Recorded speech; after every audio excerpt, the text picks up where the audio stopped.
Boarded the 743 from Pierre-Lorraine for Rosewater, Western Vespuccia. No baggage to speak of, in the literal or metaphorical sense. Just a little hope. And that doesn't take up much space.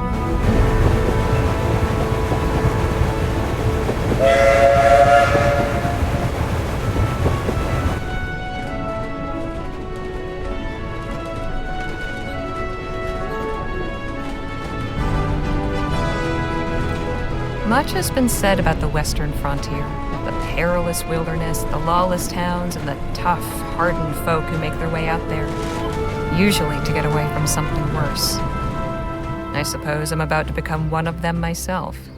There's just one thing Rosewater's got that no place else has: an opportunity with my name on it.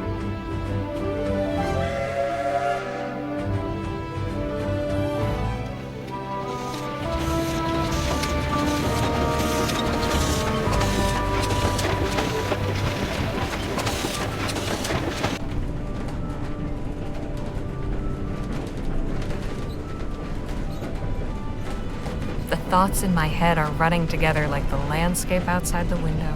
Excitement and trepidation and boredom mixing like the scrub and rocks and soil into one long blur.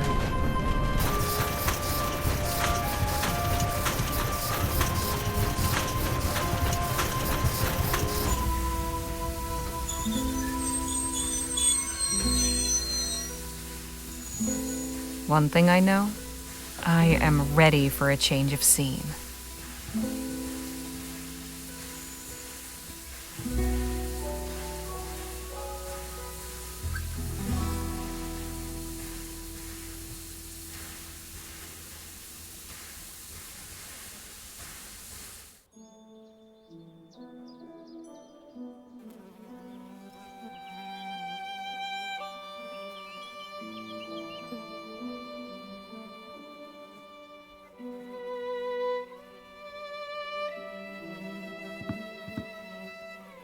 Huh. Quiet. Howdy, ma'am. Allow me to extend the warmest of welcomes on behalf of the town of Rosewater and its inhabitants. Folks call me Jem. And who do I have the honor of greeting? Harley Legere. Delighted to make your acquaintance. Might I assist you with your luggage? That is, if you've got any. I don't. Ah, right. Well, what brings you to our fair town, Mrs. Legere? None of your beeswax. Take a hike, kid. Oh, come on. I'm just doing my job. And what job is that? Official town pain in the neck? Jeez, lady, did a snake bite you where the sun don't shine? I'm the town greeter. Figured that much was obvious. Uh-huh. Look, I have an appointment to keep, if you'll excuse me. Oh, sure. Don't stick around on my account. But a small caution. Rosewater ain't always such a sleepy little town. Hey! Say, I've just remembered another engagement. This how you welcome new arrivals? I have a mind to give you a thrashing. All right, enough of that. Look, I was no choir girl. But I didn't start blubbering when things went south. Word of advice, kid. Don't pick your mark in broad daylight, especially not at a lawman's doorstep. Go on, beat it, or I really will give you something to cry about. Now, where in the ether is that damn publisher's office?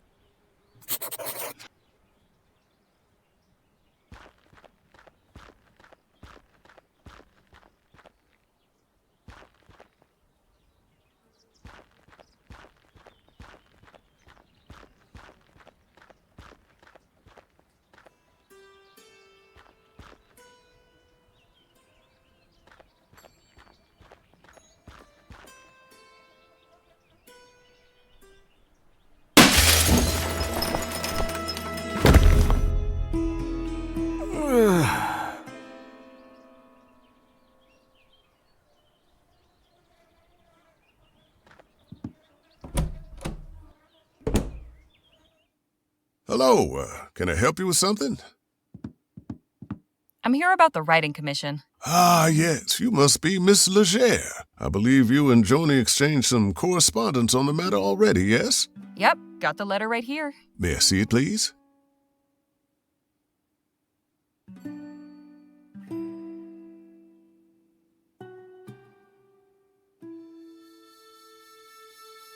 Very good. Oh, one more thing. Joni's not one for formalities. First names will do. Noted. Go up those stairs and knock. Thanks. What's your name? Henry Dixon, ma'am. Pleasure to make your acquaintance. Likewise.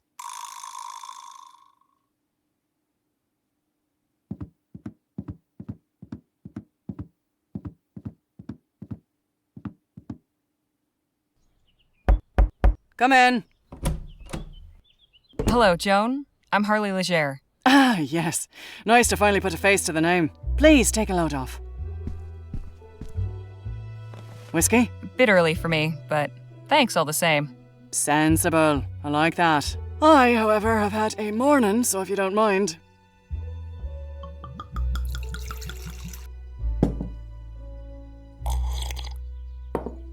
Say, have we met before? Something about you seems familiar. I don't believe so, no. Well, let's get down to the meat and potatoes, shall we? If you're going to join our little family here, I'd like to know more about you.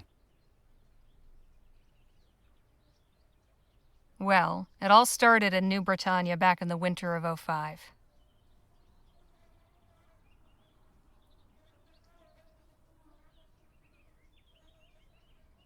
Once things dried up in Pierre, I sent in my sample after seeing your ad. I got your response and hopped on the first train to Rosewater. Well, that was certainly thorough. You've a talent for details, that's for sure. Speaking of, your writing sample had me in stitches. I haven't spent much time in Lamplight City myself, but your descriptions of the TUFFs in Lyon. Hilarious. That piece was inspired by my last visit a few years ago, actually. Oh? What brought that about? I had to go back and settle my late brother's affairs. Oh, I'm sorry. I hope it wasn't in connection with that awful business at the Lamplight City Expo. Oh, no, it was before that. The Expo disaster was a national tragedy, of course.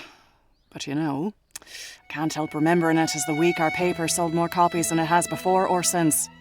Isn't that terrible? But enough about that. Let's get back to why we're here. I loved your sample, and I like you as well, Harley. So I'm going to go ahead and offer you a commission. I'll pay you 45 crowns for it. After that, we can talk about more regular opportunities. Fantastic. So, what's my assignment? A scathing commentary on Rosewater's decline? Or maybe a hard-hitting exposé on the plight of the marginalized criminal youth? Oh, no. Nothing like that. I want you to interview Gentleman Jake Ackerman. Who? Pull the other one. You've been living under a rock. He's a true Western legend. The Achilles of our times. We've got a real opportunity here. Star like that landing in our little town. I'd like something in the vein of your sample. Acerbic and mordant. But maybe not quite so acerbic. So, a puff piece. Good, you're paying attention. I want you to make Rosewater look good too. Show me a real frontier hero in a real frontier town. Where can I find this Jake fellow? He's taking rooms at the Jack of Diamonds just down the road. And his show is opening today at the Opera House. So he should be around for an interview. I don't know how you're situated here, but you're welcome to use the typewriter in the office. I only write longhand, but I'd certainly be grateful for a quiet place to work. Longhand. How charming. Now, if you have any questions before you go, by all means, ask. So, who was the man that went out your window? Not another writer, I hope. Oh, God, no. You're the only applicant we've had. Don't worry about him. Just a rabble-rouser with an axe to grind. Thought he could burst in here railing about my journalistic integrity. Most folks stick to writing letters to the editor. I tried to calm him down, but... well, it didn't go that way. I see. I'd best be on my way. Right you are. Wait a minute. What? It's just come to me. I know why you look familiar. You're Spitfire Harley. Didn't I mention that earlier? You most certainly did not. I saw you fighting back in 26 at Wellesley Hall in the Chum. You took out a brute twice your size with a right hook. Pow! It was like watching David bring down Goliath. I appreciate the kind words, but that was another life. Maybe so, but for a 14-year-old kid fresh off the boat, it was pretty damn inspirational. Thanks, Joan. Appreciate it. Of course. And please call me Joni. See you later, Joni. Take care of yourself out there. Spitfire Harley, writing for my paper. Now don't that just beat all?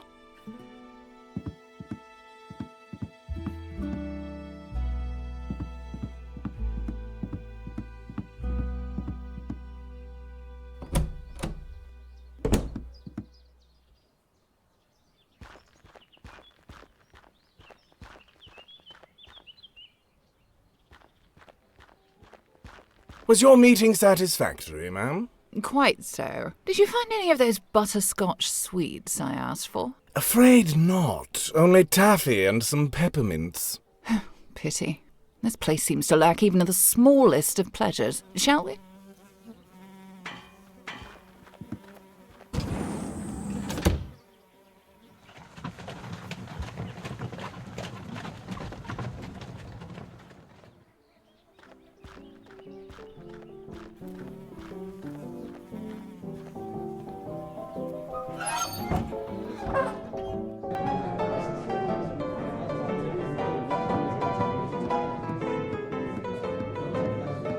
Excuse me, kid, I need to get upstairs. I'm really sorry, miss, but Mr. Ackerman's not taking any more meetings right now. I'm here on behalf of the Rosewater Post. Did you make an appointment? No, I just got the assignment. Okay, look, Mr. Ackerman's upstairs getting ready for his show. It starts in less than an hour. Why don't you come by and watch? You can come meet him afterwards. I just need to interview him for a newspaper article. Well now, that's perfect. If you're going to write about him, you should definitely see the show. Trust me, he's a real dazzler. Suppose it beats waiting around here.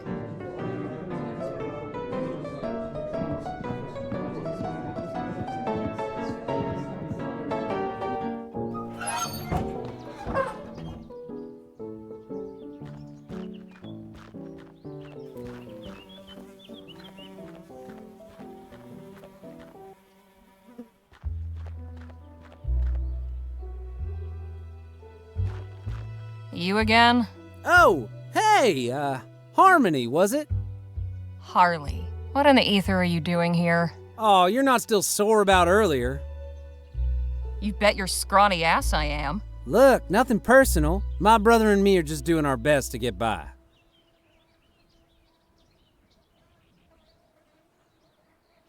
Your brother?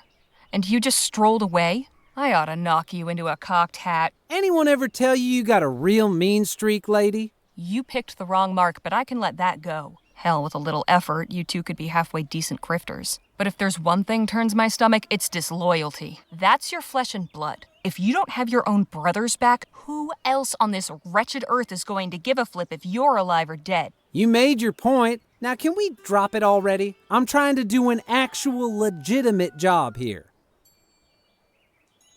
Legitimate job? So you're not selling snake oil or stock tips or fire insurance? Nah, nothing like that. I'm selling tickets to Gentleman Jake's legendary Wild West show. Only 20 coppers.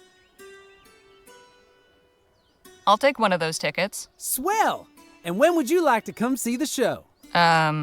Whenever it starts? Oh, you mean today? Oh, well, I'm afraid I gotta disappoint you there. Sold the last of today's tickets not 10 minutes before you walked up. Seriously? Seriously, this ain't exactly the Coliseum. It only fits so many, and folks around here are real excited to see Gentleman Jake in person. All right, look. I don't need to see some yahoo firing off his pea shooter. I just want to talk to this Jake fellow. And I'm sure Gentleman Jake would be happy to meet you if you had a ticket to get in. Course, I might be able to sneak you in quiet-like, but I'd be putting my job on the line, and I can't afford to lose it now. After all, I have my little brother to look after. Just tell me what you want. Only a small favor. Spit it out. Just help me retrieve something. A small item of great personal value. It's only my pa's pocket watch. Family heirloom, you see. What happened to it? It was stolen is what? By that one-eyed scalawag Lola Johnson. Probably stashed it away in the old smithy. She's been squatting in there for weeks now.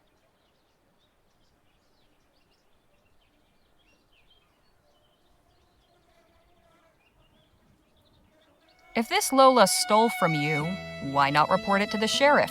Oh, come on. I thought you was sharp. That lazy tyrant would cuff my brother and me as soon as look at us. It's just the two of us. Me and him against the world. We got no one else to turn to. Except for a bossy hellcat with a chip on her shoulder a mile wide who fancies herself some kind of smooth criminal mastermind when she ain't too busy licking pigs' boots. So, will you help us out?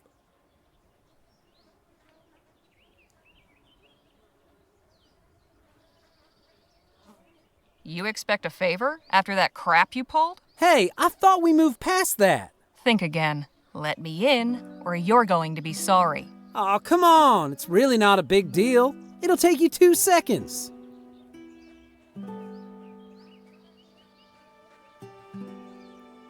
Not interested.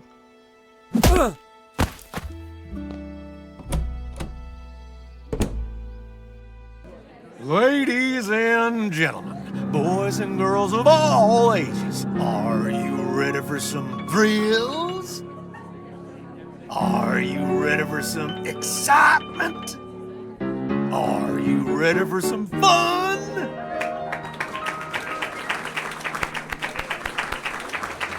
Without further ado, now present the star of our show, the last man standing at the Bleachbone Gulch Showdown. The only man to defeat bastard Billy Boakes in a duel. The man who discovered a gentleman, then gifted it to an orphanage. Gentleman Jake Ackerman!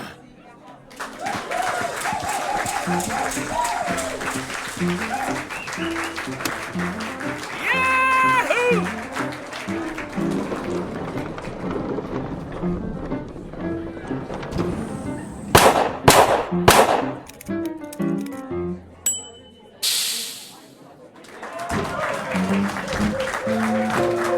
Thank you, Charlie, for that wonderful introduction. Hello, everybody. Welcome to Gentleman Jake's Wild West. We got a heck of a performance for you today, but first, allow me to introduce my brave and loyal assistant, Danny Luo.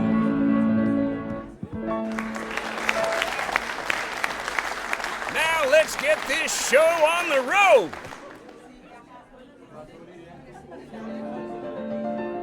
And that, ladies and gentlemen, is how you rope a steer. Keep it going, Danny. Maybe you'll lasso yourself one someday.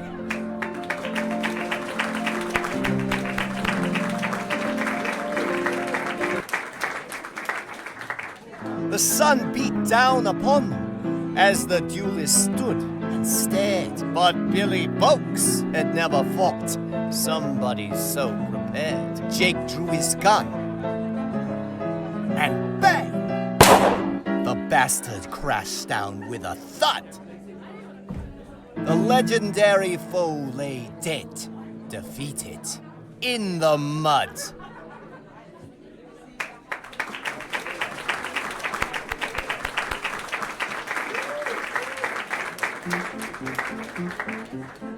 And now for a most challenging proposition, perhaps the greatest feat of marksmanship to which a man can set his sights. You see those 5 juggling balls that Charlie keeps whirling aloft in such a dizzying display?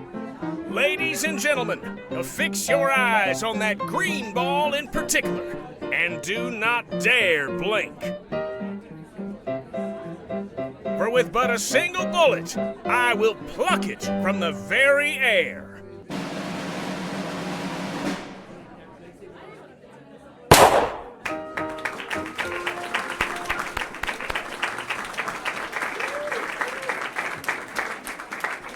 And that, ladies and gentlemen, is our show. Thank y'all so much. You've been a truly magnanimous, magnificent, and majestic audience. And you can take home a piece of the legend. Come on down to the Check of Diamonds to get an autograph or a souvenir ferrotype. We'll be there until last call. Stop by and shake hands with Gentleman Jake. Ladies and gentlemen, good night.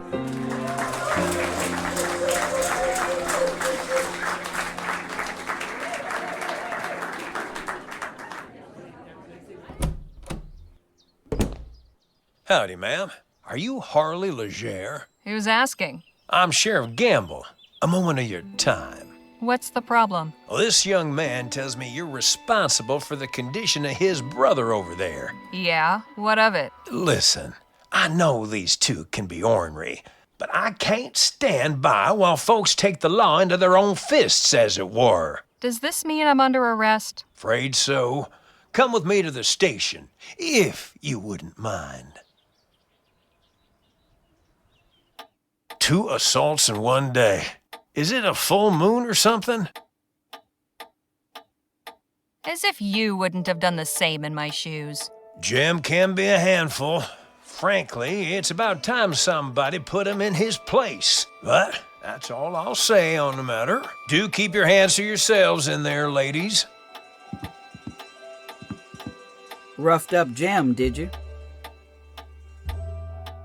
He had it coming. Friend of yours or something? Far from it. Refreshing to see somebody around here showing a little backbone. I'm Harley Legere. Lola Johnson. Well, how serendipitous. Jem wanted me to get his pocket watch back from you. His watch, huh? Yeah, I had a feeling he was trying to pull something. Seems like everybody in this damn town is. I'm making tracks soon as they let me out of here. Afternoon, Sheriff Gamble. Mr. Ackerman, to what do I owe the pleasure? I heard you got the lady who was raising Cain at my show. That's right, in the cell there. The one with both her eyes. Might I have a word with the prisoner?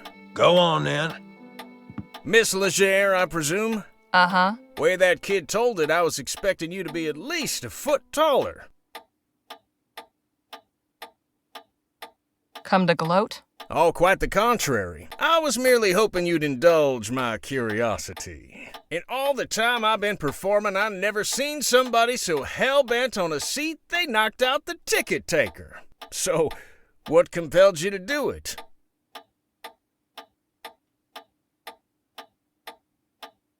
That little twerp's been a thorn in my side since the moment I set foot in town. I'd had it up to here with his antics, so I let him have it. I see.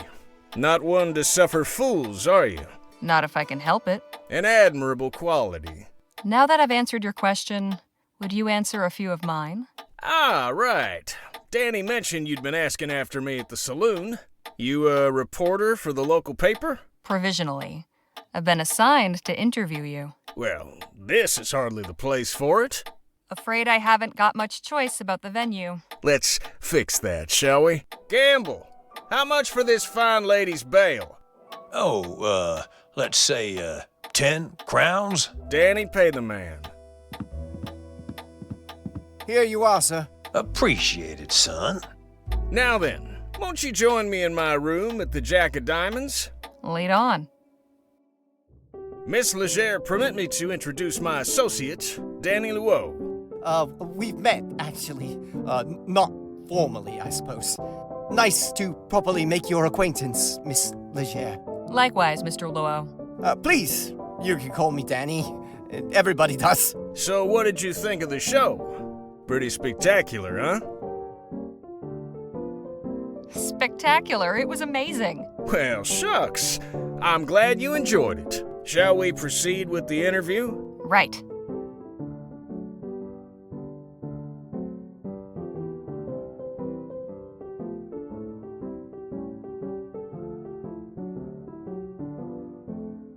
What's something nobody knows about you? Give me something juicy. I'm something of an open book, Miss Legere. Keeping secrets ain't really my modus operandi. Come on, everyone's got secrets. Oh, I think you'll find I'm not like most folk. So what do you do when you're not gunslinging or adventuring? Well, you were at the show. You saw it firsthand. Right, but what about hobbies? Pastimes? Well, I ain't the type to sit around reading novels, if that's what you're getting at. I'm a man of action. Danny, you're Gentleman Jake's closest associate. I'd like to hear your perspective. Me? But I thought this interview was with Mr. Ackerman. Oh, go on, Danny boy. Tell the lady what you think of old Jake. Well, Mr. Ackerman's been very kind to take me under his wing. He's taught me loads about showmanship and being brave.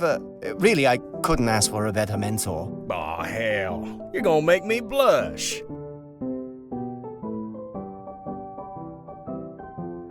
Is there anything that frightens the mighty gentleman Jake?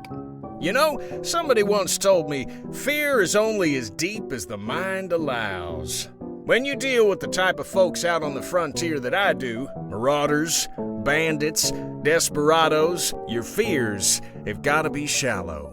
Otherwise, you won't last 2 seconds. Hey, Jake, don't you have an appointment with Miss Sally this evening? Damn, you're right. Sorry to cut things short, Miss Leger. I've got another engagement I need to prepare for. I should have plenty for my article. I appreciate your time. Well, I look forward to reading your story in the next edition. Danny, see the lady out, would you? Thanks again for bailing me out, Danny. Guess I'll see you around. Not to worry, gents. Jake's all yours. Hey, you were in the show. Nice juggling. Thank you, ma'am. Jake! Get your ass out here right now, you four-flusher. Now, what's all the ruckus? Don't play the fool with me, Ackerman. You know damn well why I'm here. You might think you can give me the runaround, but I wonder if my friends here won't convince you to pay up. Charlie. Didn't anybody ever tell you only cowards get others to solve their problems for them? You slum-guzzling bastard. I'm gonna fix that wobbling jaw of yours. Come on up here, then. Are you sure you won't reconsider, Charlie? Shut the hell up and get out of my way. McGuire, take care of the kid.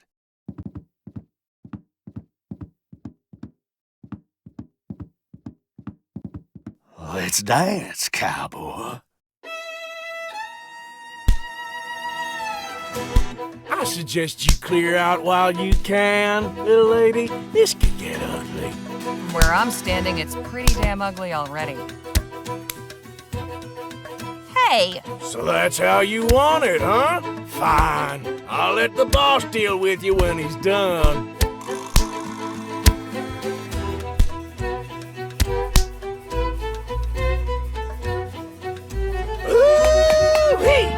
Hey! Don't start any trouble, lady.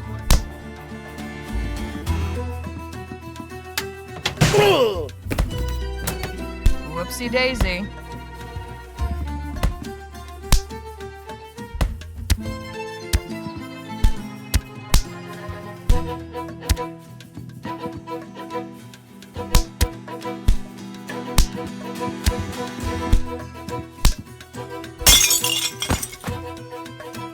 Hey, nice one. Not the most honorable way of winning a fight, but these boys were hardly playing fair. Hey, Charlie. Looks like your guys weren't as tough as you hoped.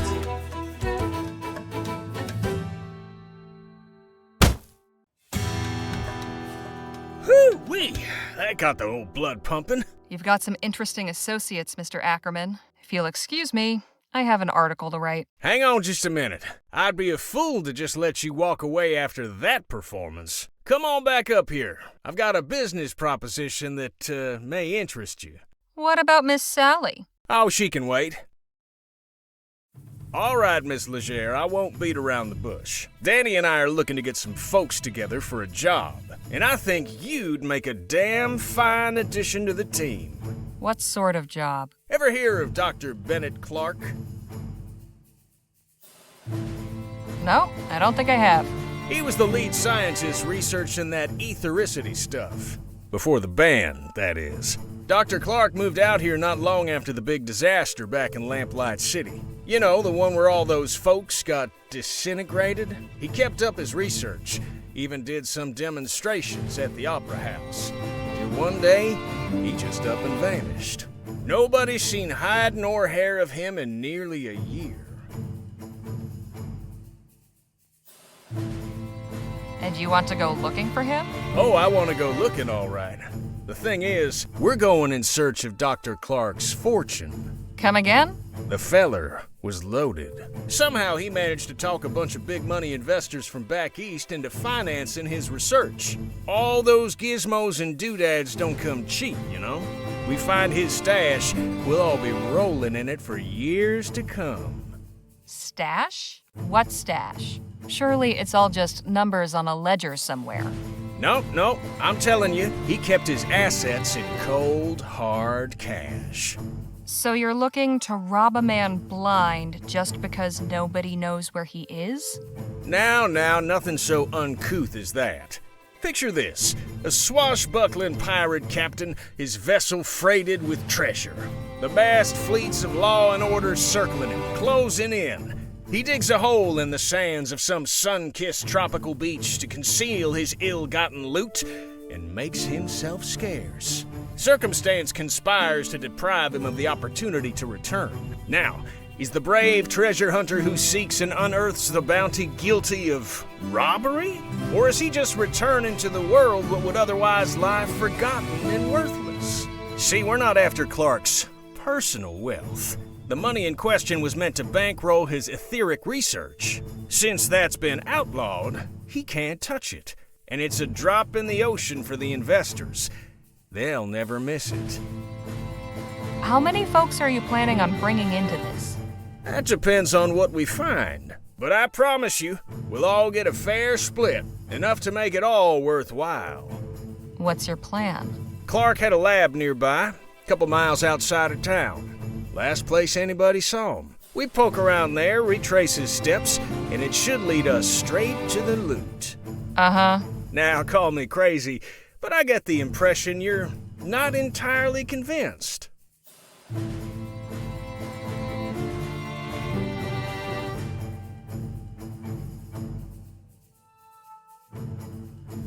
Why on earth would you think that? Couple of folks I don't know from Adam asked me to help them hunt for some money that probably doesn't even exist. How could I not be convinced? I admit we're asking you to put a lot of faith in us.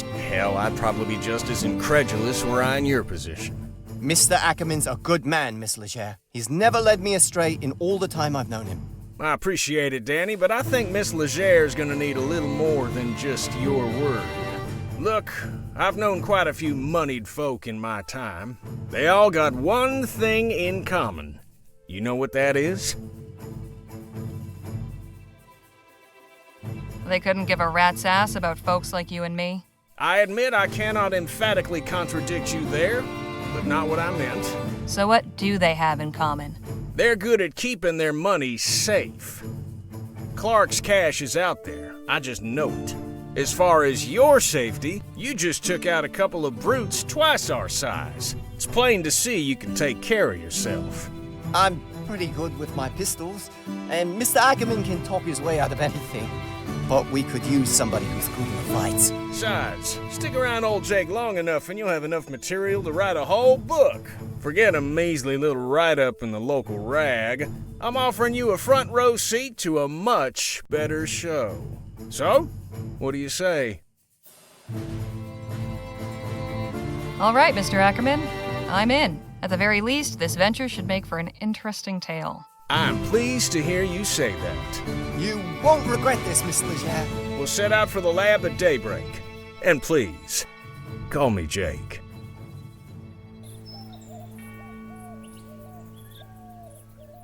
Dr. Clark's laboratory is a short hike from Rosewater. After getting run out of Lamplight City, this is where he went to ground. A secluded desert facility where he could get up to who knows what. Jake, Danny, and I head there at first light to see what secrets he left behind. Quite a sight, ain't it? I'll say. What the hell was Clark doing out here? That's a question for minds greater than ours, Miss Legere.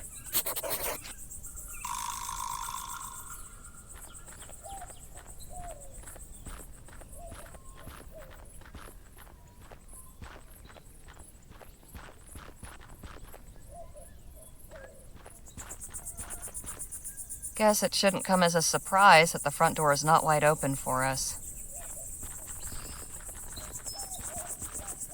That's a serious-looking lock. So, how are we supposed to get in?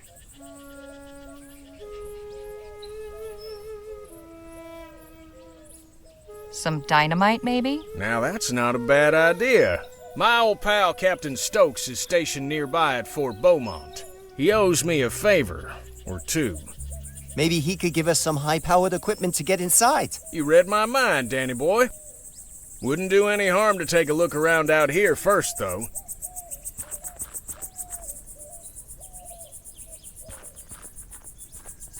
Wonder if Dr. Clark boarded these up himself.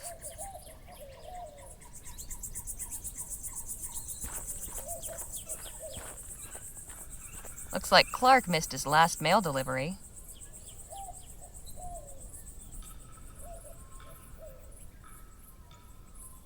Seems to be from another scientist. February 12th, 1850. Dr. Clark, I hope this letter finds you well. Upon hearing news of the reactionary and ignorant ban our leaders have seen fit to impose, my thoughts went to you and your thankless labors in the wilderness. When they hounded you out after the expo, and I wouldn't be surprised if Leroy's cronies sabotaged your display to discredit you, you were undaunted. After enduring such a trying year, I know how much building that lab out there meant to you.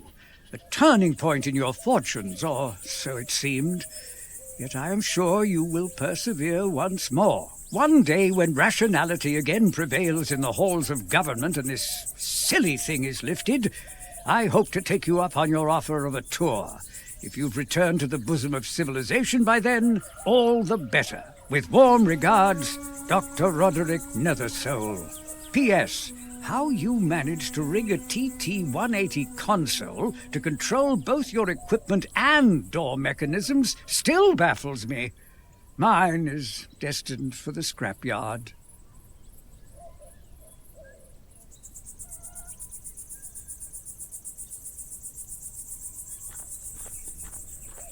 Dr. Clark really liked his sarsaparilla. There must be at least 30 empty bottles in these crates. I once drank 10 bottles of sarsaparilla for a bet. Did you win? Well, yes, and no.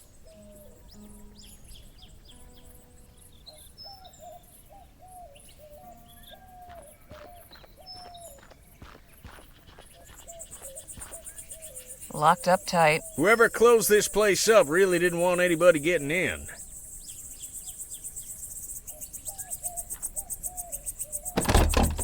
This is one of the sturdiest locks I've ever seen. I think we're gonna need to get creative. The Fort stockpile might have something that could help.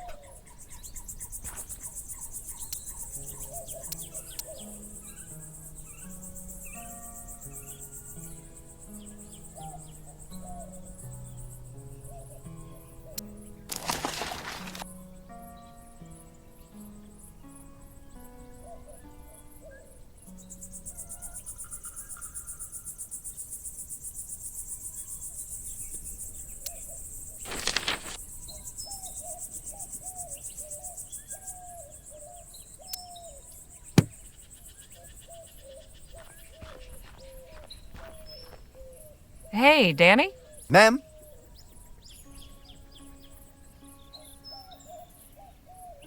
We should get a move on.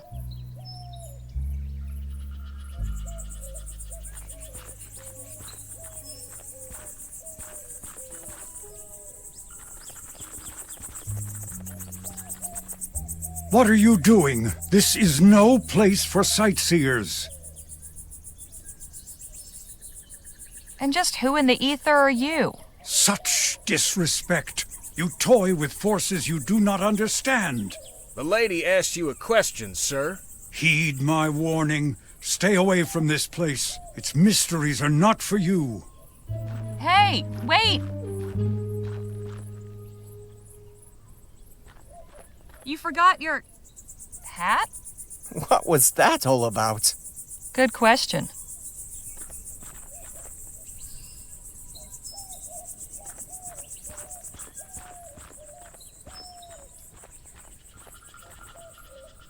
No sign of that odd bearded fellow. I wonder where he scampered off to. I reckon we got ourselves bigger fish to fry right now, Miss Legere.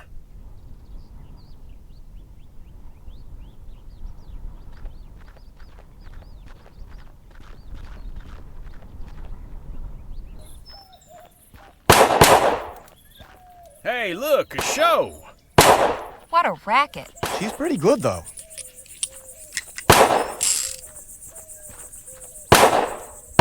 Híjole!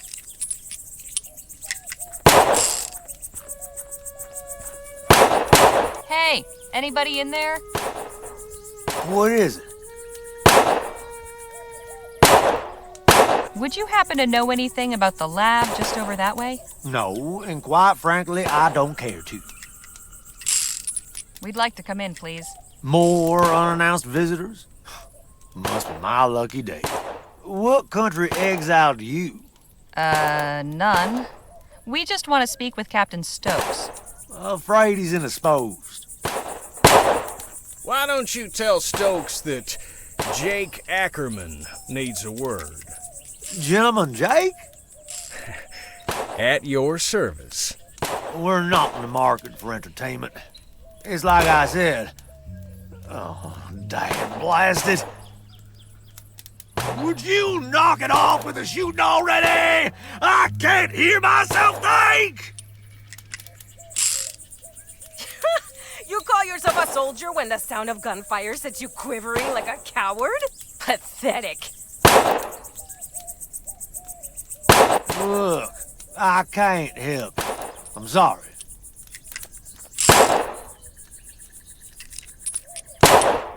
What do you all get up to in this place? I'm really not at liberty to say, ma'am.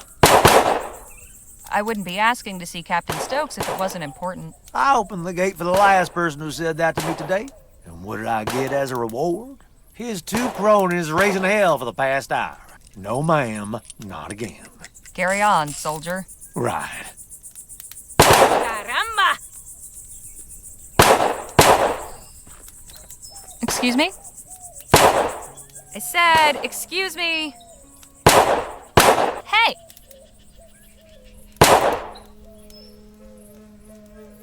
Caramba, you made me miss. What do you want? Do you know anything about the laboratory just over yonder? That abandoned wreck is a laboratory? It was at some point. Clearly you know more about it than I do.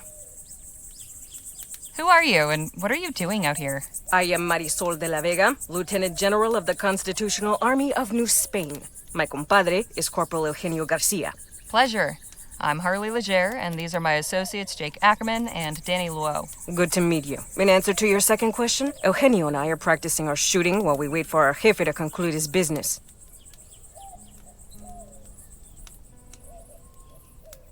Who did you say you were waiting for? Our leader, General Filomeno Marquez. Surely you've heard of him. Yes, of course. Who hasn't heard of the great General Marquez? Me, for one. Your companion would do well to educate himself. Perhaps General Marquez will see fit to honor you with his presence when he emerges from the belly of the beast. That's all for now. Happy shooting. Thanks, gringa. Vaya.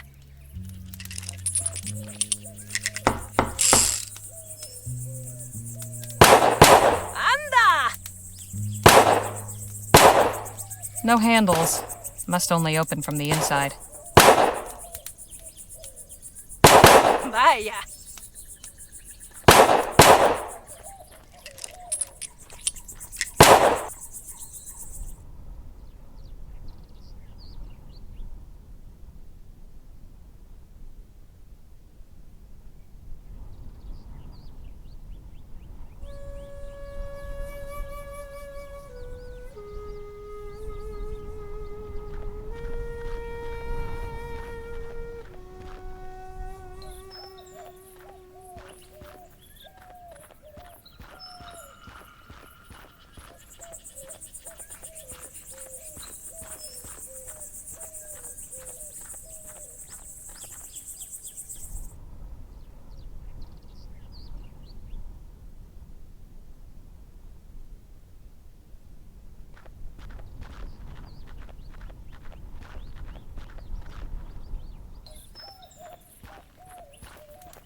Can we talk? What's on your mind?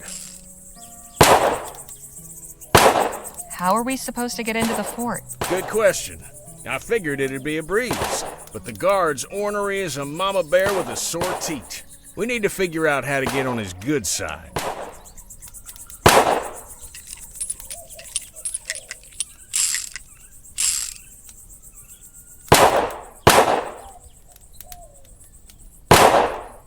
I've got some more questions about you. I'm always happy to answer. Just how did you come to learn about Clark's money? Not long ago, I got to talking with a feller at the saloon. The whiskey had loosened his lips, and he blabbed all about the success of his Aurum claim. But then he told me about how he'd invested most of that Aurum in Clark's research, and how he wasn't the only one. And you're certain these investors won't be wanting their money back? Can't speak for the rest, but this feller won't. See, his aforementioned loose lips got him into trouble with some other folk. Poor bastard was shot dead in the street. I see. Enough jabber. Let's push on.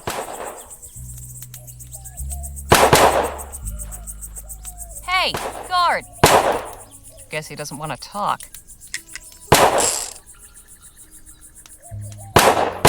¡Anda! ¡Híjole!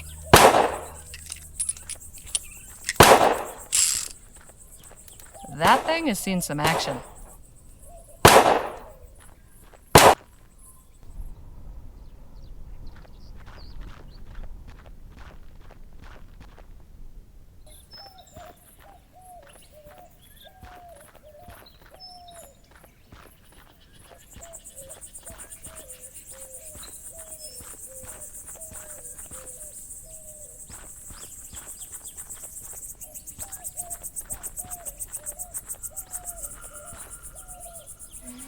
Doing some tidying, are we?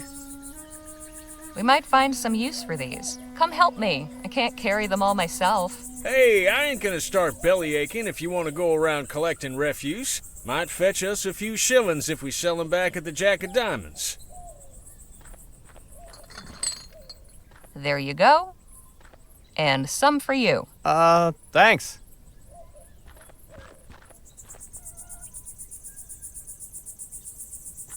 Dr. Clark really liked his sarsaparilla. The good doctor was pretty self-sufficient out here.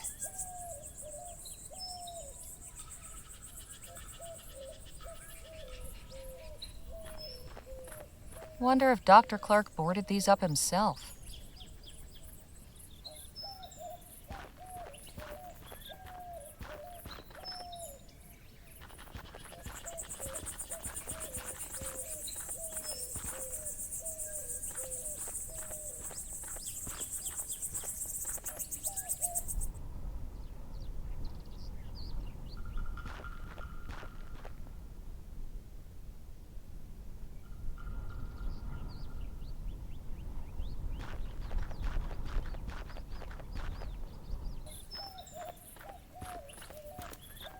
¡Caramba!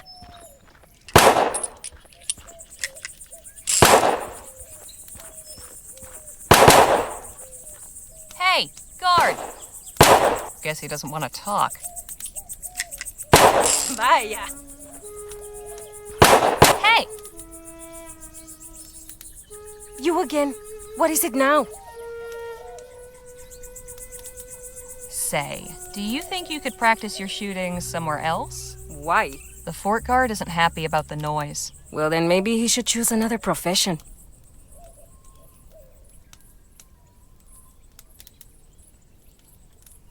You're pretty good, but I bet I can beat you at shooting. I am the best shot in New Spain. Care to prove it? Gladly. But a large stationary target such as this is not suitable for a contest. If you wish to challenge me, find some moving targets. Can we use these bottles as targets? Indeed, we can. Very well. Prepare to be humiliated. Say, Jake, could you give us a hand? My pleasure. How many bottles are there? About 30. Then we will each shoot at 5. Whoever breaks the most wins. Sounds fair. I am feeling generous this morning. Would you like the opportunity to practice first? Yes, actually. Very well. Ready with those bottles, Jake? Yep, get ready. Set. Here we go. Fantastic. Bottle in the air. Damn it. Incoming. Fantastic. Bottle in the air. Pure luck. Incoming. Pure luck. Not bad. Let us see if you can repeat that performance. All right, for real this time. Ready, set, incoming. Pure luck. Incoming. Fantastic. Bottle in the air. Pure luck. Incoming. Nice shot. Incoming. Fantastic. My turn. Here we go. Damn. Incoming. Anda. Here we go. Dale. Here we go. Anda. Here we go. Caramba. What? You beat me? Don't believe this. Beaten by a pinche gringa pendeja. Eugenio, vámonos de aquí. Nothing worse than a sore loser. That was some great shooting, Miss Leger. Tell me something I don't know. I knew bringing her along was a wise move.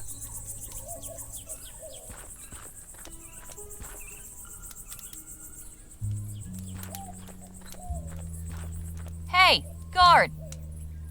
What is it? Sure is a nice, peaceful morning, isn't it?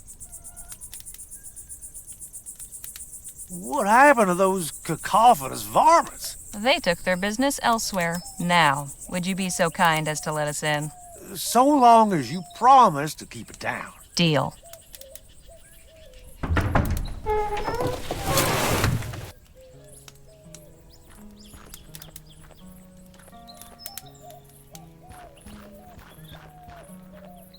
Well now, what have we here? I appreciate your hospitality, Captain, but I must admit I am perplexed by the change in your position. It's not my position, General Marquez. It's the position of the government of the Commonwealth of Vespuccia. I have some discretion in the execution of my orders, but I'm sure you can appreciate that there's a chain of command. I am, of course, most grateful for the aid you have rendered in the past. I am sure that your recommendations carry weight with your superiors. If you would be willing to lend your influence in support of our cause. Perhaps we can speak of this at another time, Mr. Marquez. As I said, I have other concerns to deal with. Of course. I look forward to our next meeting. Captain Stokes, you're a difficult man to see. Ackerman, how the hell are you? Leave this to me. I'll have Stokes eaten from the palm of my hand. Good day, Captain. Madam? Just a moment. I have seen you before.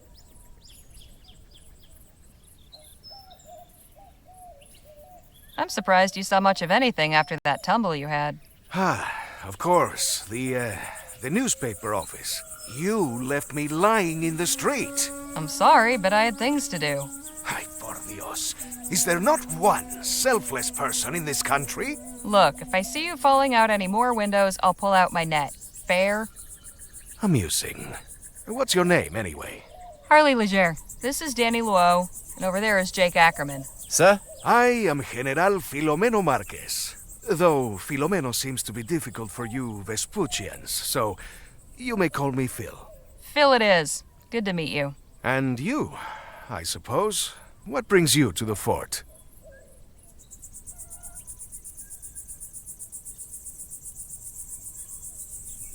Well, Jake's the one who suggested coming here. Seemed to think Stokes could help us get into this abandoned lab somehow.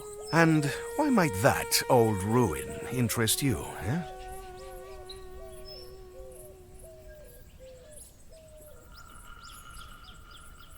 We were thinking it might make a nice hotel. Just need to spruce it up a bit. Then we can charge folks for rustic desert stays. Ah, I see. You were attempting to make a joke. In any case, there may be something in there to interest me as well. In fact, I could get the laboratory open so we could both go in, if Stokes were not so stingy with his munitions. How do you mean? My specialty is demolitions and explosives. I just do not have any on hand right now. I thought perhaps the captain might once again be willing to assist a fellow warrior in a righteous cause, but... It's like I told Mr. Marquez, my hands are tied. Much as I'd like to help, I've got enough to worry about with my men missing. In fact, I was just heading out to search, so if you'll excuse me. Hold your horses, Captain. How about we come with? I'm sure you could use the extra eyes. It's mighty kind of you, Ackerman. Can't promise it'll be safe, though. We'll be going near native territory. Come on, Stokes. You forget who you're talking to? I laugh in the face of danger. We'll ride with you. Your friend is quite the braggadocio, no? That's Jake for you, as colorful as they come. You're all in, then? Apparently so. I will accompany you as well. Sorry, who are you? Y'all can get acquainted on the trail. Let's get going. Sun's almost up. Appreciate y'all coming out with me. Strength in numbers and all that. Our pleasure, Captain. Exactly who is it you're looking for? My first lieutenant, John Mulberry.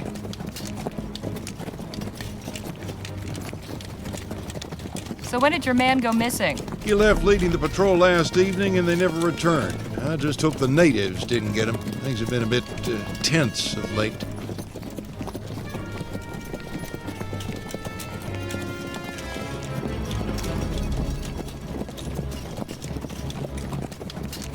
How do your soldiers and the natives get on with each other? Not too well, I'm sorry to say. We've allowed them their space, left them in peace, but somehow that ain't enough. They seem temperamentally disposed toward causing trouble. Have you tried asking what's upset them? Listen, Legere, with all due respect, you've no idea what you're talking about. We've already given these folks an inch, but they have taken a mile. The government's tried appeasing them with treaties and such, but those ain't worth the paper they're written on. You'd sooner reason with a coyote. Well, I think... Ah!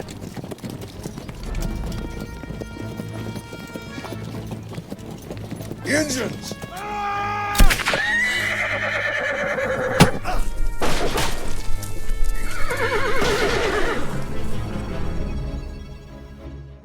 So far, we have been stymied in our efforts to search Clark's laboratory. Captain Stokes led out a search patrol, and he let all us supplicants tag along. But it wasn't enough to deter the native war party that ambushed us. Stokes slipped the trap laid for him, leaving us four to stand in his stead. Now we await intelligence of our captors and some sign of our fate. Well, isn't this a fine turn of events?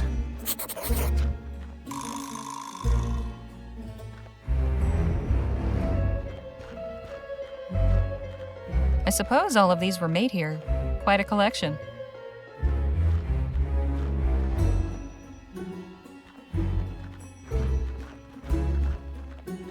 It's quite ornate. Brightens the place up, I suppose. It is noble to find beauty in dark moments, but perhaps not so very useful. Dried corn. At least we won't starve. If that's all there is, starving might be preferable.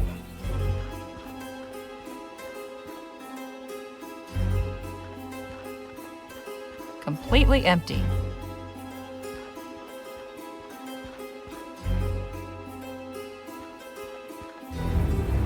This basket's full of soap. Yeah, at least we can keep clean. Uh-huh. Except there is no water in here. Then let's hope we can get out of here soon.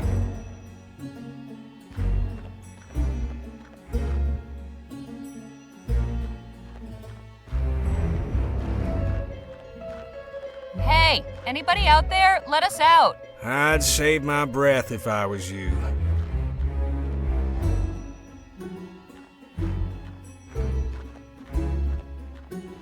Phil? Eh?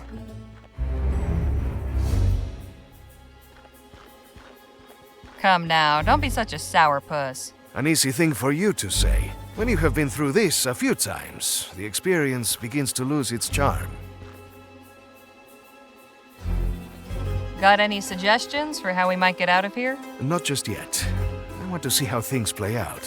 What do you mean? Something about this does not feel right. We know very little of our captors. I cannot devise anything until that changes. So, this isn't the first time you've been locked up? Certainly not. Me neither. Matter of fact, this is my second time in as many days. Really? What happened? The sheriff in Rosewater arrested me for knocking out a little ruffian, but these two bailed me out. Pity getting out of here won't be so simple.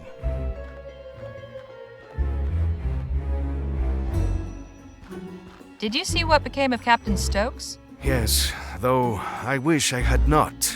Pinche cobarde. That doesn't sound like a good thing. He turned and ran. Took his men and abandoned us. To think I held him as a man of honor. Bastardo! Whoa! Easy there, Phil. Forgive me, but I cannot abide a deserter. It takes a low sort to abandon someone who's counting on you. I'll just be over here.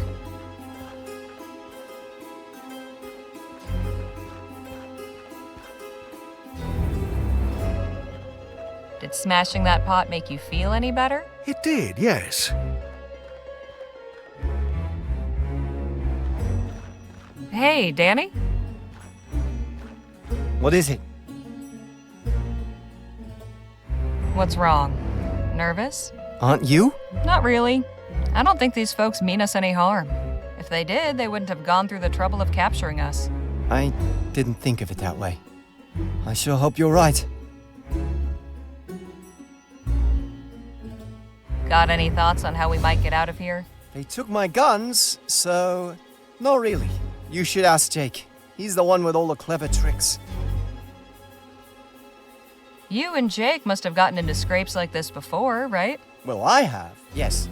Although it was before I met Jake. But is this really the time for stories? Fair enough. Perhaps another time.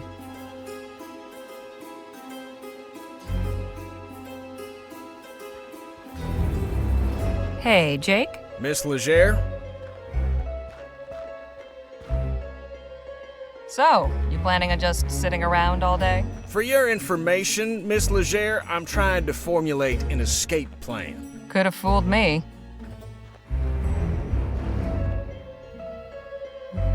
Had any ideas for escaping yet? You'll be the first to know, I assure you.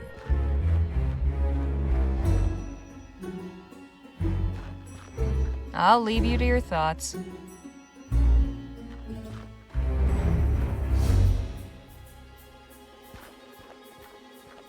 This isn't really my style.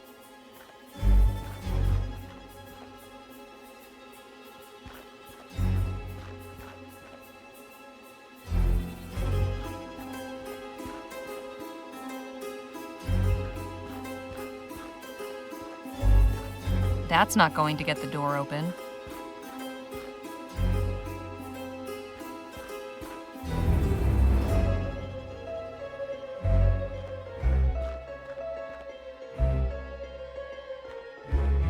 That's not going to get the door open.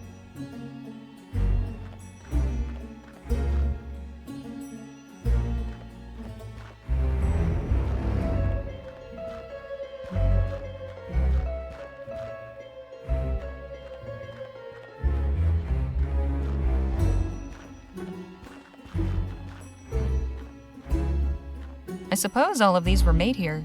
Quite a collection.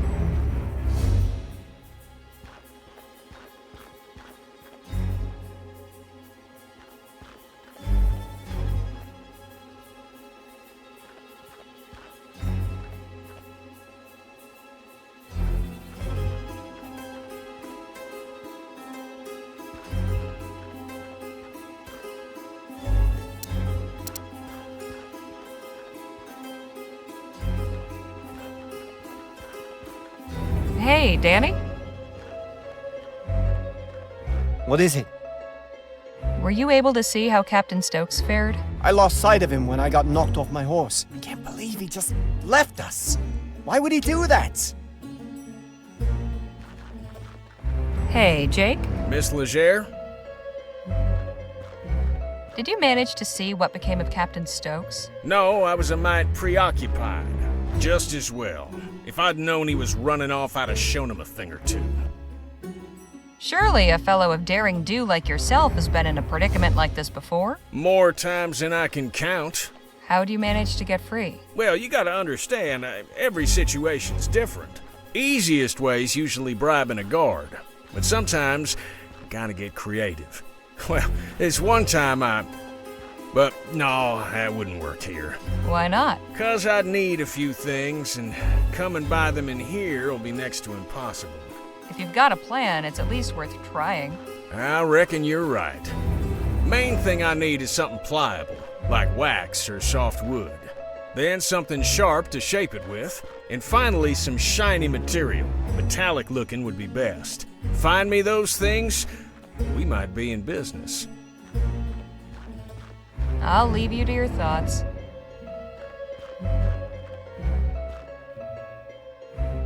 Is this pliable enough for you? This'll do nicely.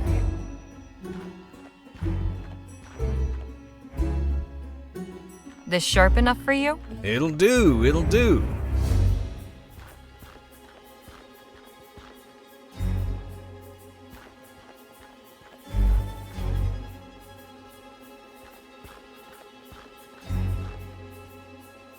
Will this work for what you need? Shiny and metallic. Perfect. Well, I'll be a monkey's uncle. You got everything. Sure did. Now, will you tell me about this plan of yours? I'm bluffing our way out of here. Give me a few minutes and you'll see what I mean.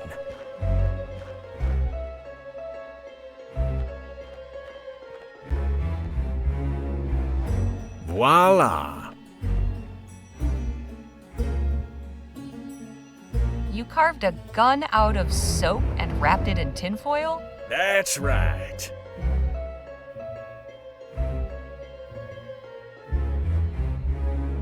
You know, that's pretty crafty. Why, thank you, Miss Legere. I thought so myself. Anyhow, soon as somebody comes in, I'll draw this and catch him off guard. You knock him out in the confusion, then we make our escape. And you have confidence this will work? These folk don't know firearms, they can't tell the difference. But, what if... Hello in there? I'm coming inside. Well, ain't this fortuitous?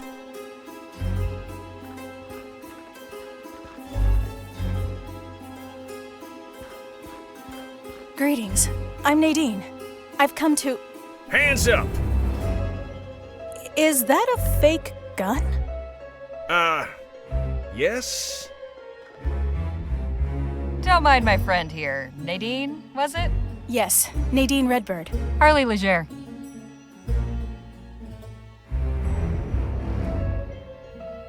Listen, Nadine, you have to help us out of here. We mean your people no harm. I'm just here to make sure none of you are hurt. Chief's orders. She also wants to speak with whoever's in charge of your group. That would be me. All due respect, sir, but after that little trick you just pulled, you're out of the running. I'll go then. All right, come with me.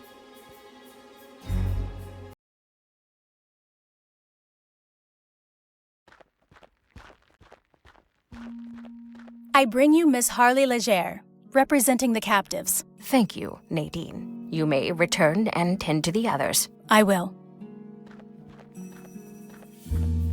Enter and be welcome.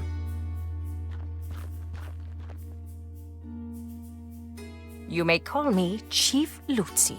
I am responsible for the people of this village. Pleasure's all mine. You have violated the borders of the Autumn Nation, duly established by recognized treaty with your government. Miss Legere, why are you here?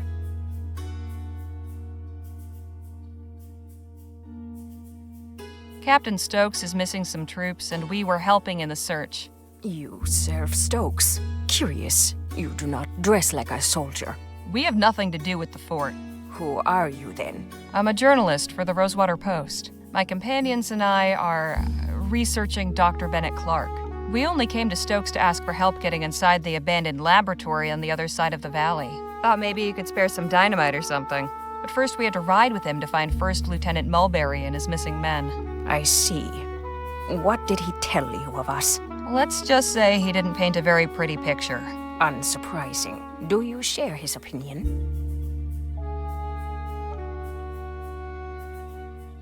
Not at all. Stokes is just some windbag I met this morning. I'll make up my own mind. That is good to know. The Autumn mean you no harm, Miss Legere. However, for months, the fort soldiers have routinely violated our borders and harassed our people. Just last night, a band of them came, led by this man, Mulberry. They attacked us in our fields and set fire to our crops.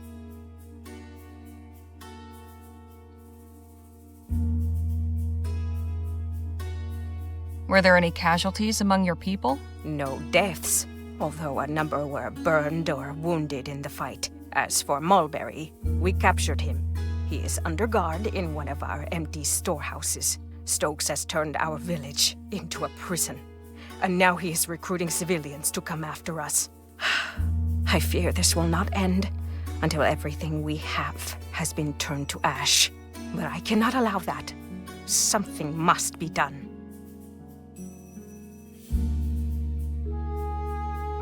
You're right. Can we help you in any way? I believe so. And you can get what you're after as well. I'm listening.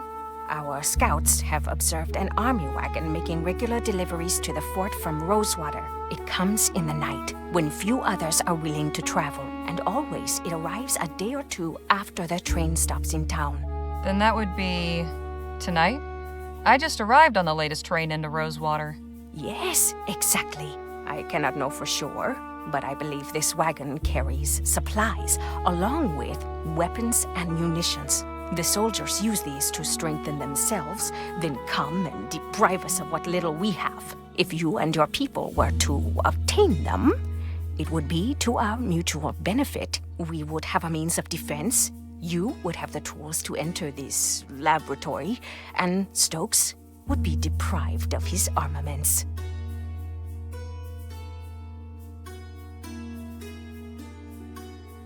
You're proposing we raid a military supply wagon? That sounds awfully risky. Our peaceableness has brought us no safety. In doing nothing, we risk extermination at the hands of these men. Tonight, then, huh? Tonight, or not at all. The cover of darkness will be to your advantage. Our scouts have also noted that only 2 men guard the wagon. Guess I'd better tell the others and get to planning. You are welcome to rest here in the meantime. Thank you, Chief Lutzi. May the Earthmaker guide you.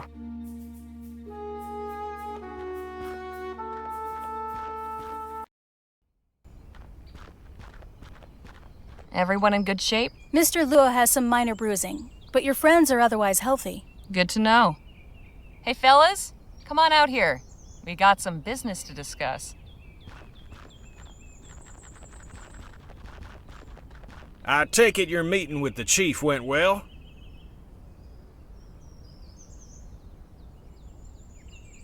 Yes, although I learned how much of a bastard Stokes truly is. I told you he was a no-good deserter. He is much worse than that. Turns out the reason Mulberry didn't come back is that he was taken prisoner while conducting an unprovoked raid on this village. A raid Stokes himself ordered. What? Army soldiers have been crossing into Otham territory and attacking them without justification. It's true. I have treated many of the wounded myself. Hijo de la... We cannot let this injustice stand. That is troubling. But what can we do about it? Chief Lutzi suggested we hit him where it hurts, the fort's supply chain. So we'll be carrying out our own raid on a delivery wagon. And to think just yesterday you were having reservations about robbing folk. Reckon it's true what they say about the frontier changing people.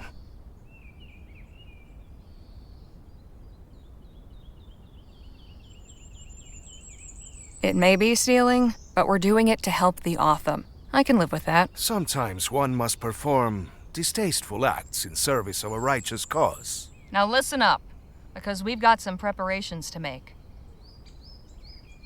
And the wagon will be coming through tonight, according to the chief. We can get the munitions Phil needs to get us into the lab, along with some weapons and supplies for the Otham. The old 1-2 punch. I like it. Only question is, what's the best approach? I'm thinking we create a distraction. We get the wagon to stop, then you and I keep the driver occupied while Danny and Phil sneak the stuff out.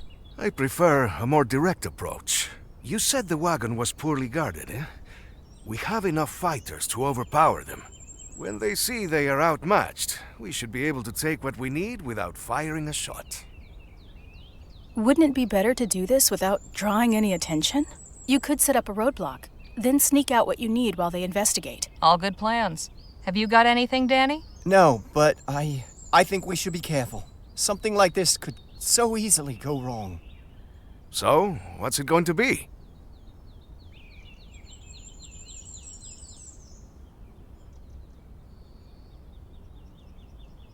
I like Jake's plan. All right, just follow my lead. If things start to go south, say, hang up the fiddle. That'll be the cue for Danny and Phil to vamoose. I can help too, if you need an extra pair of hands. Oh, well, sure. That'd be much appreciated, Miss Redbird. Well, we better get ready. Let's hope this goes off without a hitch.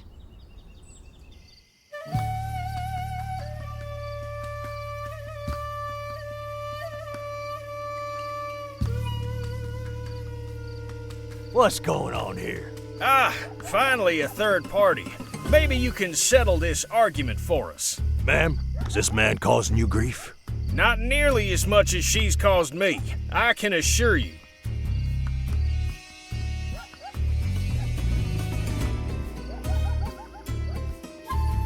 Now you listen here. That poker game was totally fair. Just accept that I won. That'll be the day hell freezes over. What's going on out here? These two lackwits are standing in the middle of the path. This ain't no place for a gambling dispute. What in the Sam Hill are you two doing out here this time of night anyway? We had a bit of wagon trouble on our way home to Rosewater. You ever been there? Yes, sir. It's where I grew up. After all we've been through, I need a drink. I'll be glad for some rest at the Jack of Diamonds. Oh, sure. Love that place. Me too. I wouldn't mind forgetting our troubles.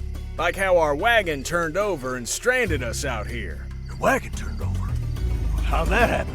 Something ran out in front of us, spooked our horse. Not something, someone. A bandit, in fact. A bandit? Around these parts? This is a well-patrolled area with a fort nearby. There's no bandits here. Unless we're looking at a couple.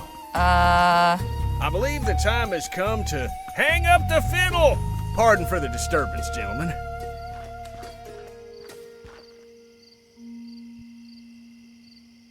You have come back to us. I'm sorry, Chief Lutzi. We weren't able to get very much, but we were at least able to obtain a chest of firearms. Nevertheless, I am grateful for your efforts on our behalf. Did you obtain what you needed? Yes, with this dynamite, getting into the lab will be quite easy. Then I am glad the raid proved fruitful. Chief Lutzi, I am curious. Now that you can arm your people, what is your plan? I can certainly understand your curiosity, General Marquez. You know me? We are close enough to the new Spanish border to keep informed of current events. To answer your question, we will defend ourselves. Peace has not worked against those who wish to harm us, so we must answer them with force. You strike me as a wise and capable leader, but allow me to offer one piece of advice. Do not underestimate your enemy. Nothing angers a tyrant like a show of resistance. I appreciate it, General, but I believe we will overcome. I truly hope you do. So, there's something else. Several crates in the wagon were marked Rosewater. I thought it was strange, considering that's where the wagon was coming from. And not only that, we found a safe filled with Aurum bars. I wanted to take them, but Danny refused.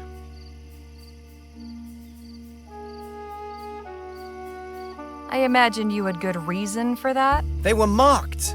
They wouldn't have been any good to us. Good thinking, then. The last thing we need is the Royals on us for stealing their Aurum. The Royal Police? Nah, out here they'd send in the army. Or God forbid, the Blackburns. The who? Oh, you don't want to know. The big question is, why send Aurum to the fort? An intriguing line of inquiry, but I ain't sure the fort's dealings should concern us. Perhaps not. But I am curious as well. Something unusual is happening here. Stokes was all too happy to aid our cause before my exile. Now he acts like a stranger. It cannot be a coincidence. I am going to charge my Lieutenant General with finding out more about these shipments. Chasing more wagons full of Aurum? Something like that. It is clear there will be no more aid from Stokes now, and I still have an army to outfit. Perhaps we will find something we can actually keep. If money's what you're after, maybe you'd entertain the notion of joining our posse. That goes for you too, Miss Redbird. What are you talking about? I'll explain everything on the way back to the lab. Danny, you stay here and help unload the supplies. You can give Nadine the lowdown. Come meet us when you're done. Will do. I am sending one of our hunters to return Mulberry to the fort. He can show you the way back. Much appreciated. Right, let's get a move on. You coming with me and Phil, Miss Legere? And missing all the fireworks when you finally set them off? I think not. And can it with the Miss Legere bunk? It's Harley. Duly noted. Now let's get going. Just one more thing before you go, Harley. You said you were a journalist, yes? That's right. Do you believe the townspeople would take an interest in our cause? Some might. I can certainly tell my employer about the treatment you've received. Please do. I have a statement I would like you to carry back. The Otham are a peaceful people. We wish to be your good neighbors and friends. But if a Vespuccian soldier or any other person comes with violent intent to harm us, we will do what we must to protect our people. Got it. Would you be willing to sit for an interview with someone from the Post? Gladly. My words are for all who will listen with open hearts. I'll make sure your message is received. Thank you.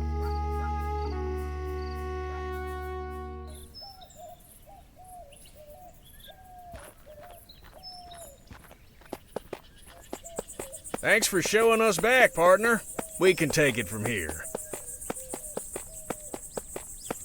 Well, would you look at that? Didn't think I'd be seeing old Jesse again. I'm keeping this arrowhead as a good luck charm.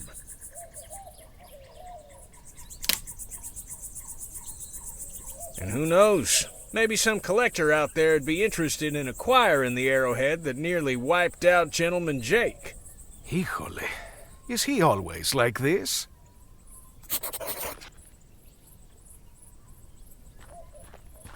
I wonder how things will go for the Otham now that they have firearms. Well enough, I hope, provided they don't point them at us.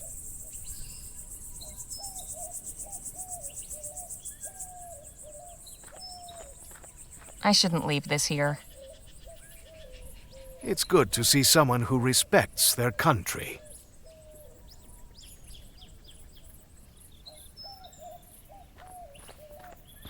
Hey, Phil? Let's talk. What about?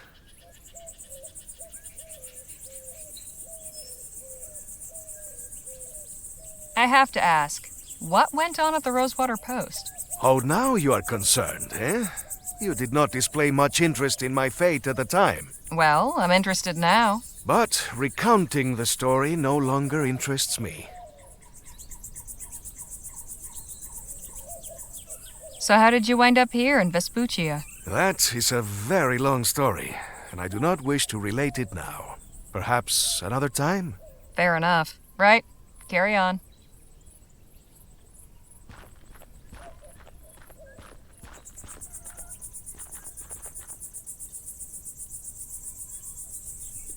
You're quite certain you know what you're doing? Just leave everything to me, and stand far, far back.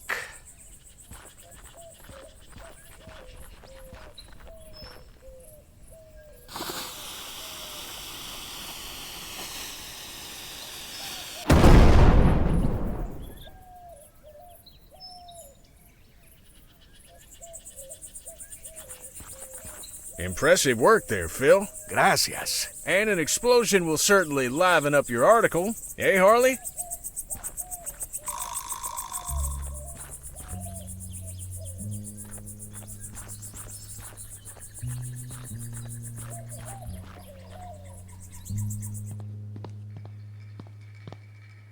Well, slap my behind and call me Betsy. Not sure what I was expecting to find, but it wasn't this. It has been completely ransacked. Still, there's gotta be some indication of where Clark took his money. Let's take a look around. But watch yourselves. No telling what any of these doohickeys might be capable of. No handle. Must be some other way to open it. Looks like it's connected to the door somehow. And that wire runs to the console back there. Won't do us any good if there's nothing powering this place, though.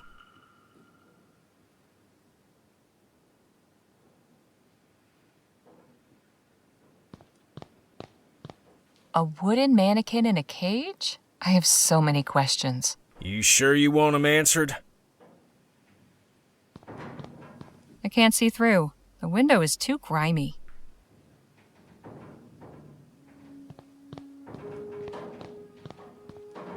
I can't make heads nor tails of this chicken scratch. Empty. Not really surprising. What in the ether is this thing? I wouldn't get too close.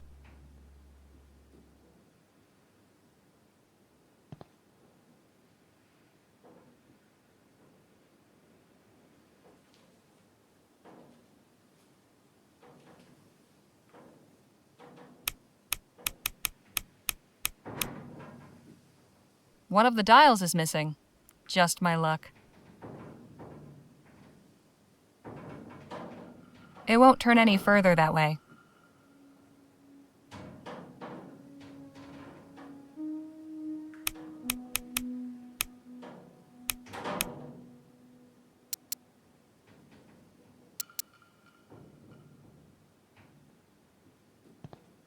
Not much left. Some books and a broken device.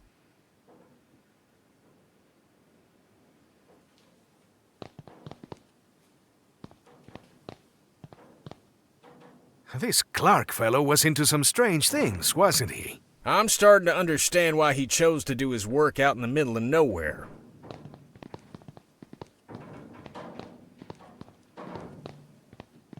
This may have held something interesting once, but now it's just lodging for spiders. This must be where Clark parked his rear during his experiments. This is where all the cables wind up.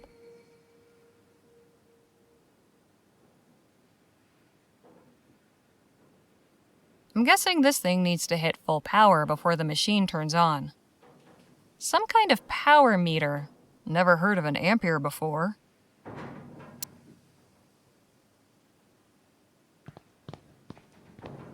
I can't begin to fathom what these contraptions are for. Nothing of use to us. Anything interesting in there? Not really. Probably why they were left behind. Way too high for me. Want me to give you a boost? Nah, I still couldn't reach. I'll think of something else.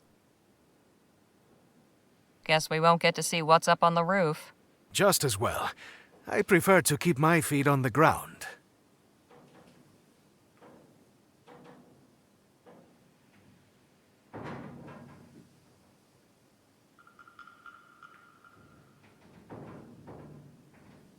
That's not going to help me reach the box.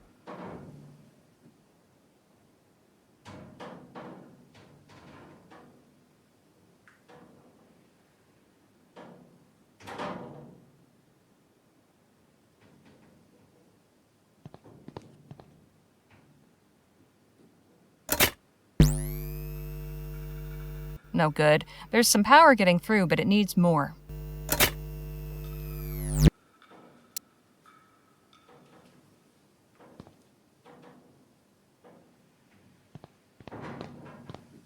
I can't begin to fathom what these contraptions are for. Nothing of use to us.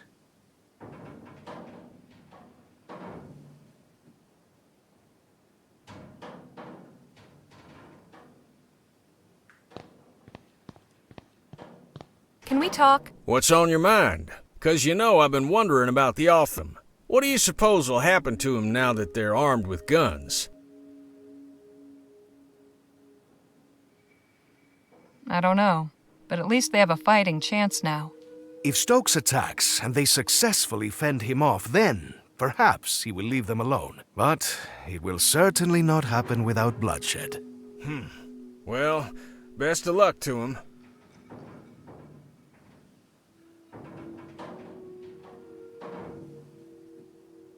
Any clever ideas to get to that confounded box? Not too many, I'm afraid. Although perhaps that chair could be of use.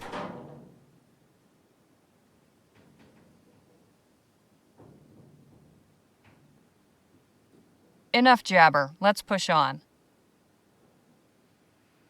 Maybe this will help. Then again, maybe not. Can we talk? What's on your mind? Hang on, I've got an idea. Why don't you just shoot the box down? Beg pardon? Let's put that gunslinging know-how of yours to work. I may be a showman, but I ain't a performing monkey. Besides, I never perform sharpshooting tricks without a crowd. Might I borrow that arrowhead for a spell? By all means. Maybe it'll bring you some luck, too.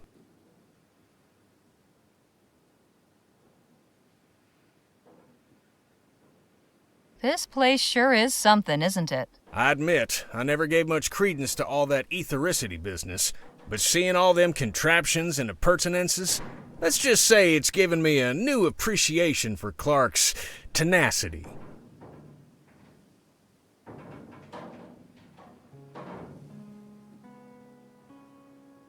Would you care to recount some of your previous adventures? I'd love to, but I'm afraid now just ain't the time. Soon as we have a respite, I'll be glad to regale you.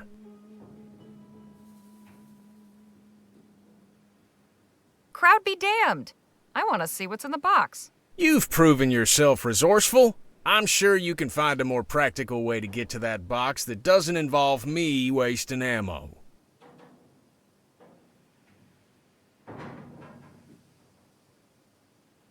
I don't understand. You showed off your prowess with a gun before. Now all I'm hearing are excuses. Why so shifty all of a sudden? All right, look. The truth is, I've gone a mite rusty. A couple of years ago, I could have done it with my eyes shut, but time ain't been kind to my hands. So how did you pull off that juggling trick? Danny's the one that shoots the ball from the wings. You want that box down so bad, ask him to help you when he gets back. Enough jabber. Let's push on. Hey, Phil? Let's talk. What about? Can you think of any way to get that box down? I'm afraid reaching high things has never been my forte. Clark's lab is really quite something, wouldn't you agree? Yes, something unnatural, something perverse. What possessed him to undertake this research is beyond me. How did you become so proficient with explosives? The science of it always fascinated me. Even as a child, I read a great deal about mining and demolitions. The lessons were invaluable. So, when my parents sent me to university, I studied civil engineering. Most people do not realize just how much care must be taken when dealing with dynamite. Hang on. You have a university education? Of course. Does this surprise you? No, I just didn't think a revolutionary would have a degree. Well, I do. From the Escuela Superior de Ingenieros in Madrid. Right. Carry on.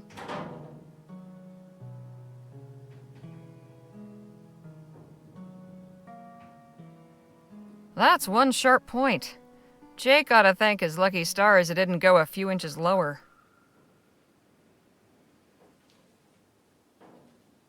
I hope this isn't considered treason.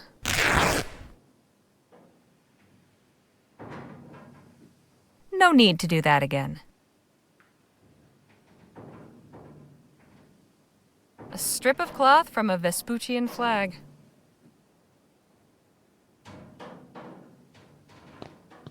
That's not going to help me reach the box.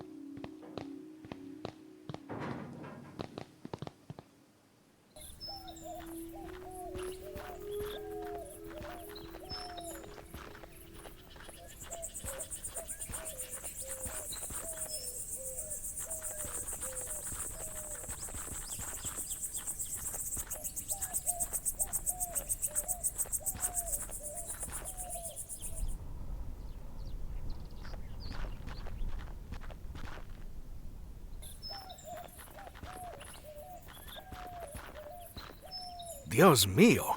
What is this abomination? Howdy, folks. Interested in learning about Coltit's miracle elixir? Of course we are, little lady. Then step on over here.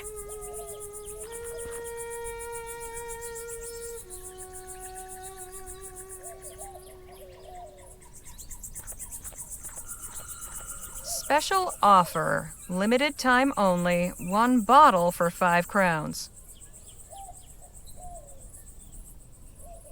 Boy, oh boy, I sure wish I was you. Beg pardon? Why, today's your lucky day.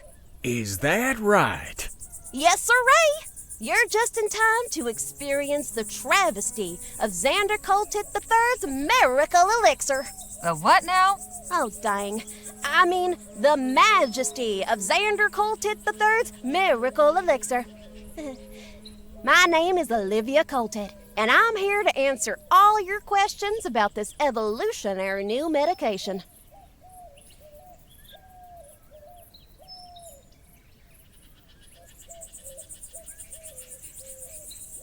Are you sure you don't mean revolutionary new medication? That's what I said. So, do you want to hear about it or not? Fine, I'll bite. Tell me about this miracle elixir. Glad you asked. From the maker of the widely popular Coltit's emulsified soporific comes Coltit's miracle elixir, the finest, most elective tonic in Vespuccia. Guaranteed to treat and cure all illnesses from arthritis to yellow fever. And for a special limited time, we're selling it for the treasonable price of just 5 crowns.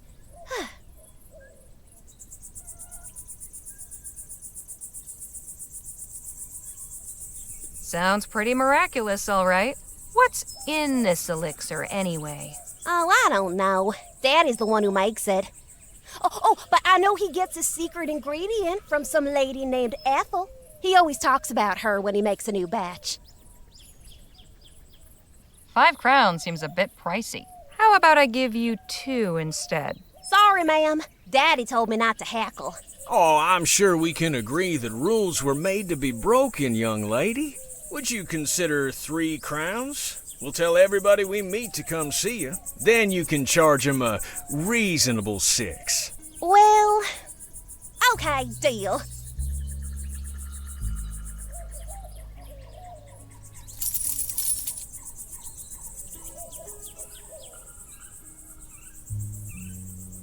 You wouldn't happen to be related to a kid in Rosewater named Jem, would you? No, ma'am. Far as I know, I'm a lonely child. Say, do you know anything about that lab over there? No, but I did hear a big boom coming from that way. Was that your doing? No. Oh, come on, you could tell me.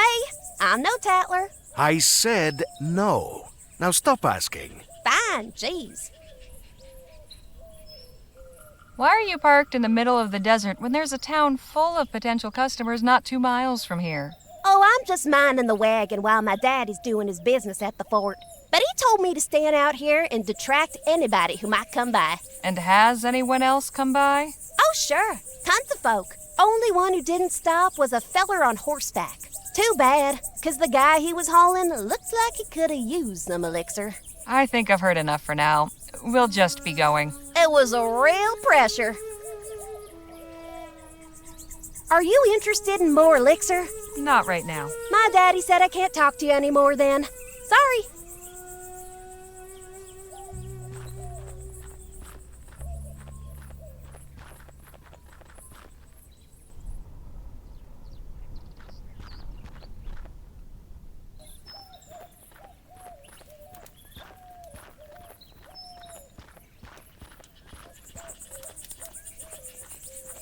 Hey, guard! What is it? Did Captain Stokes come back here? We lost sight of him after the attack. He's here. Don't think he's up to receiving anyone, though. I found the flag Stokes was carrying out on patrol. Thought he might like it back. It's very noble of you, miss. I'll make sure he gets it. Carry on, soldier. Right.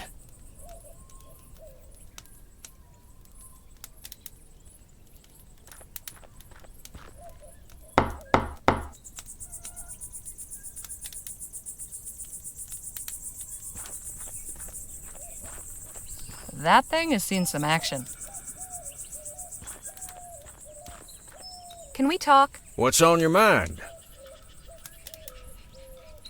Enough jabber. Let's push on. Hey, Phil? Let's talk. What about? Nothing, I suppose. Never mind. Whatever you say.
I get the impression this is what powers everything in here. We just need to get it running again somehow.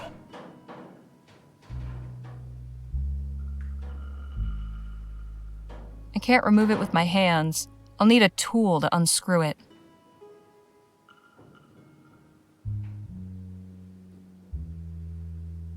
Let's see if this works.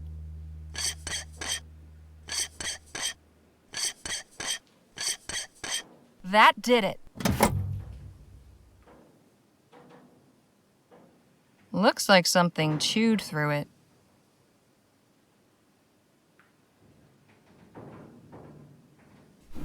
That should do it. No wonder the power's not getting through. This wire's all corroded. Let's put some of this elixir to good use.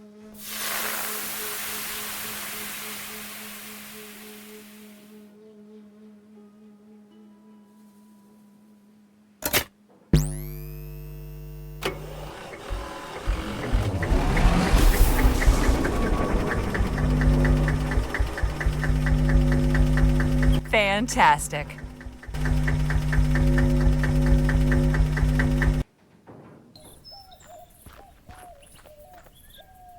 Looks like Phil managed to get the door open. I wonder if they found anything inside.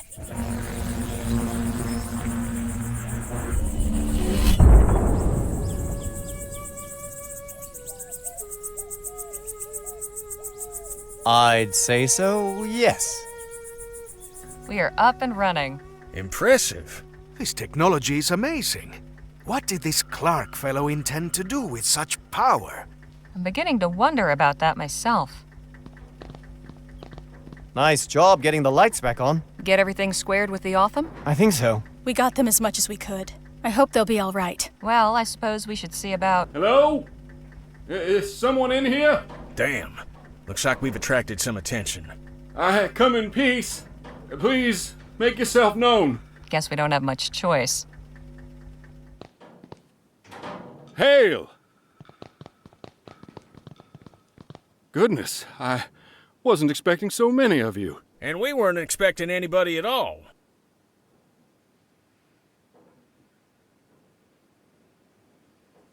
And just who might you be? I am Paul Burkhart, emissary of the Luminarians. The what now? We are disciples of Dr. Clark, protectors of his artifacts and legacy. No kidding. So you must know all about him then. Quite so.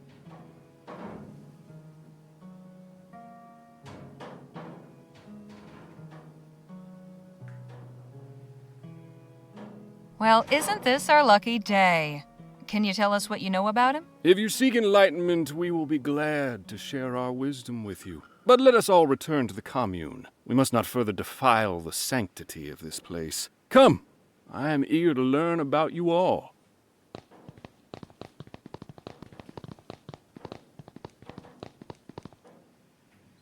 Welcome to Chrysalis, friends. Feel free to explore, converse with the residents. You'll find we have much to offer. We'll speak again soon. What an accommodating feller. This is all very strange. You all might be into this porqueria, but I want no part of it. I am going back to the lab. Suit yourself. All right, let's see what we can learn about where Clark's stash might be. But let's not overplay our hand, shall we? If anybody asks, our interest is purely academic. I'm really not a good liar, Mr. Ackerman. Shoot, nobody's asking you to lie, sugar. Just withhold certain details. We're interested in learning about Clark.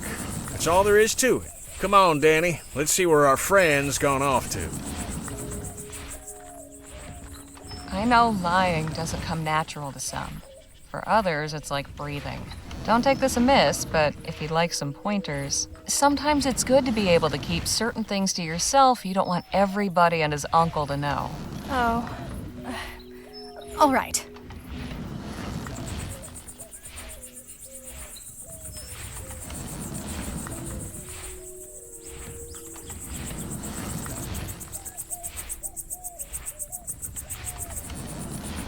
If they start asking too many questions, steer the conversation to another topic. You seem to have a lot of experience in these matters.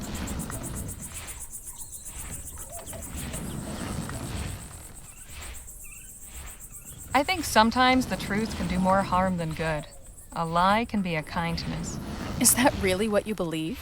If what someone doesn't know can't hurt them, why shatter their peace? Or bring trouble down on somebody else just for principle? Dishonesty is disrespect. For others, for God, for oneself. For instance, I would never conceal the truth from a patient, no matter how grim the outlook. Well, I won't argue with that. A body should know what they're up against. I don't lie to hurt people. Sometimes it's just the only way. That's good to know, I guess. Your advice is appreciated. I'll just see what I can find out on my own.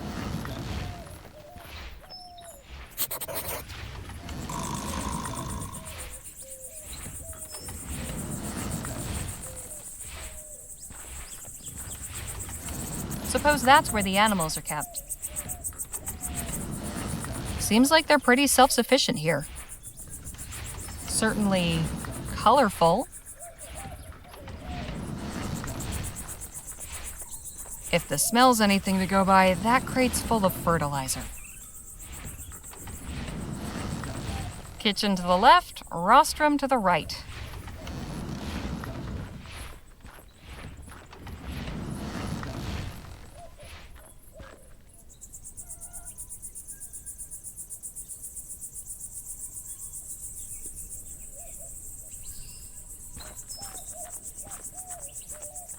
The butterflies sure seem to like these flowers.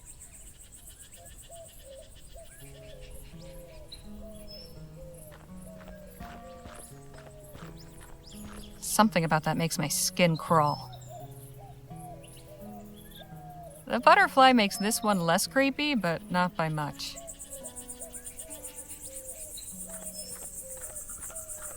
I hope I'm not interrupting anything. Ah, Harley. Miss Larkin here was just telling me about this fascinating place. Hello and welcome. It's so nice to have visitors. What is it you do around here? Plenty.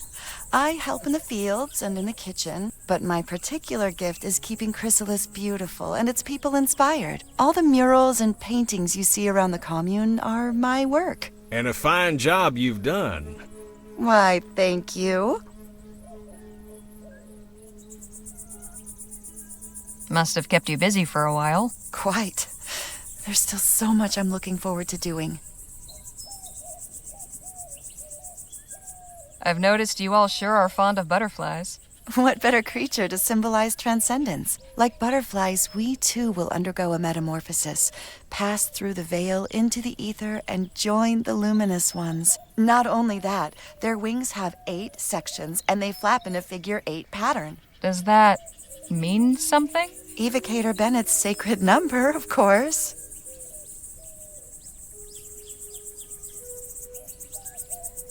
What's the meaning behind those shadow paintings? We commemorate those who have transcended, and those who will. Hence the butterflies? Very astute. Yes, the butterfly represents the immortal soul, the essence of a person in their fullest flourishing. The butterfly is pure potential, contained within those who have not yet transcended. Once someone has passed into the ether, it is released and flies free. Why, that's mighty poetical. I can see that you have quite a bold, brilliant butterfly stirring within you. You don't say. You see that, do you? If you permit me, it would be my honor to paint it. Only if you're willing, of course. Everyone's journey to transcendent readiness is unique. Perhaps you could tell me more about it once Harley's done talking. With pleasure.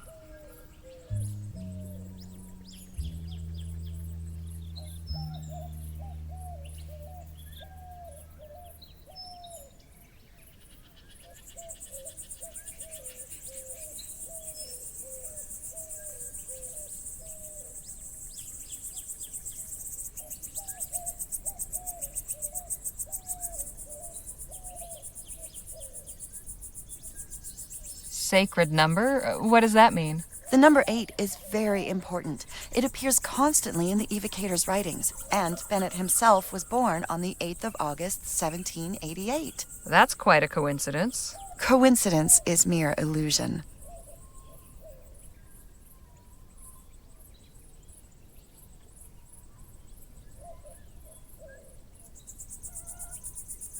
What exactly was Dr. Clark's etheric research about? Truth. Lovely sentiment, but could you be a bit more specific? He sought to connect us with the world above, to unite us with the luminous ones. He succeeded in not only opening the door, but stepping through and crossing the veil. He showed that the way is possible. Now we all must learn to follow.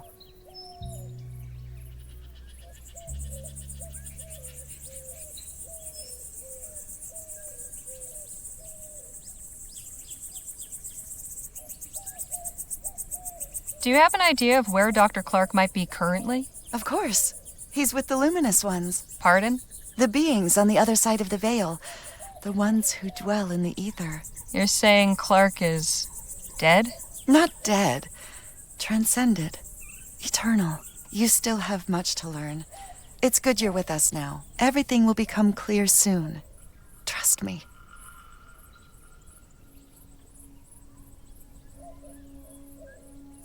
Did you ever meet Dr. Clark? I did. Once. Such a brilliant mind. We didn't speak long, but I felt as though we'd conversed for hours. How did you end up here in Chrysalis? Ethericity always fascinated me. I joined up with the Luminarians when they were passing through Rampton on their way west. We founded Chrysalis here, close to the Evocator's laboratory, and where the veil is parted. The veil? The boundary between our world and the ether, the realm of the cosmos, home of the luminous ones. The barrier is very thin here. Can't you feel it? There's definitely something in the air. All right. Thanks for the chat. Be well. Don't wander too far now. They seem enthralled by Paul's ramblings. They're really fond of this butterfly motif, aren't they? I kinda like it. My friends, today we give thanks for our manifold blessings. On this day of celebration, the Evocator's Day of Transcendence. And why do we celebrate today, on the 8-month anniversary? Because 1 is nothing special.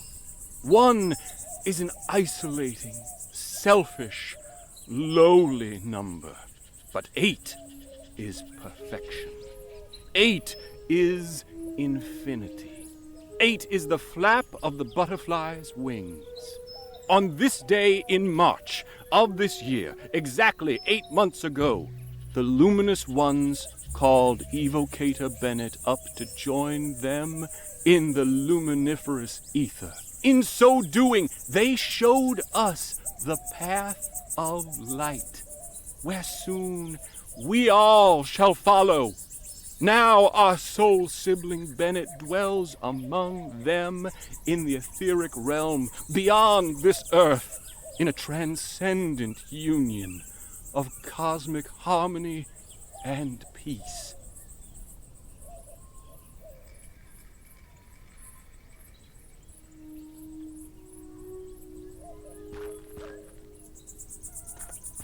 Hey, Danny? What's going on? I was wondering if you might help me out with something. What? There's a toolbox inside Clark's lab that's out of reach, and I've had no luck getting it down. Think you might put your pistols to the task? I asked Jake to do it, but he said you were the one for the job. I can do that. Yeah. You want to go right now? Yes, let's head over now. Sure thing. Just lead the way. Ah, Phil. There you are. Had enough of those luminous lunatics too, did you? Not entirely.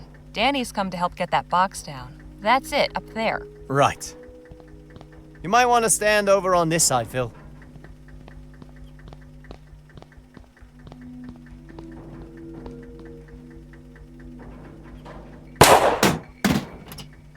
Nice shot. Thanks, Harley. Happy to help. So, what's inside that box that's so important anyway? Guess we all get to find out together.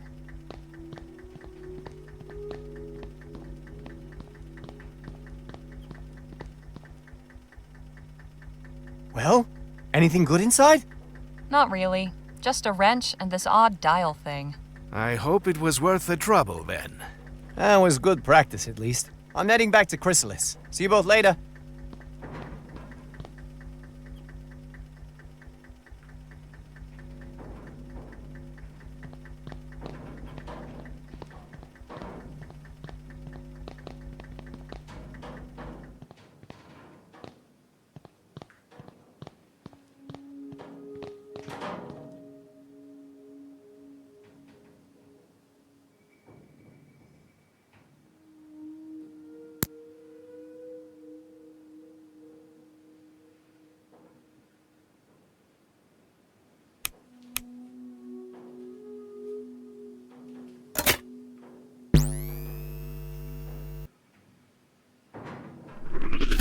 Phil, you might wanna...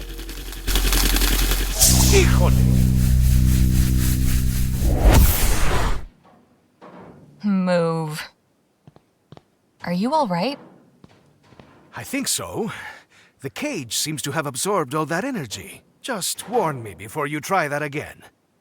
So, this console operates equipment by setting the dials in a 4-digit sequence.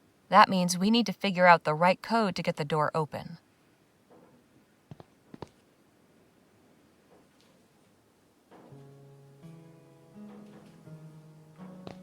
At least Clark did his testing on mannequins, not people.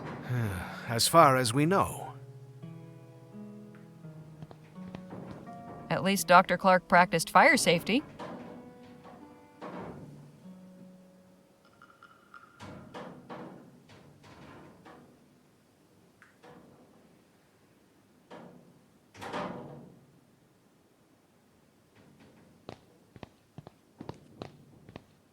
What in the ether is this thing? Best left alone, if you ask me.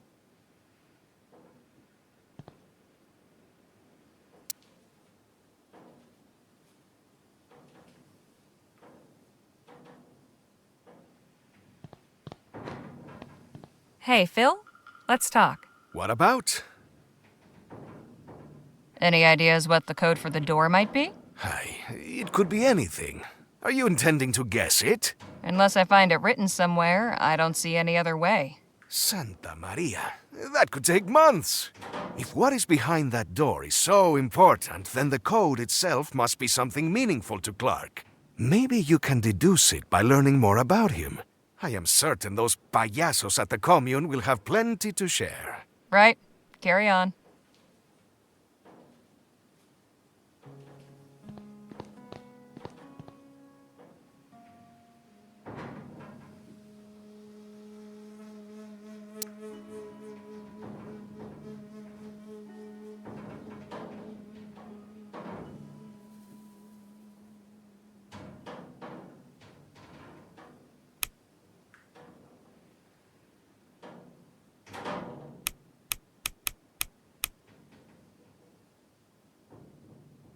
It won't turn any...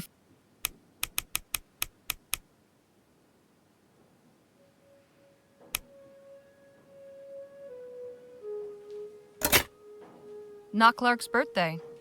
Good to know he wasn't quite so conceited.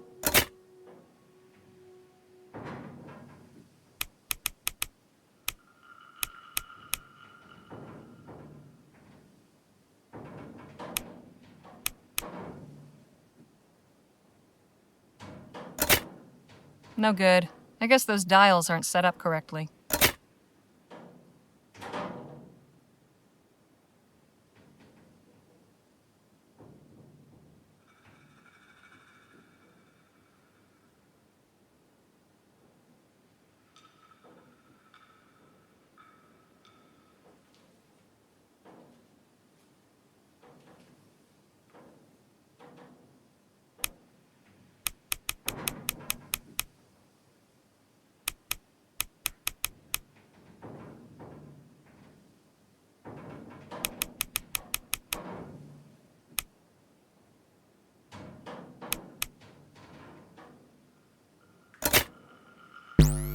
I'm starting up the device again.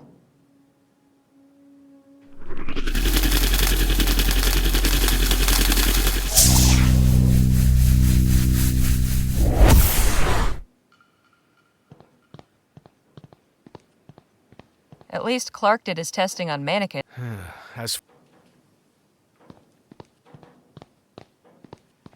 I will stay in here.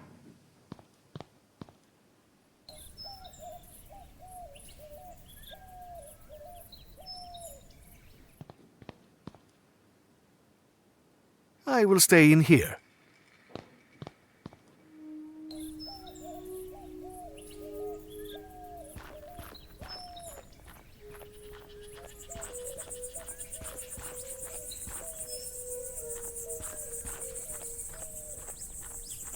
Whatever turning on that generator did, I hope it's not permanent.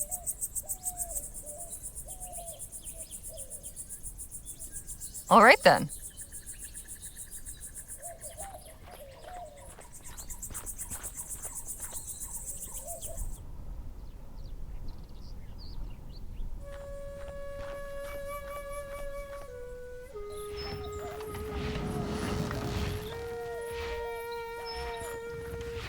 If the smell's anything to go by, that crate's full of fertilizer. Not very intimidating. No wonder the crops are bare.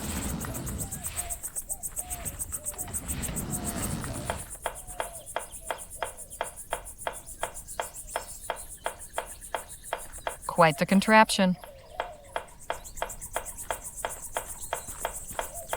My, that's quite imaginative. Excuse me? Ah, hello. You must be one of Miss Redbird's companions. That's right.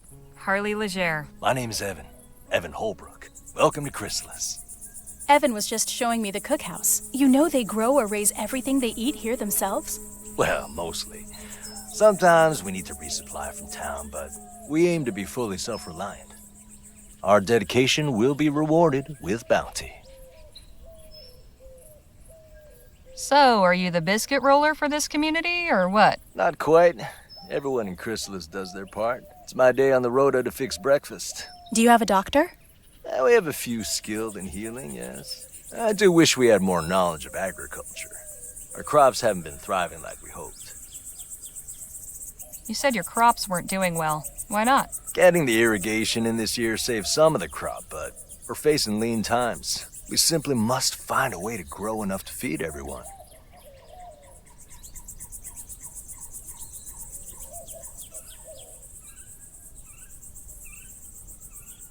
Did you ever meet Dr. Clark? Alas, no. I hadn't really heard of him before the expo. I was looking at the wax anatomical models in the medical marvels exhibit. But my wife said they turned her stomach, so she went to see the etheric pavilion instead. I don't think she really knew who Bennett Clark was either. It was just something to pass the time. If only either of us knew what a significant thing was about to happen.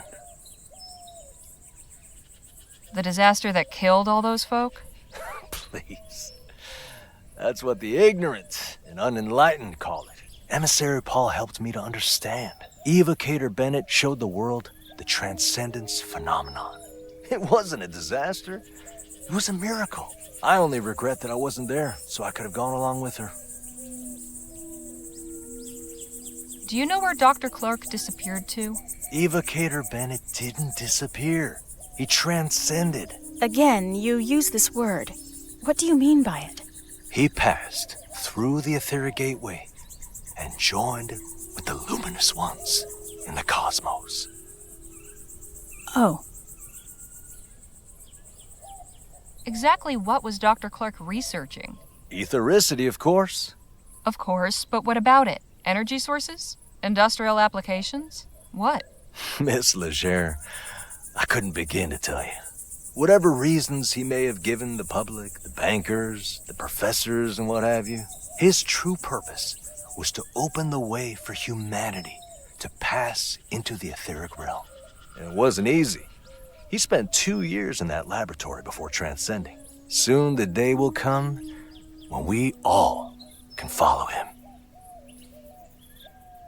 What's your story, Evan? How did you join up with these folks? Well, like many of the others here, I was living in New Britannia. My wife was there at the etheric demonstration at the expo. I thought I'd lost her forever. But Emissary Paul found me and explained how she hadn't perished, merely transcended. At first, I didn't believe him. I wanted to throttle him, actually. I can understand that reaction. But I realized that in my grief, I had become blinded. Oh, I am so sorry. Don't be. One day I'll transcend too, and we'll be reunited in the ether. It was good talking to you. I'll leave you both to it. Goodbye for now. See you later, Harley.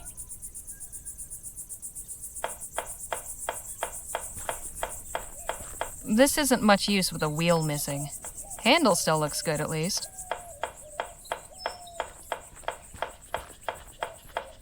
Well, well, if it isn't my old friend.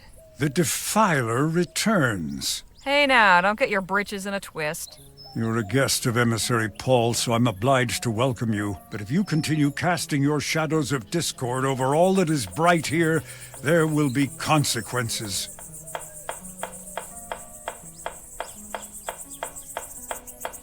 Now just where do you get off saying I'm casting shadows of discord or whatever? I caught you trespassing outside the laboratory. Then your friend blasted the door off. It was all in the name of research. I'm just as interested in all this as you. You've a peculiar way of showing it. Did you ever have a chance to meet Dr. Clark? No, nor did I desire to. No? Ethericity is not a power to be trifled with. I've no interest in meeting someone who treats it as a plaything. Where did Dr. Clark end up? Not where he should have. Do you know any details about Dr. Clark's research? He was toying with fire, pure and simple. He may have been inspired and driven to his work by the luminous ones, but he was only their tool. He did not acknowledge their undeniable glory or show them the proper respect. He took a battering ram to the door of heaven. When they tired of the noise, they whisked him away inside the gates, while the rest of us still wait outside. So what you're saying is, you don't actually know. I've underestimated you. I didn't think there could be someone more arrogant than Dr. Clark.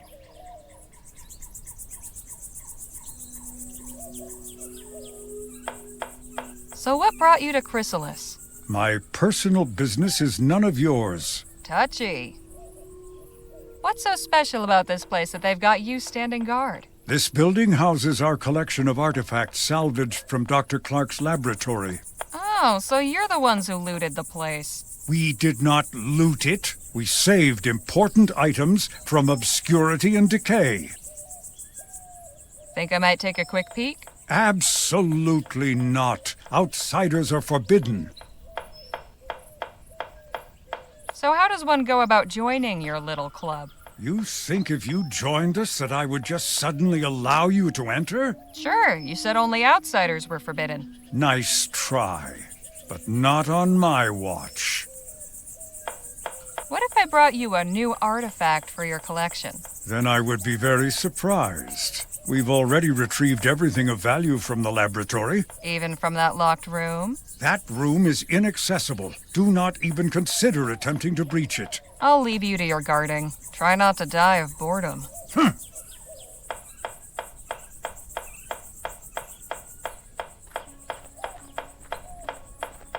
Nadine, could we have a word? Of course. You enjoying yourself here? These are good people. I'm glad we met them. You don't find them a bit odd? I'll admit, I don't quite comprehend their philosophical ideas, but they've welcomed us with open arms. The least we can do is offer open minds. Any ideas as to how to get that fellow over there away from his post? Change the subject?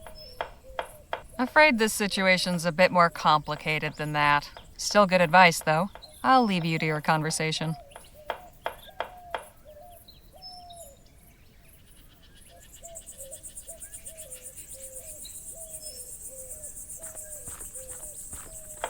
Full of grain, by the look of it. I think I saw this model in the latest Bulls Clearage Frontier catalog. Fancy.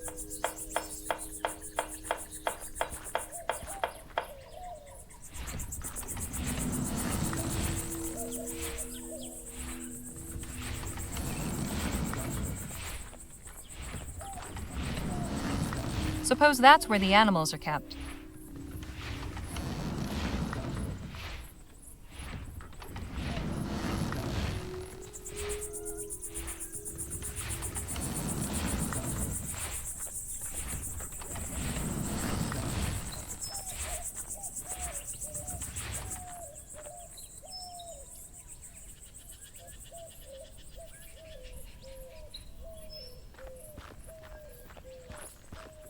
Could we have a word in private, Jake? Sure. What's on your mind? I got a theoretical question for you. Shoot. Say you needed to come up with a sequence of 4 numbers. What would you pick to make it easy to remember? Hell, that's easy. 1817.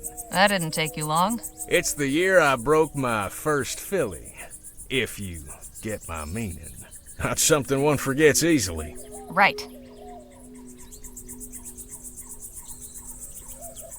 I think I've found a promising lead.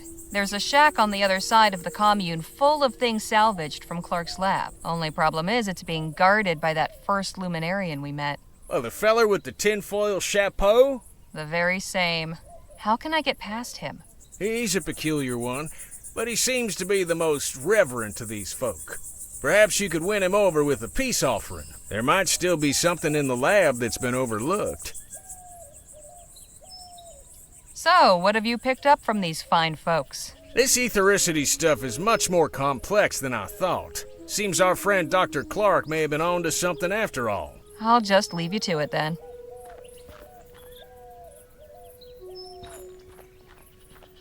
Best not to interrupt. Hey, Danny? What's going on?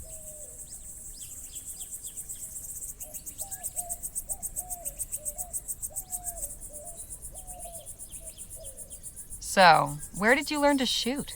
I, used to know some folks that were handy with pistols. They gave me a few pointers and I just sorta picked it up.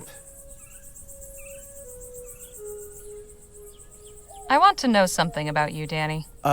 Okay. Like what? Just how old are you, anyway? I'll be 21 this winter, but I can handle myself just fine if that's what you're worried about. Have you got any family? Sure. My parents and older brother live on the coast, near El Presidio. I write them every month. I haven't seen them in a dog's age, though. But Jake's been like family to me, really.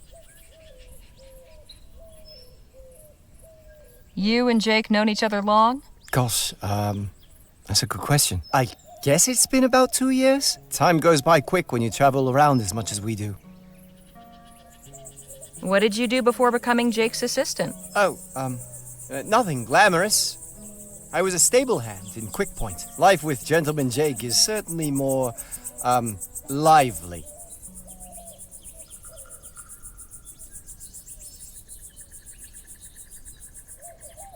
So, what's our friend on stage been jabbering about? What hasn't he? This guy makes Jake seem like a silent monk by comparison. Anyway, it's mostly been about Clark, his etheric research in New Britannia, how he built his lab out here after the Expo disaster. Excuse me, miracle, that sort of thing. He says Clark transcended. I'm not sure what that means. I get the impression it means he's dead. Oh, that's too bad. What's your impression of Chrysalis? Well, it's peculiar. Everybody's got a job to do, a way to help. Nobody's left out, and that's nice. But all this stuff about etheric beings? It sounds, Crazy? You said it, not me. Anyhow, I wouldn't mind hanging around a while. If you had to pick a 4-digit number sequence that was easy to remember, what would you pick? Suppose it'd be something important? A date, maybe? Or a memorable year? Never really thought about it. I'll leave you to the lecture.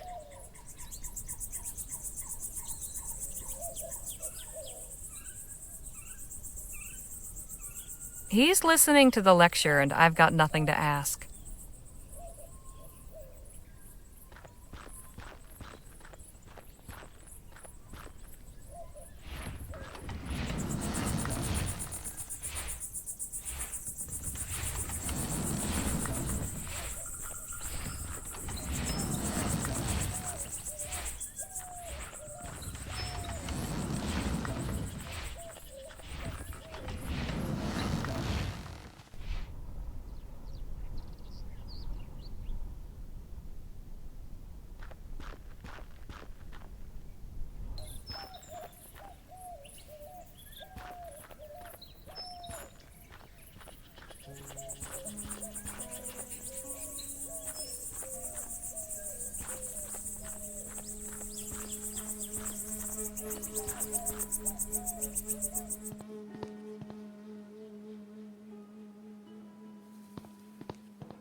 No good.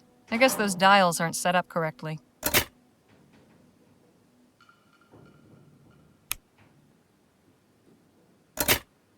Not Clark's birth year. Guess that would have been too obvious.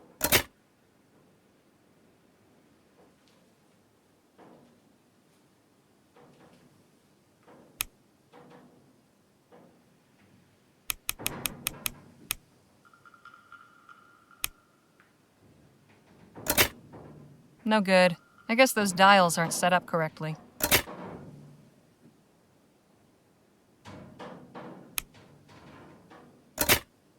No good. I guess those dials aren't set up correctly.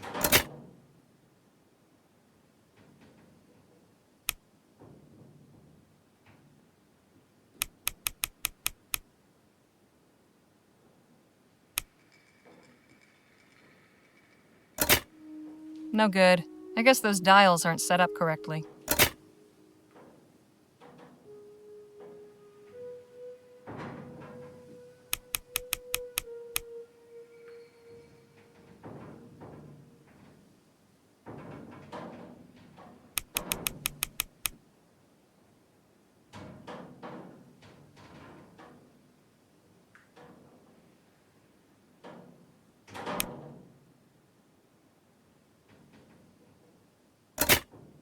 No good. I guess those dials aren't set up correctly.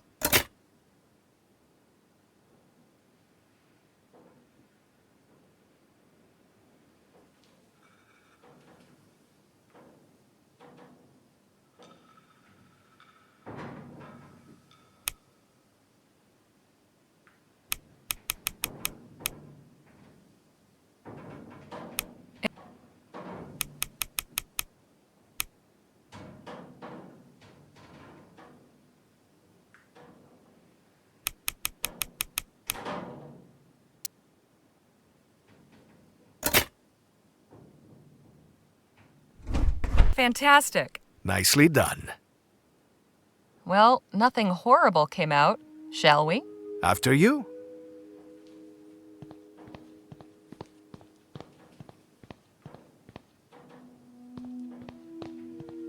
Santo cielo! What in the ether happened in here? I do not know, but I am not going in any further.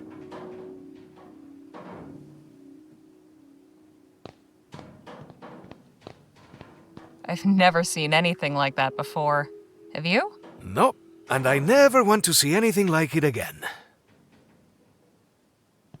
These mannequins are disturbingly lifelike. This one's missing its head. I wonder how that happened. I can die happy never finding out.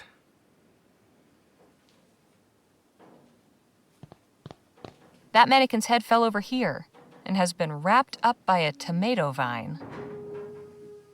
This might be of interest to our friends in Chrysalis. Ripe and juicy tomatoes. How can they grow without any soil? Easy. Devilry. Completely overgrown. Probably for the best.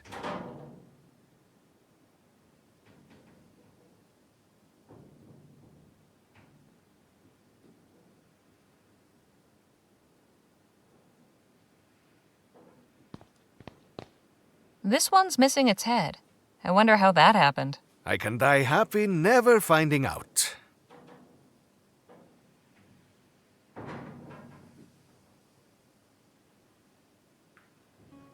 This one seems to be the happiest of the bunch. How can you tell? It's the only one smiling. This pumpkin is thriving, despite being sealed in here with no water or sunlight. There is something very unnatural about all this. These squashes look healthy. This one's just staring at his buddy. Ripe and juicy tomatoes. This one's posed like it's reaching for something. Clark's research involved playing with life-size dolls? Que locura!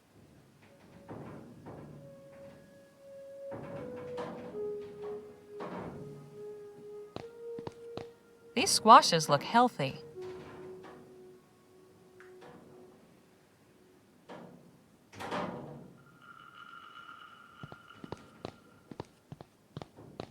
Hey, Phil, let's talk. What about? Nothing, I suppose. Never mind. Whatever you say.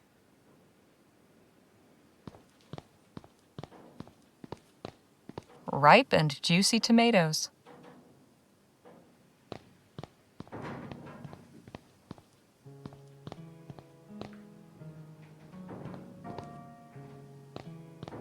I will stay in here.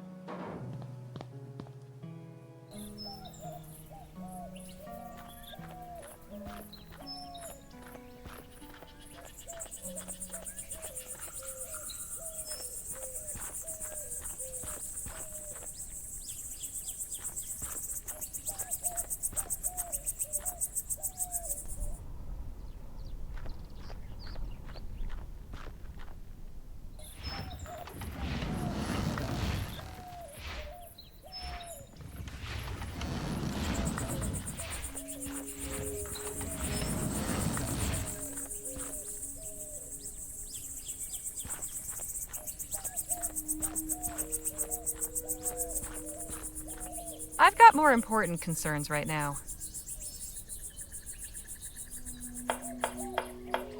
Have a look at this. What? Where did this come from? Clark's lab. His test room, to be precise. You were able to get inside? Sure was. It was full of plants and all kinds of weird equipment. The ethericity seems to have boosted the growth of the seeds somehow. It's like a jungle in there. I cannot condone your reckless disregard for the sanctity of the laboratory. But I also cannot deny the importance of this discovery. I must alert Emissary Paul immediately.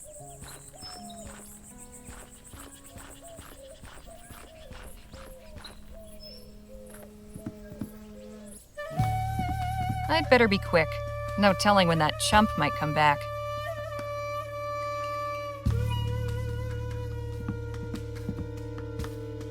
Damn, that's got a kick to it. Some old bearded guy. The flag says Galileo Galilei.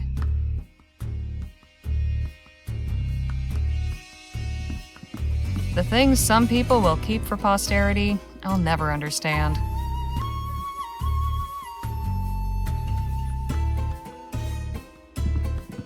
Nothing's hidden behind it. Doesn't seem to be working. Full of all kinds of liquids. I'd rather not know what they are.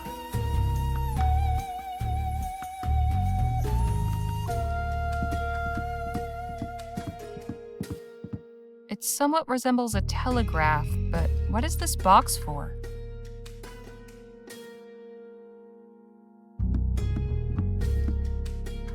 No effect that I can see. That didn't do much. Must be nice to actually be able to understand this stuff. A bunch of scribbles documenting the effects of ethericity on plants. The New Britannia Gazette. The lead article is about the upcoming Lamplight City Expo. Didn't do anything. Probably for the best.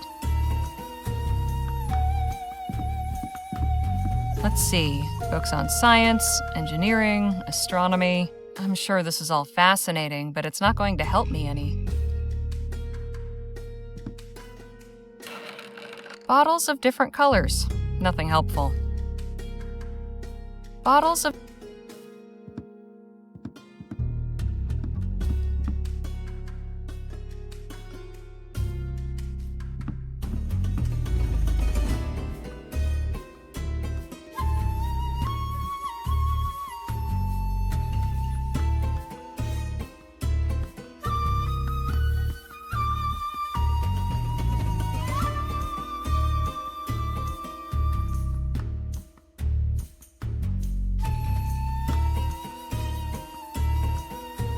full of all kinds of liquids. I'd rather not know what they are. Bottles of different...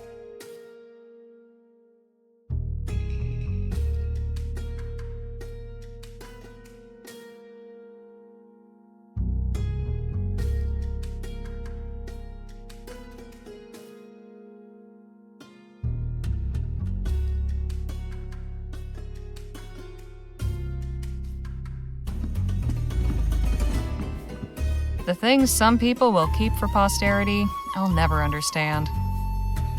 I'm not leaving until I know for sure what became of Clark's money.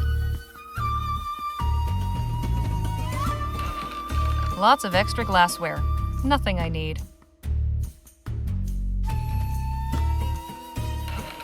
Nothing but empty vials and flasks.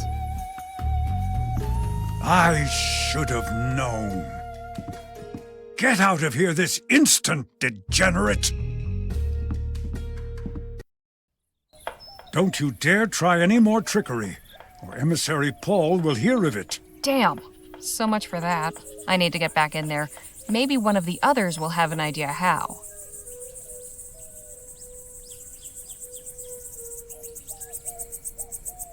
I strongly suggest you get out of my sight. Better not push it. I still need to find a way back in there.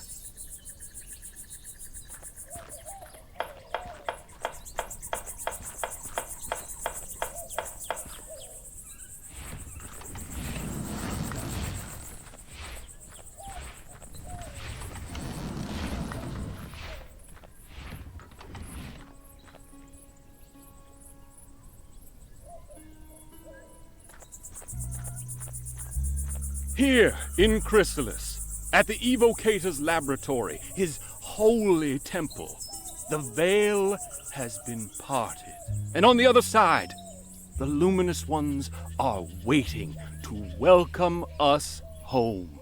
When he first arrived here, in that twice-blessed year, for never forget that 8 is the most sacred number, Evocator Bennett perhaps did not yet know that he was building a temple. But that is what it was, my friends. A temple. a lighthouse, a shining beacon in the dark, a divine instrument that would pierce the cosmic veil, letting the ether's light shine through to guide us, calling the luminous ones, calling us here, calling us home. Hey, Danny? What's going on? That fellow we met outside the lab caught me snooping through Clark's things. I need to get back inside the building.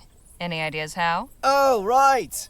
He came over to show something to the emissary. If you already distracted him, I'm not sure how you could do it again. Maybe one of the others will have an idea? I'll leave you to the lecture. Could we have a word in private, Jake? Sure. What's on your mind?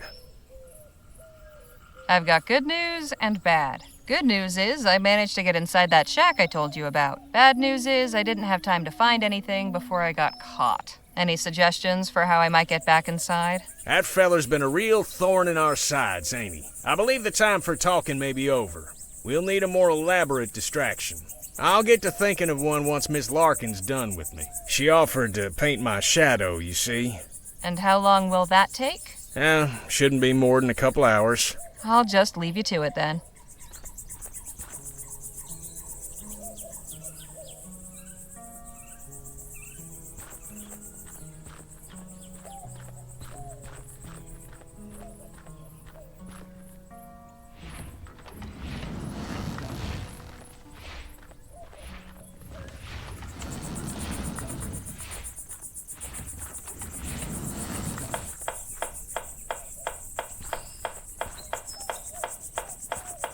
Nadine, could we have a word? Of course.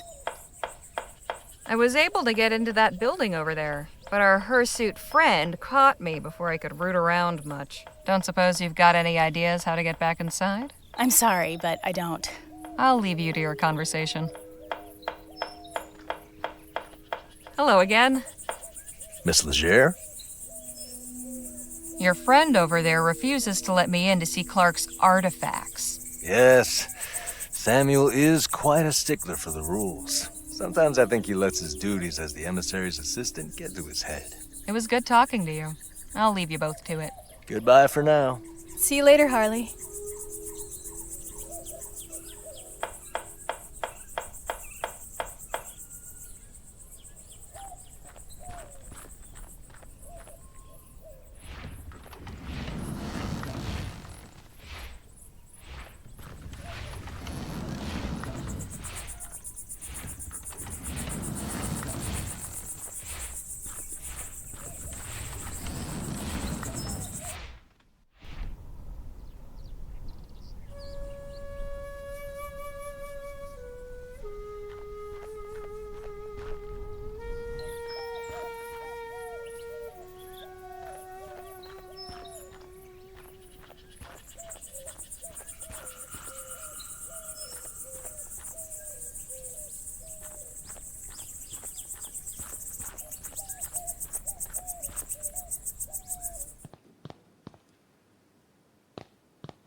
Hey, Phil, let's talk. What about? A bunch of Clark's things are collected at the commune. I managed to sneak in, but I got caught. Got any ideas how I can get back in? It just so happens I do. I have had a look around, and this machinery is quite unstable. With a few more items, I could finish what we started with the door and send this whole place up in smoke. That would give you time to search, no? It would, but it seems a touch extreme. What would you need exactly? Well, mainly fertilizer and flammable liquid for accelerant. I can construct a detonator out of scrap I found, but I will need something to serve as the plunger to set it off. Well, I'll consider it. Right, carry on.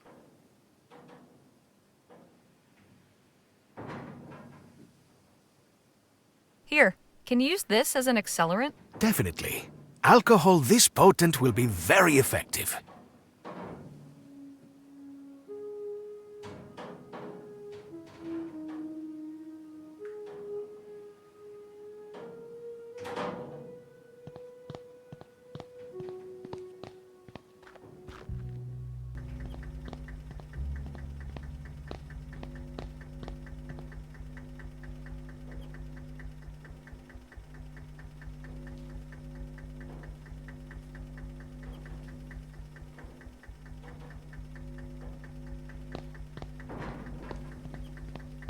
Seems to be working now.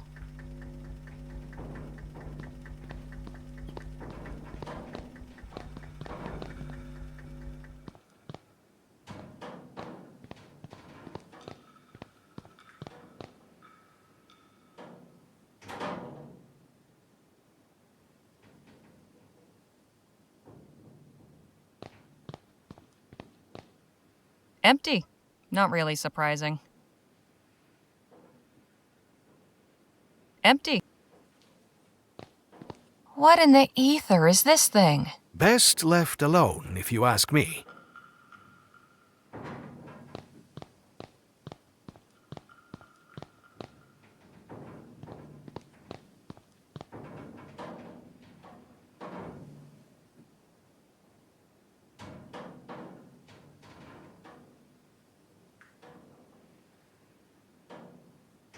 I do not understand why a man would want to keep something that almost killed him.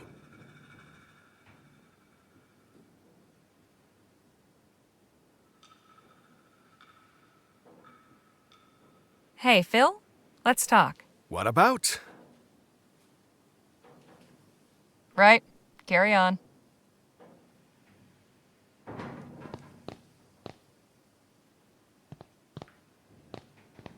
I will stay in here.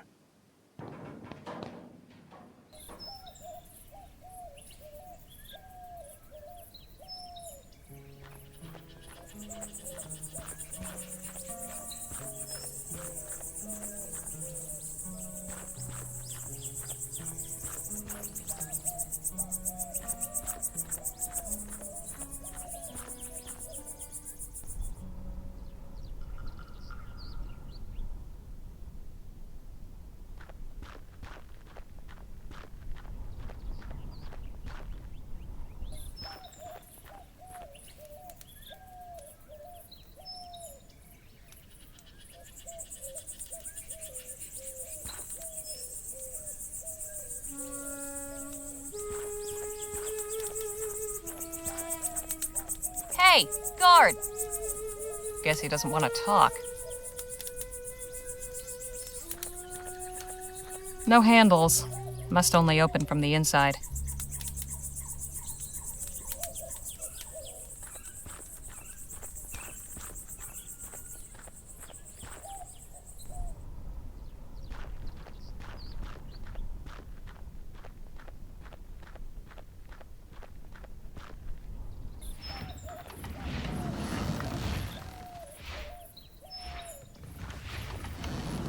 This had better work, Phil.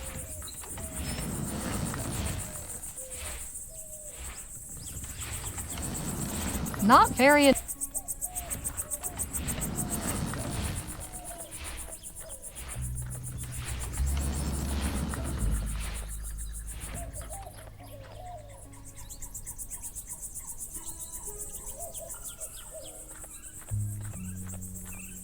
He's listening to the lecture, and I've got nothing to ask.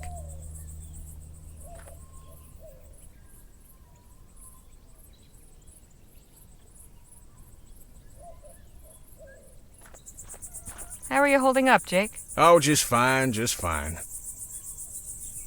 How are you holding up? Oh, just fine. Best not to interrupt.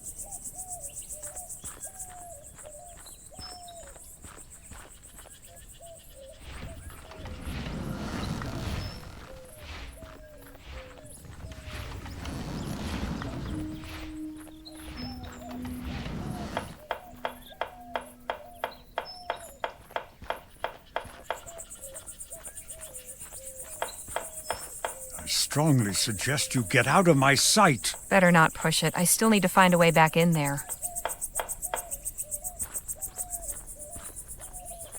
This isn't much use with a wheel missing.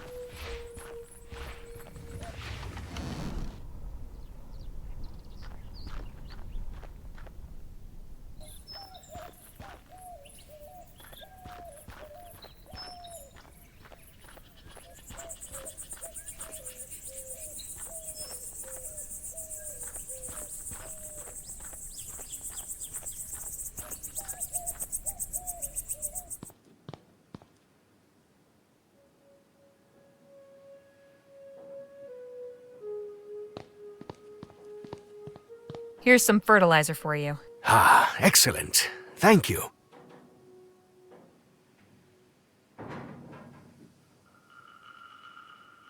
A fine tool.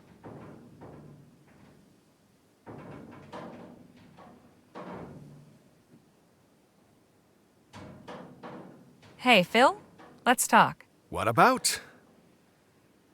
Could you remind me what it is you need for your distraction? Something I can use as my detonator's plunger.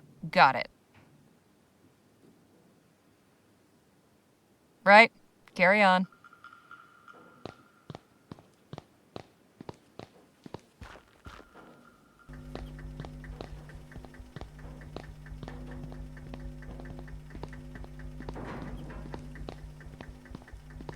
There's more than one way to get a box open.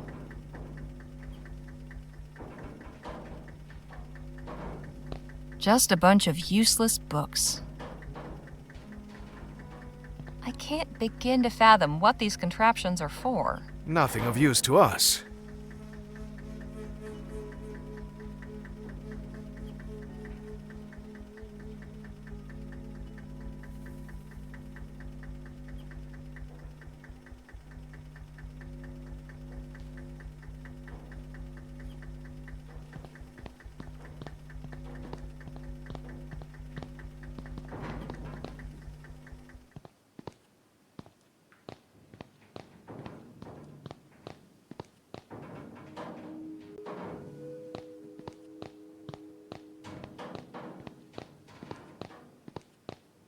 I will stay in here.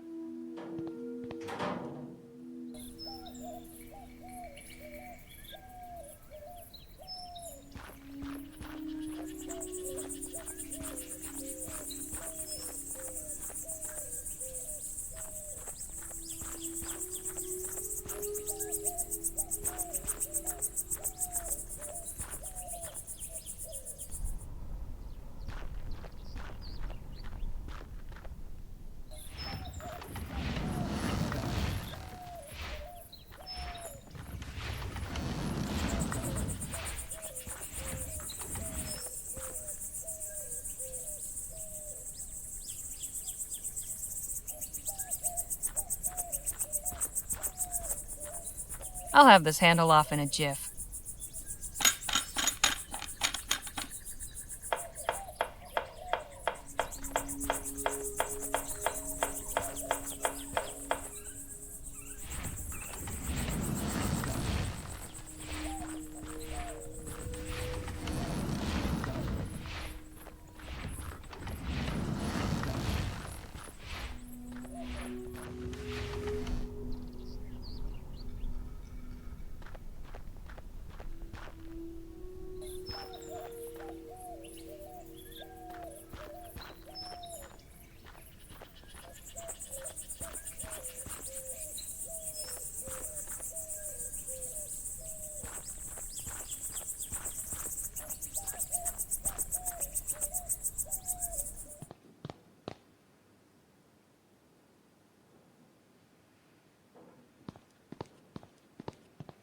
Will this work as a plunger? Why, yes, I think so.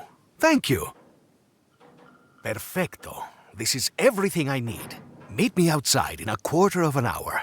And prepare for a show that will make Jake envious. All right, everything is prepared. Take one last look. When you are ready, just say the word.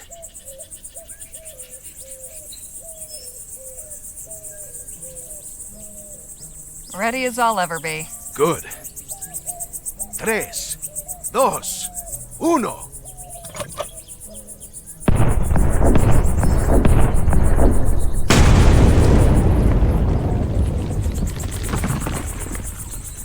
Carajo! That was beautiful! Now, I suggest you get back to the commune and find whatever it is you were looking for. I will meet you and the others by the railroad tracks when you are done. All right, let's try this again.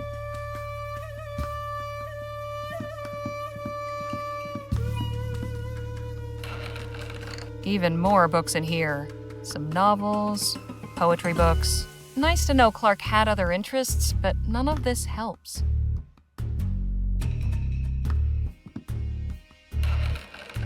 Lots more books, mostly about technical subjects.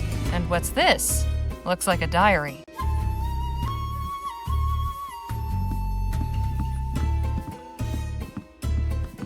More scrawled nonsense. Why would they keep this?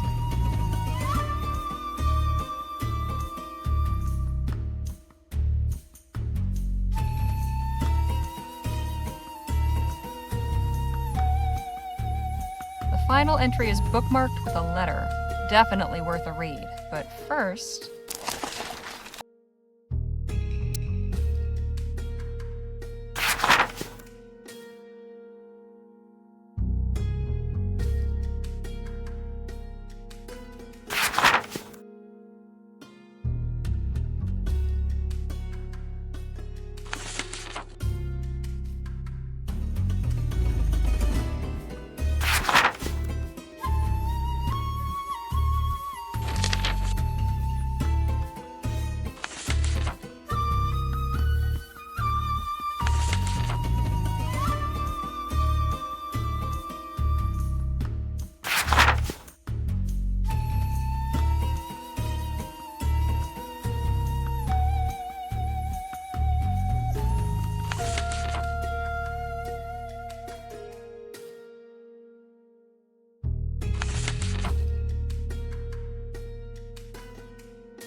February 9th, 1850. That's only 9 months ago. Clark, I have a business proposal. Relinquish that dusty laboratory in the middle of nowhere.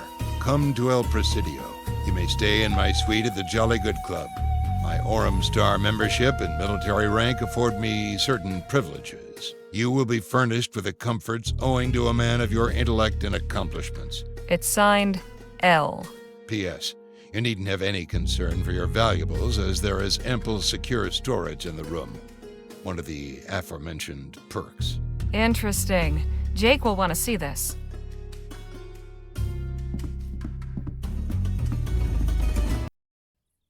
I heard a big boom, and then they all went running toward the lab. That's where Phil went. Do you think... Hey, there's Holly. Do you have any idea what all this ruckus is about? Or where Phil's gone? Both, and I'll gladly tell you, but we need to get out of here right now. Right behind you, my dear.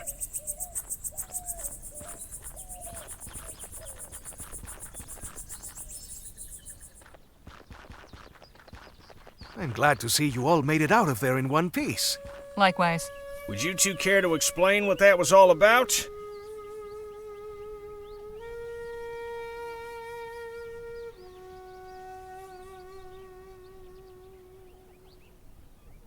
I needed a way to get inside that shrine to Clark, and Phil provided the distraction. So you blew up the lab? You should have seen it. Some of my finest work. I have to admit, that was resourceful of you. Although we probably shot whatever goodwill we had with the Luminarians. I should say, was that really necessary? We had no other choice. If you ask me, we did the world a favor by raising that chamber of horrors. I assume you didn't come up empty-handed. I found Clark's journal. Have a look at this letter that was inside. An invitation to the Jolly Good Club in El Presidio? Yep. Check the date. 9 months ago. Huh. That's right about the time he disappeared, isn't it? It is indeed. I'd say it's obvious that the good doctor accepted the invitation. And took his money with him? Well, it wasn't in Chrysalis or his lab. And listen to this. You needn't have any concern for your valuables, as there is ample secure storage in the room. Don't get much clearer than that. Suppose we should start packing if El Presidio is our next destination. Now, let's not get ahead of ourselves. First and foremost, we need some transportation. You haven't got any? Don't you tour around? Sure, but our show wagon ain't gonna fit all of us. Plus, we'll need it to store all the show's props and equipment while we're gone. There's that lady in town with a wagon, though. Heard her talking at the saloon once. Said she hires it out to travelers. Sounds promising. Who is she? You've met, actually. She was your cellmate when we bailed you out. Lola?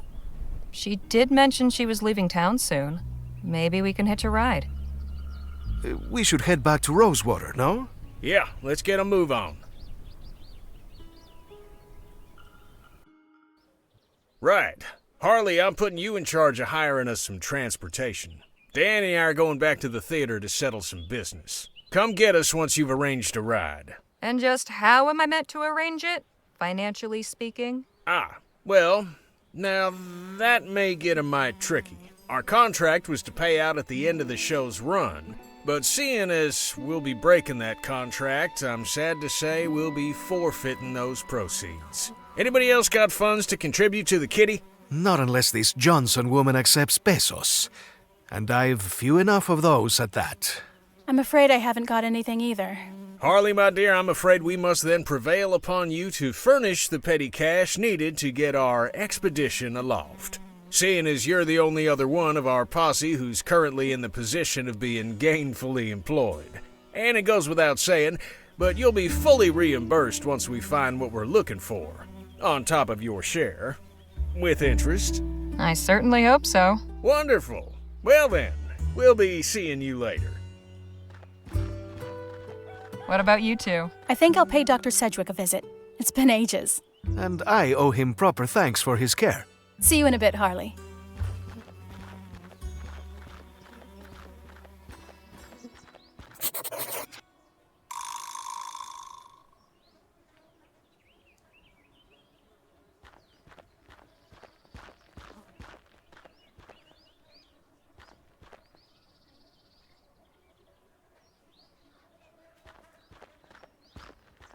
Not much of a place to stay. I can see why Lola's itching to skip town.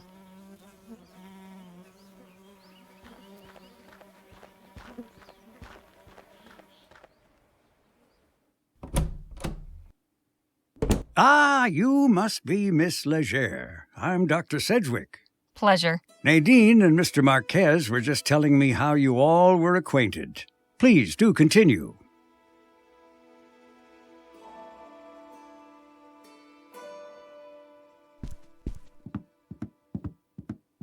Quite a variety of potions and tonics you've got here, Doc.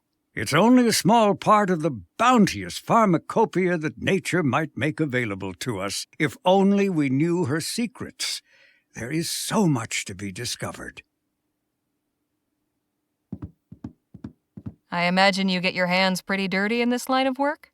It's for cleansing before, not after. I am a follower of the modern European theories, positing that disease follows from the propagation of tiny animalcules living on the surface of the skin. Thorough washing with soap and water is said to eradicate them.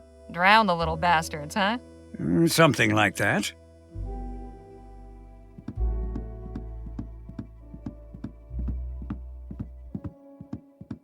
Hey, Doc. Miss Leger. Did you ever make the acquaintance of Dr. Bennett Clark? Ha! Doctor. If that man's a doctor, then I'm Hippocrates. Shall I take that as a no? Miss Leger, I do not associate with lunatics and crackpots, especially those who recklessly cause the deaths of innocents. Now, let's not sully the good name of higher learning any further. Have you met any members of the Luminarians? I beg your pardon? They're a community living near the old Clark laboratory. Oh, those ethericity cultists. Yes, they do make their way into town on occasion. Sometimes the women come to me seeking certain remedies and prophylactics. And I've treated 1 or 2 cases of malnutrition. The desert is a hard place to make a home. Something about the old lab draws in the gullible and deluded. Lost souls searching for meaning. Well, that may not be a worry anymore. I'll see you later, Doc. Do take care of yourself. That's impressively clean. Cleanliness is next to godliness, as they say, and good health starts with good hygiene.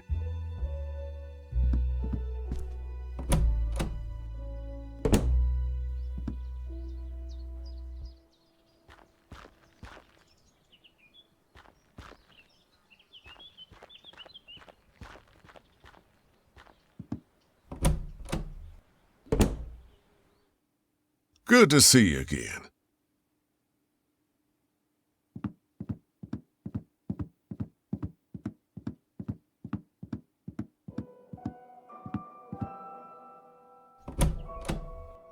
Good to see you again, Harley. Hope you're spinning me some more 'em. Well, I've spent the past couple days following Jake around, gathering plenty of straw. Glad to hear it. I like writers who go above and beyond.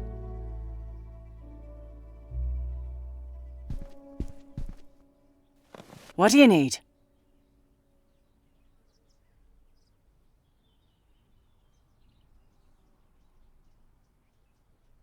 Joni, I'd like to ask, could I get an advance on my article? What for? The long and the short of it is that Jake has invited me on an expedition. I'll need some extra crowns to cover the expenses. What kind of an expedition? We're going to look for Dr. Bennett Clark's missing fortune. Surely a far more interesting story, wouldn't you say? You're right about that. Tales from the wild frontier are in vogue these days, and folk will be gumming to find out what happened to Clark. But I like people who finish what they start. Get me your assignment, then we can discuss your next one. Understood.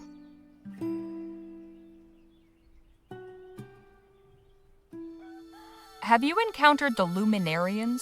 What in the ether is a Luminarian? Oh, they're in the ether, all right. They're a community of folks living near Dr. Clark's old lab who have designated themselves protectors of his artifacts. They believe Dr. Clark transcended into the ether and joined some luminous beings that live there. That's some wild stuff. But I publish newspapers, not copper novels.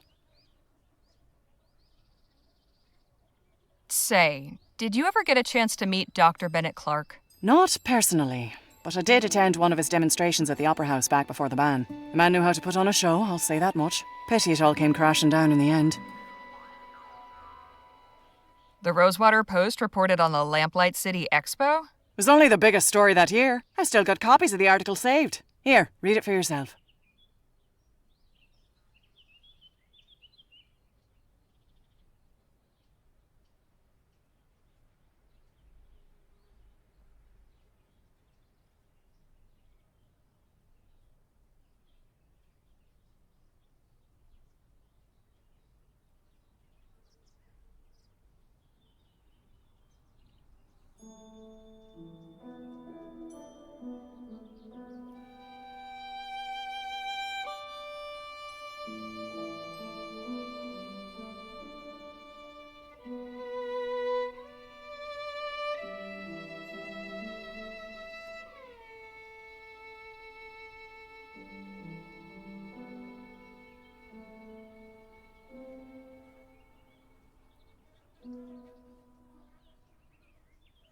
Can I keep this? Frame it if you like. I'd best be on my way. Right you are.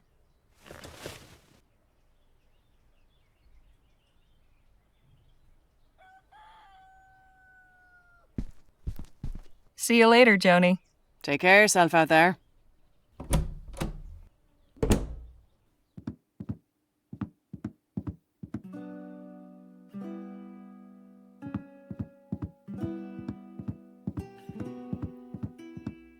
All right, let's get this thing knocked out. But first...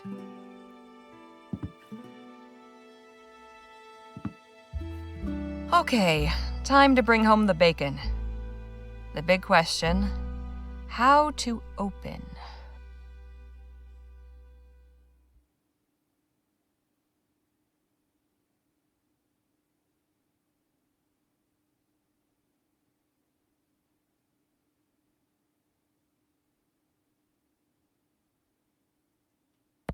From the moment he rode on stage astride a huge, steam-spewing mechanical horse, it could not be denied that Jake Ackerman was more than your typical copperpenny showman. Following that outstanding overture, Gentleman Jake's Wild West Spectacular proceeded in a similarly gobsmacking vein.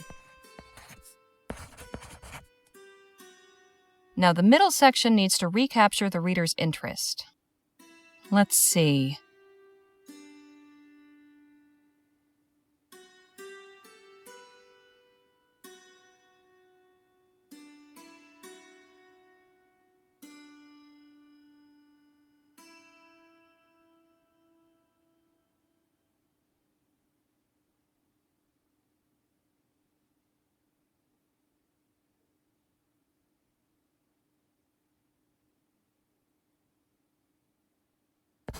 Not content to sit on his laurels, Jake has undertaken an audacious investigation into some of our very own local mysteries. I was fortunate enough to accompany him on a foray to Dr. Bennett Clark's erstwhile laboratory of the forbidden etheric sciences, situated just outside the town of Rosewater. What we found inside boggled the imagination. And now for an ending.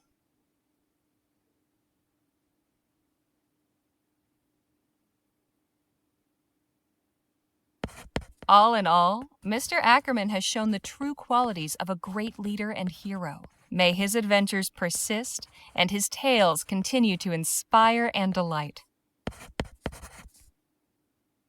All right, that should do it. Now, what should I title it?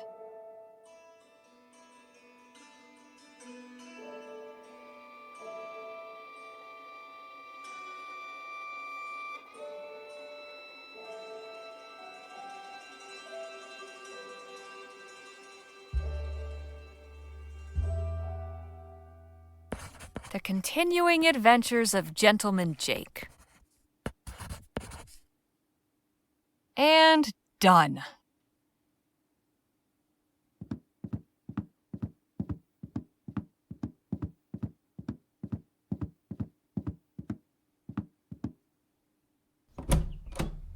Hello again, Harley. No time to waste gabbing, Leger. Get out there and write.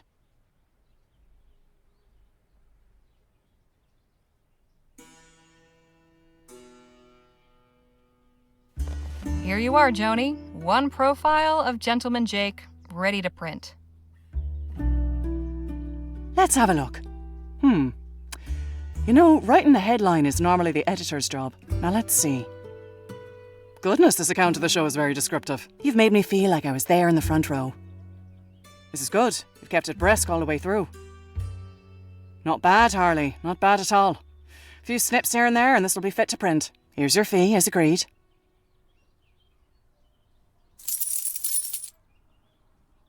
Now I know what I'm working with, I'll have a think about your next assignment. About that. How about that piece on the search for Clark's missing fortune? That'll be better than any old profile. Sure enough. All right then. Clark's missing fortune it is. I've got something else. Oh?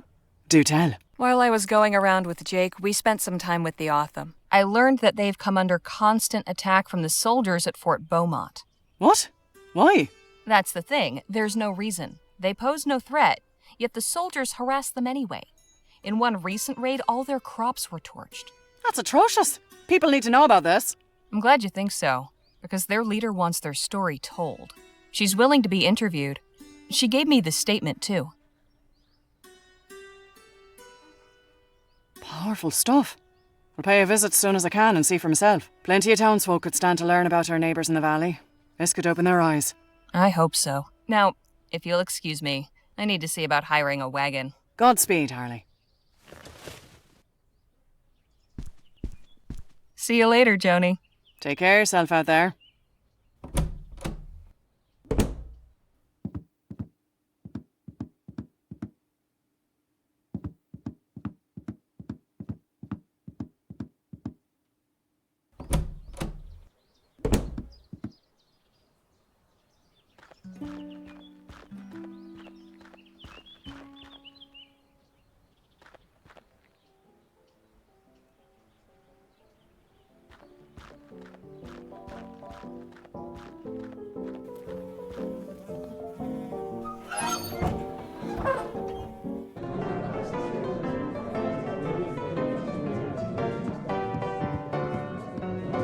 The local populace getting sloshed.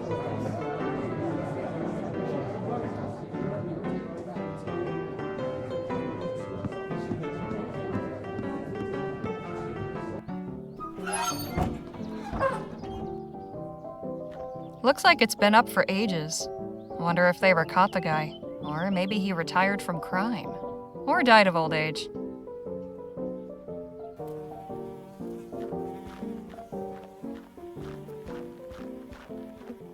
Business seems slow today. Probably a good thing.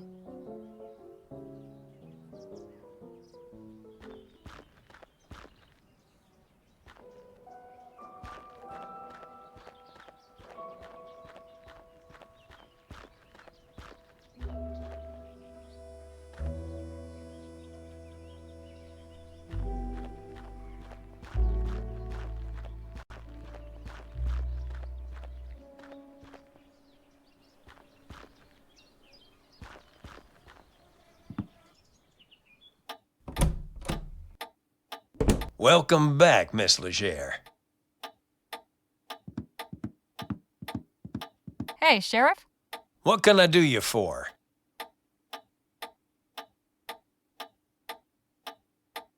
Just how long have you been the sheriff here anyway? Oh, a couple years now.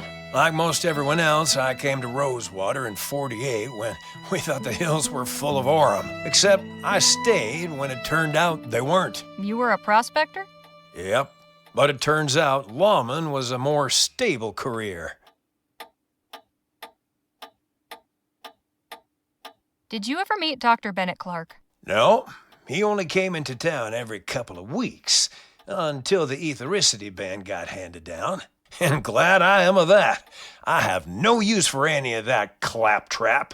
All it does is spook folk, and sometimes blows them up. Thanks for the chat, Sheriff. Come back anytime. I've got a proposition for you. Is that so? You said you were planning on leaving town? I did. And I've heard you have a wagon for hire. That's right. Interested in a job? Depends who's hiring.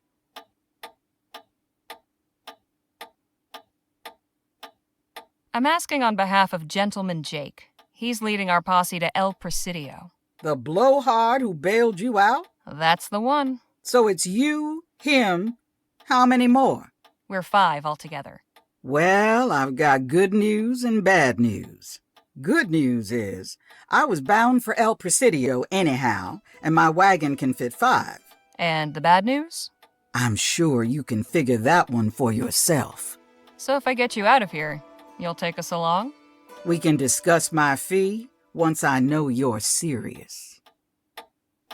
I'll have you out in a jiffy. Pardon me if I don't hold my breath. Hey, Sheriff? What can I do you for? How much to get Miss Johnson out on bail? Let's see. For assault on a minor child, as well as unlawful occupancy of an uninhabited building, that'll be 15 crowns. Here you go. 15 crowns. Right you are.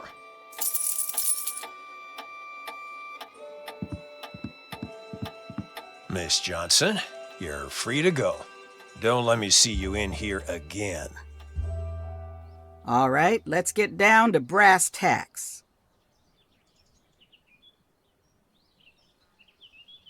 Yes, let's. How much to get me and the rest to El Presidio? My fee is 40 crowns up front, but I'll cut you a break. In appreciation for the way you knocked out that little pest. 30 crowns, all up. It's a deal. Good. Get your posse together and meet me outside town at sundown. We'll head out then.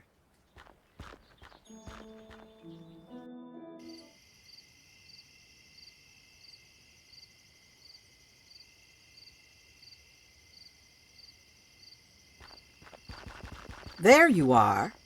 This your group then? This is us. All right, folks, listen here. I'm Lola Johnson. This is my wagon. When you're in my wagon, you follow my rules. Rule 1. I'm your driver, not your friend. While we're moving, leave me be. That means no yammering in my ear about how pretty you think the mountains are. Rule 2. We stop and go as I say. I ain't interested in blowing up my engine just 'cause y'all are in a hurry. Last rule. Everybody does their part. Be it cooking, hunting, or gathering firewood. This ain't no pleasure cruise, and I won't be serving y'all. The road can be rough, but I'm an experienced navigator and tracker, so stick with me and you'll be fine. If you've got any questions, now's the time to ask.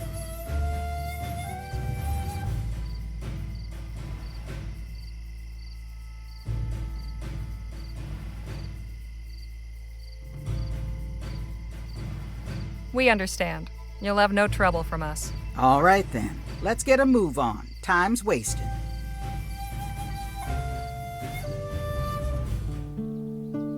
We are off, with the first faint tendrils of dawn at our backs. We head west for El Presidio on the trail of the elusive Dr. Clark.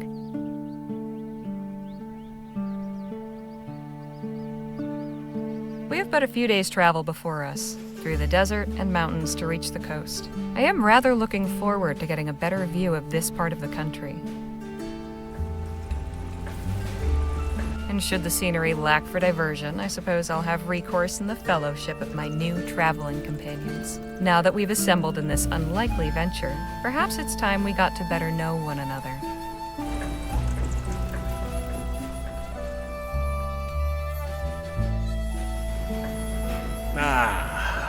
Feels good to be underway at last. Yes, though I must admit I tend to become restless on long trips. Well, we got cards, books, and conversation. Plenty of ways to pass the time.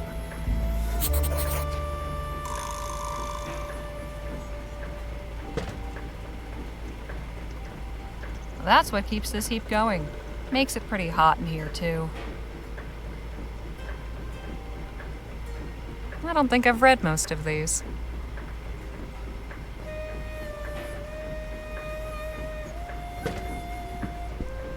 Scooch over a touch, would you, Phil?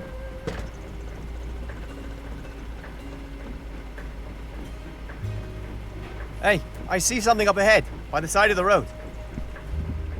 Looks like some kind of castle? Wagon's slowing down. Guess it caught Lola's eye, too. Let's have a look.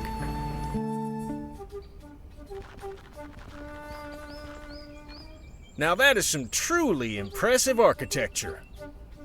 Do you think so? Truly? That it does, impress?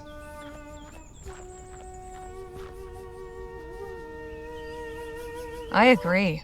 It's got a certain kind of picturesque quality. Are you the architect of this structure, sir? I am indeed visionary, architect, and sole laborer. My name is Vilja Sirkas. What you see before you is a monument to love. How do you mean? This is my marriage proposal to my darling Marta. Every stone you see has been placed by my hand with utmost care. Soon it shall be completed, and my castle will have its queen.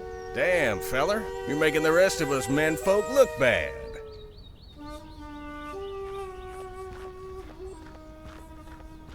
I'm going into town to pick up a few things. I'll see y'all back on the wagon. I'll come with you.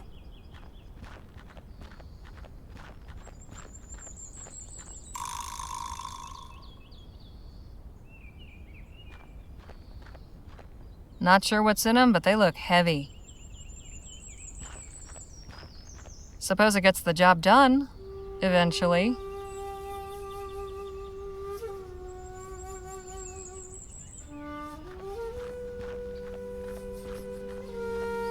Pardon me, Mr. Circus? Yes, ma'am?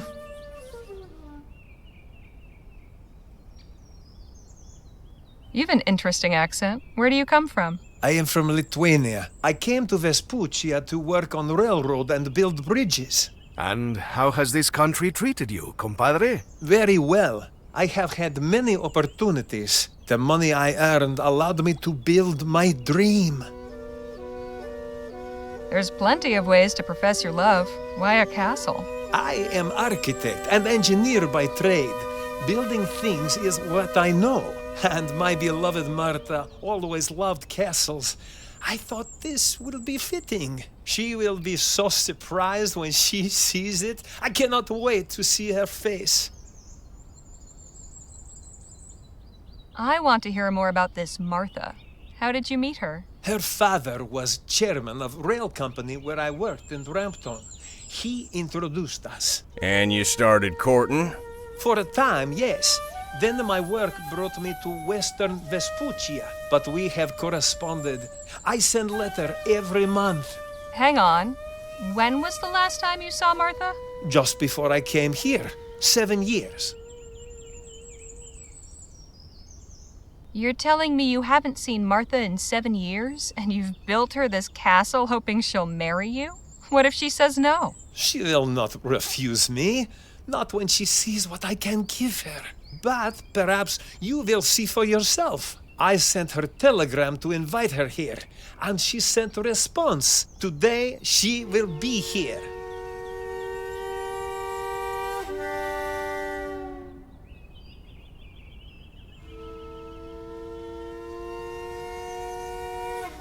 So have you been building this castle for 7 years then? About that long, yes. I began at once when I moved here, so that I could bring Marta here to live with me as soon as possible. Caramba! Great work takes time.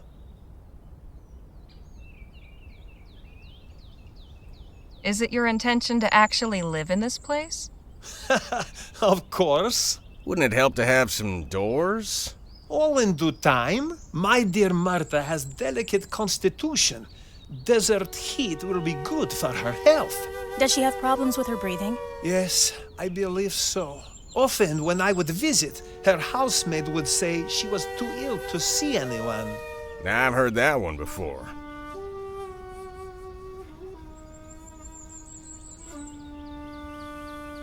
I'll just be off for now. Thanks for the talk. Goodbye.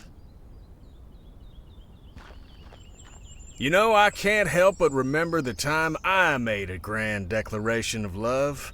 Wasn't quite this elaborate, but it came close. And what was the lucky lady's name?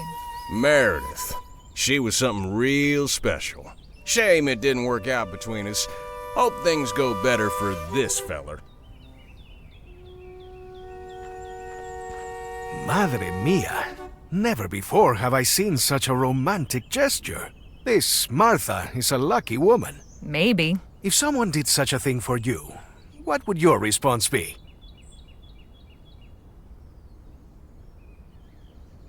Mostly, I'd be astonished. Nobody's ever done something like this for me, and I don't expect they ever will. Oh, that is sad. Just the way of things. I really do admire this gentleman's dedication. It's rare to find someone so committed to anything. Poor bastard. Hope this is all worth it for him. As do I. I can't even begin to imagine how many stones it took to build that thing.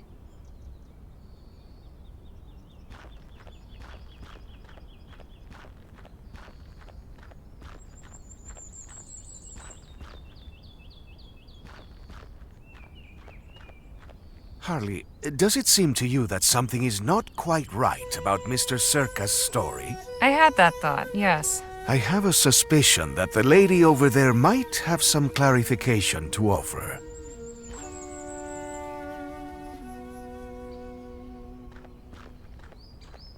Ma'am? Yes? Your name wouldn't happen to be Martha, would it? Why, yes it is. Martha Ward. Do I know you? No, but I've heard lots about you.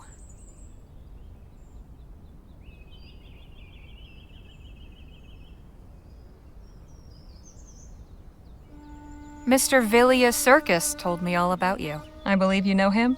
Only too well, I'm afraid. I just want this unfortunate business concluded so I can go home to my husband. Wait, you're married? Quite happily, 6 years last June. Santa Maria. Does Mr. Circus know that? No. That's why I'm here.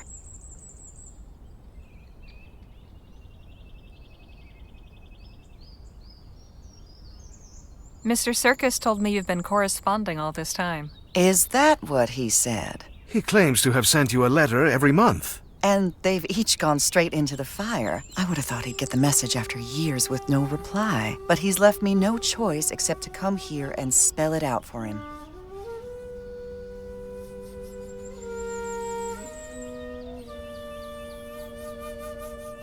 Is your husband aware that you've come here? Oh, heavens no, he'd be furious. I left him a note saying I was going to visit my sister. Naturally, he has no idea a circus even exists. But he's very protective.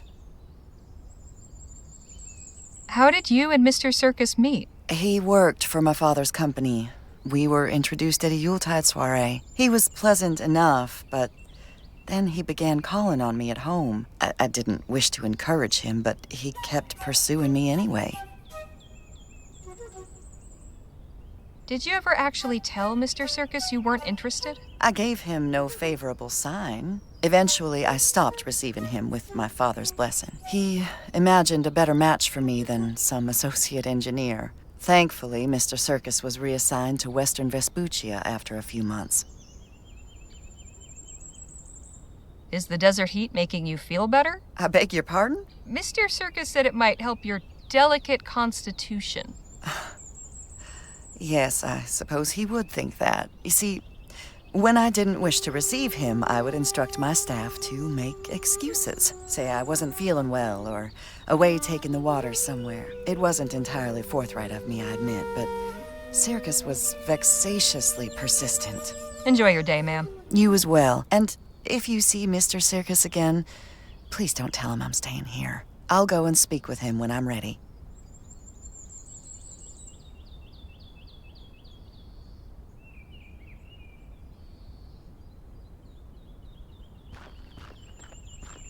I cannot believe that fool spent all his time chasing a married woman. Has he no shame?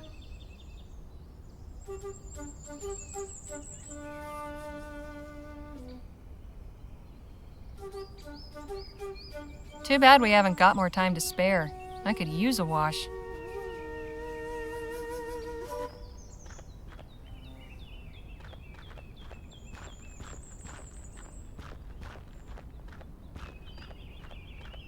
Pardon me, Mr. Circus? Yes, ma'am? Mr. Circus, there's something you should know about Martha. What? What is it? Well, it turns out she's married. Has been for 6 years. What? How do you know this? Did you meet her? Yes. She said she would come speak to you when she was ready. Ah, this explains everything. When I did not hear from her, I blamed this country's ineffectual postal service. But clearly this brute has kept her from writing, or even hidden my letters from her. No, you don't understand. Oh, I understand. I understand very well. She would not have agreed to come if she did not want to escape unhappy marriage. Ah, right.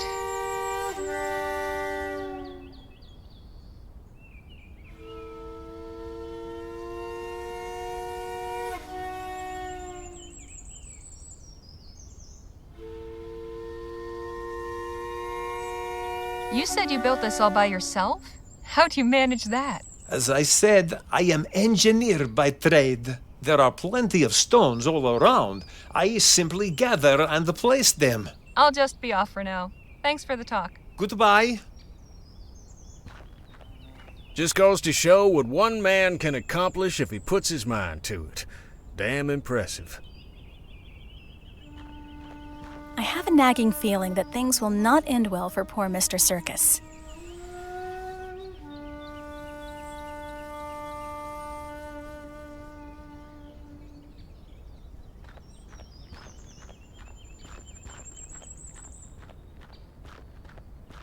I cannot believe that fool spent all his time chasing a married woman.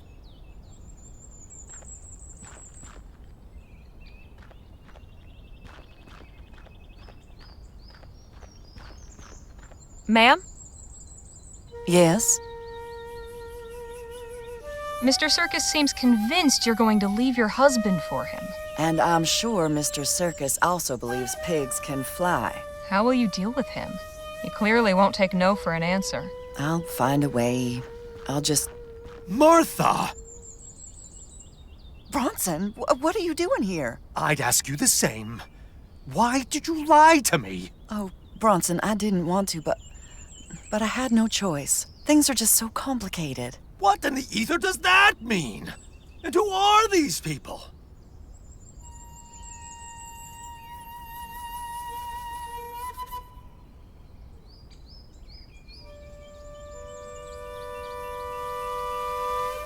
Mr. Ward, I presume?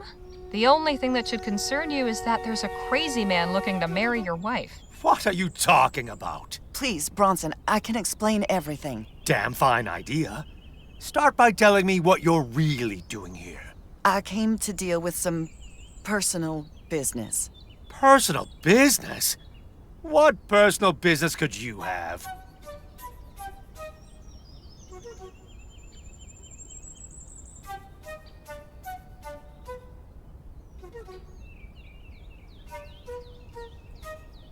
It's as the woman said. I have an unwanted suitor. I've come here to tell him to leave me alone once and for all. You what? Where is he? I'll kill him. No, you will not. I will so. Tell me where to find the bastard.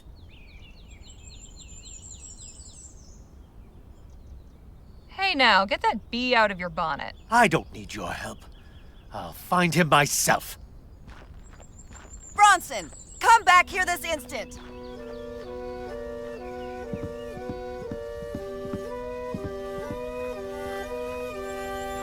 I do not think that went very well.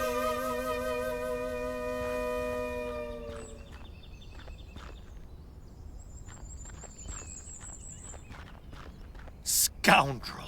Ruffian!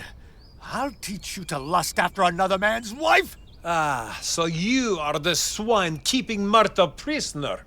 Why, you foreign bastard! Whoa, easy, feller. Bronson, have you gone mad?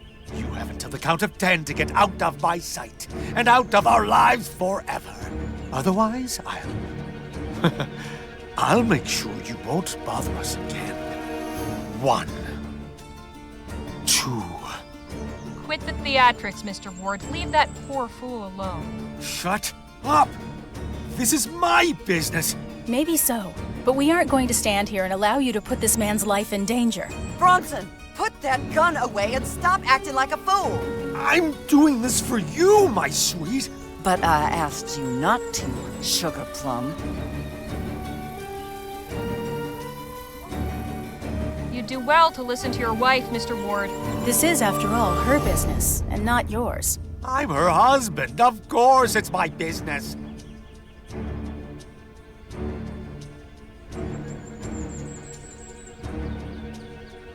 Mr. Ward, stay your hand. Don't do something you'll regret. My only regret will be leaving this cat alive.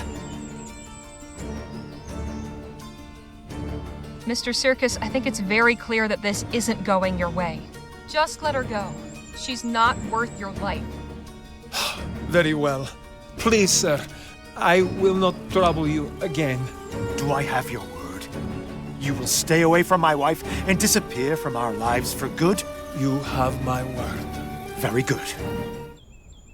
Come, Martha. Let's get out of this cesspit. A moment, please. I will be right behind you. I'm terribly sorry it all had to turn out this way, Vilius. Why did you not tell me you no longer desired my affections? I didn't know how. Martha, I am here now. Tell me what you feel. I feel nothing for you. I never did. I don't know why I never said anything. I think I was afraid of your reaction. But I hoped you would take my silence as a clear indication of my disinterest. I cannot believe what I am hearing. I spent 7 years building this castle for you. All my money, everything I own was spent to fund the construction. And now, this.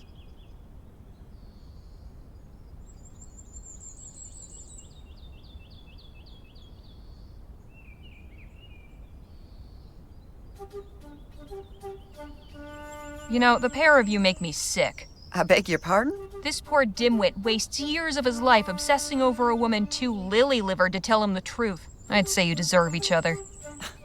And here I thought you were on my side. Harley is right. You each need to face your truths. Disgraceful. Perhaps I should have been bolder in speech and made my refusal more plain. And I should have heard the words in your silence. Please forgive me, and forget me. I can promise the one, never the other. Goodbye, Martha. Rough break, fella. But there's plenty of mares on the plain. You speak of horses when I have been spurned by a goddess. Now then, deifying was probably your first mistake. What's going on here? Oh, you missed a hell of a show.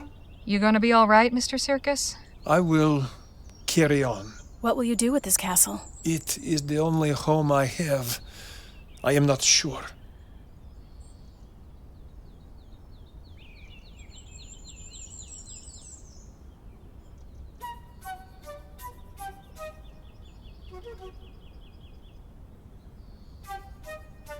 Why not take the opportunity to do some good? You could use this place to shelter the needy. Even make it an orphanage. A place for the abandoned and bereft? Why not? It is that already. We done here? I believe so. Good.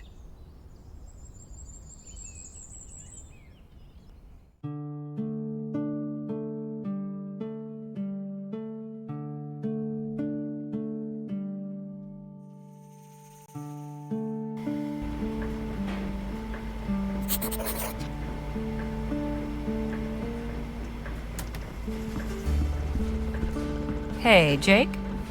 Yeah, Harley? Looks like we have some time on our hands. How about a story? Sure, why not? It was 1842, and I'd been hired by the sheriff of Bleachbone Gulch to track down some cattle rustlers. It was a long and winding trail, but by following the signs, I finally tracked down the stolen herd and the rustlers' camp. So I went back to town and gathered up a posse.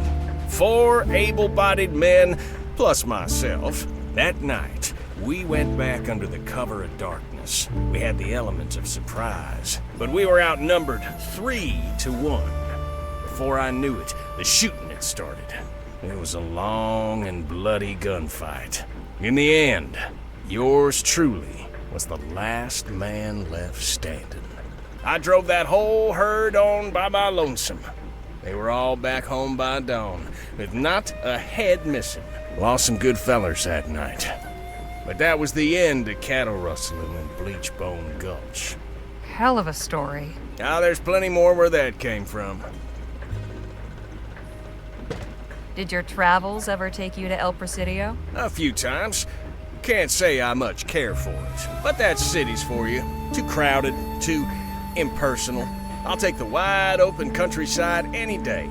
I appreciate the chat. Anytime, Harley.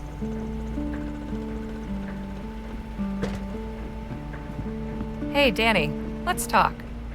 Sure. Actually, I was wondering about something. Where'd you learn how to fight? Growing up where I did, you had to fight to survive. Where was that? New Britannia. The Chum, specifically. Lamplight City, huh? I've heard it can get wild. You've heard right. When the Otham had us locked up, you said something about having been in a similar predicament. I have to say, I've been curious. Oh, right. Well, it's not that exciting. Nothing like one of Jake's stories. Let me be the judge of that. So, before I met Jake, I used to run with some folks who, well, we got into some trouble. The guy in charge, he thought it might be fun to try sticking up a post office. That didn't go so well. We wound up in jail for a few days. We didn't escape or anything, just did our time and were let go. I see. Told you it was a boring story. Not at all. I appreciate you telling me. So who were these people you ran with before? They, do we have to talk about this right now? No, we don't. Sorry if I hit a sore spot. That's okay. Maybe some other time. So have you been to El Presidio before? Yeah, I was born there. No kidding. Didn't you say your family lived near El Presidio? In the area, yeah. They moved out to the city proper a few years back. I left when I was 16. Haven't been back in ages. We're slowing down again. Good. I could use a change of environment. Harley, could I have a word outside? Sure. Sun's getting low. Time to set up camp. Harley and I'll be back shortly. Just gonna take a walk over to that little town. Danny and the others can aid in the preparations. You better not be skipping out every time there's work to be done, you hear? Shall we? Lead on.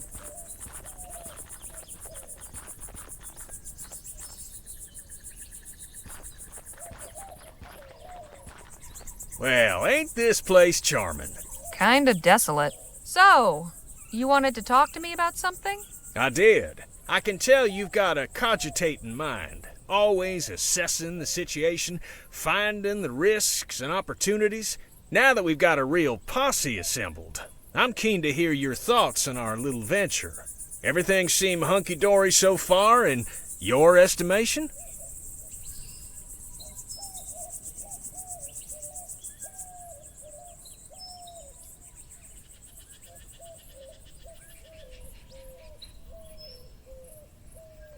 Yes, I think so.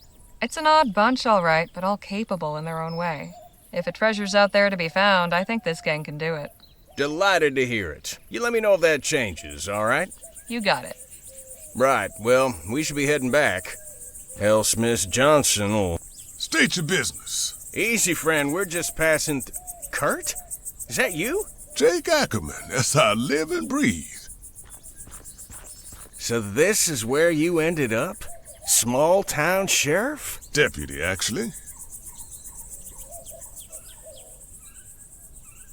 You're well known in these parts, aren't you, Jake?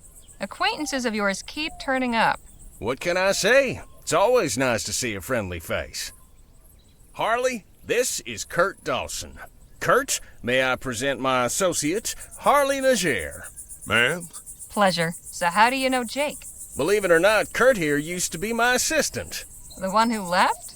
What a delightful surprise to see you here, my lad. Or should I say, deputy. Old habits, you understand. Much as I'd like to catch up, I got a situation to deal with. Well, anything we can assist with? Doubt it. Sheriff's gone missing. I need to go search for him. Hey now, don't be so hasty. Finding missing folks is something of a specialty with us of late. Is that right? Damn straight. We can help find your sheriff.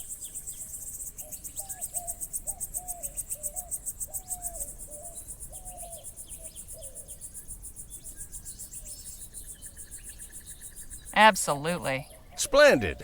So... I can't promise it won't be dangerous. I don't know what happened, but I've got my suspicions. And I can't say I couldn't use the backup, but you don't need to get involved. I don't want to drag civilians into trouble. Come on, Kurt.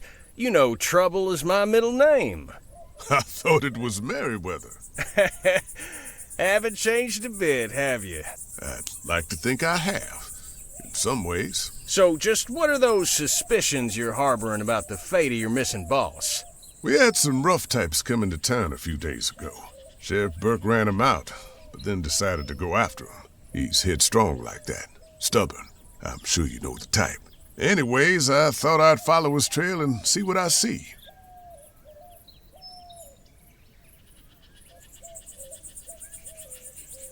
Miss Johnson said she was a tracker. She could be a big help with this. Oh, she did say that, didn't she? Worth asking, I reckon. I'll go get her. Meet you at the edge of town. Lead on, my lad.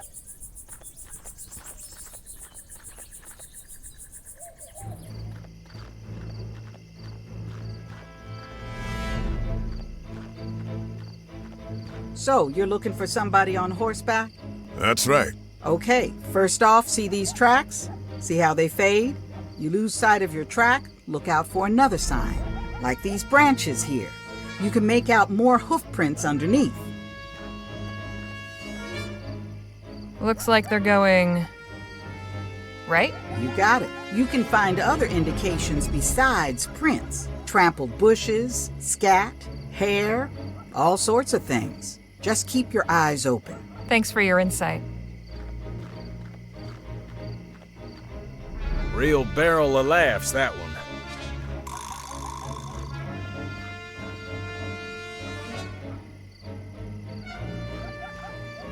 Ugh, this is definitely coyote droppings. I wouldn't waste time with that, Miss Legere. Good advice.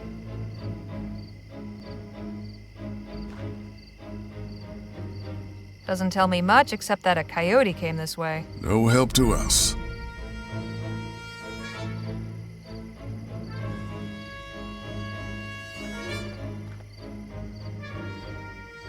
The ends are broken. Looks like something was chewing on them. Maybe a horse? Don't think so. They're not fond of that kind of plant.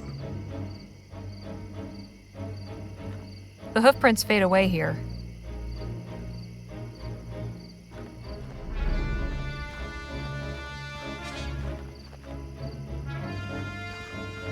Over there! More tracks. That's a good sign.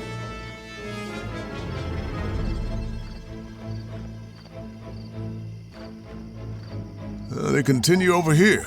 Come on.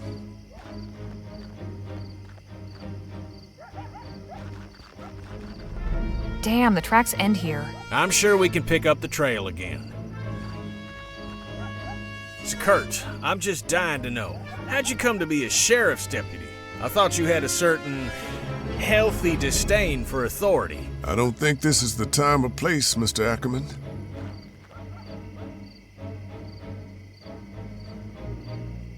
Mr. Dawson has a point. You two can reminisce once we found the sheriff. Hell, anything could happen between now and then. Why not take advantage of a peaceful moment? Later. I insist. Fine, fine. Don't get your britches in a twist.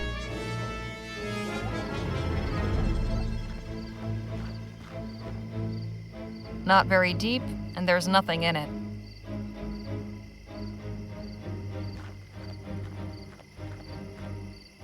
Something trampled this bush, and there, hoof prints. Oh, you're right. And they keep going that way. Well, what are we waiting for?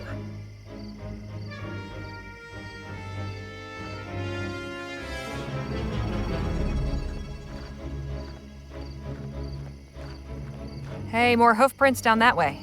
Not bad.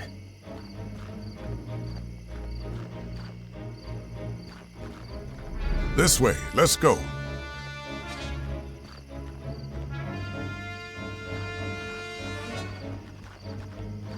Tracks give out here. Time for another look around. Say, Kurt, I was wondering, ambitious young feller like yourself, why settle for deputy? Why not sheriff? It's not that easy. You had it pretty good with me. I expect you'd left to find something better. Who said this isn't better? Nobody. But, I mean, deputy ain't sheriff, is it?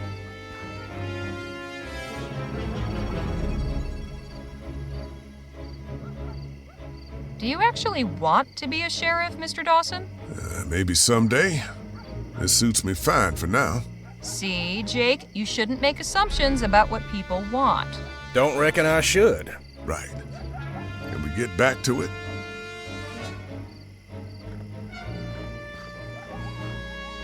There's some brown sludge on this piece of wood. Odd. I wonder if it means anything.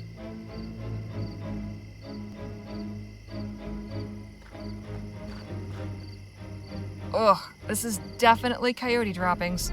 I wouldn't waste time with that, Miss Legere. Good advice.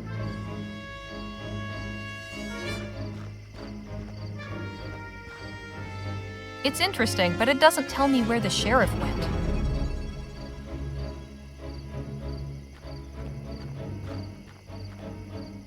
It's interesting, but it doesn't tell me where the sheriff went.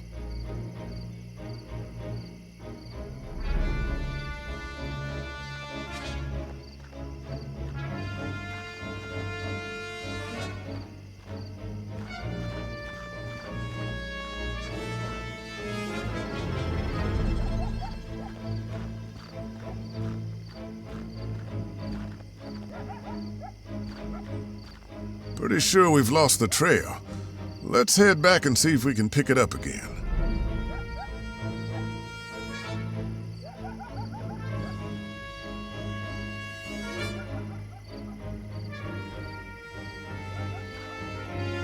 We just came from that way. No need to backtrack.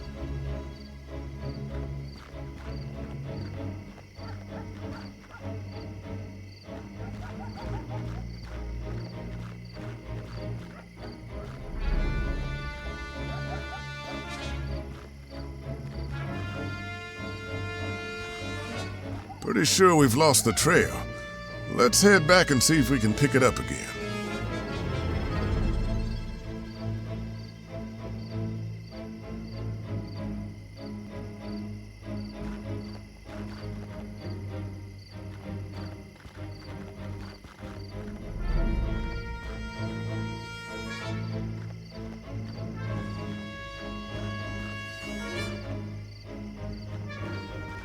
Pretty sure we've lost the trail. Let's head back and see if we can pick it up again.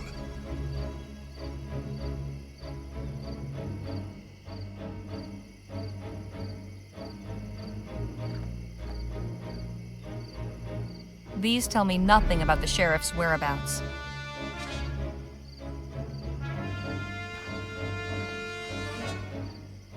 There's some brown sludge on this piece of wood. Odd. I wonder if it means anything. Petrified wood. One of the desert's many treasures.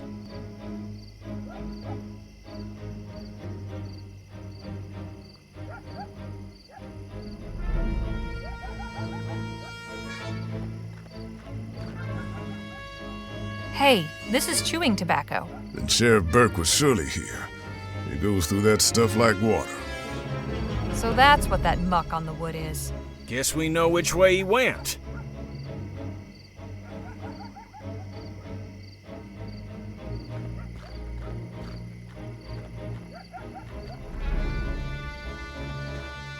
Look!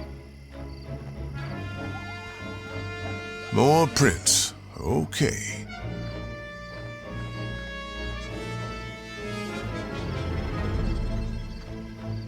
He went down this way. Come on.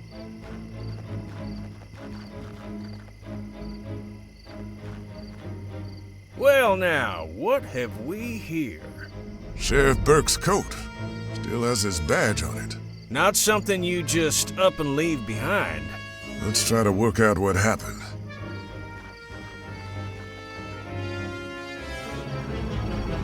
I think it's obvious what occurred here. Do tell. Well, the sheriff set up camp, had a bit too much to drink, and wandered off. Bet we find him sleeping it off under a nearby bush. That's an, interesting theory. I'd like to hear your opinion, Mr. Dawson. I assure you, this was not a case of drunken neglect. Sheriff Burke's a temperate man. I've never seen so much as a drop past his lips. We want to know what really happened here? We're gonna have to take a closer look. Well, all right then, Deputy.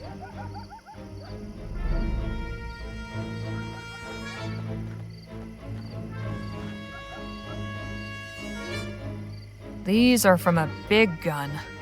Sheriff Burke never leaves town without his trusty 10-gauge. Was anybody shot, though?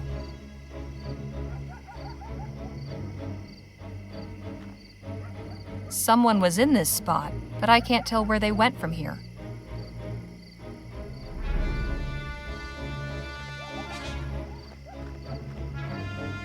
I can't determine much, except that someone or something broke this bottle.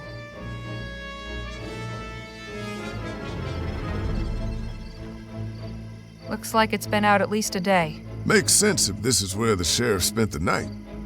Hang on. This can's got some dark red stains on it. Is this blood? That could be a clue, once we have a better idea what happened here. Looks like it's been out at least a day. Makes sense if this is where the sheriff spent the night. Hang on.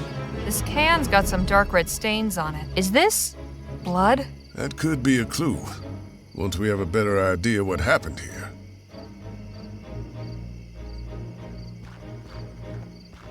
Clean. Nothing odd about it. Look here. Broken glass and some blood on the canvas. There was a struggle. The sheriff must have met those roughnecks he was after. So, if the source of the blood was the struggle at the tent, that means the trail continues past the campfire. Let's get a move on then.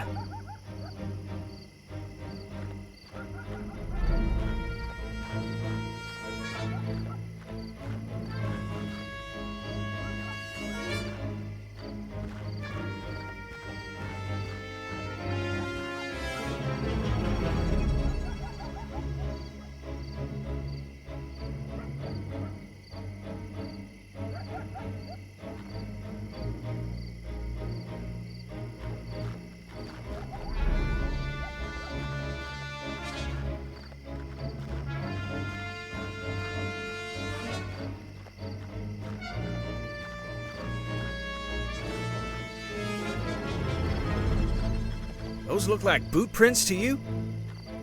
Yes! Let's go.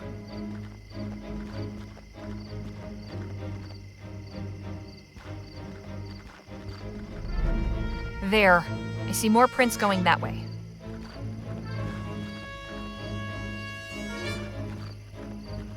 We're getting close. I can feel it. Aren't you glad we came along, Dawson? Told you we were seasoned trackers. Reckon you were right. And you were scared we'd run into trouble. As if trouble would dare show its face around Gentleman Jake. Don't count your chickens just yet, Jake. The job's not done. I'm just maintaining a positive outlook.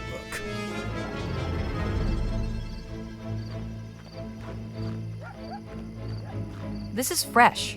We're getting close then. What's this? There's a faint boot print under here. They must have gone down that way.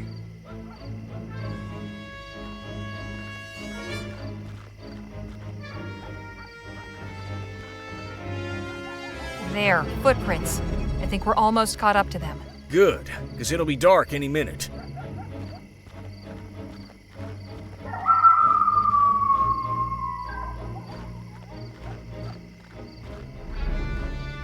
Look, see that over there? Smoke. Somebody set up camp. I bet anything that's where they've taken Sheriff Burton. So what's our plan? Easy. We cause a distraction and sneak him out.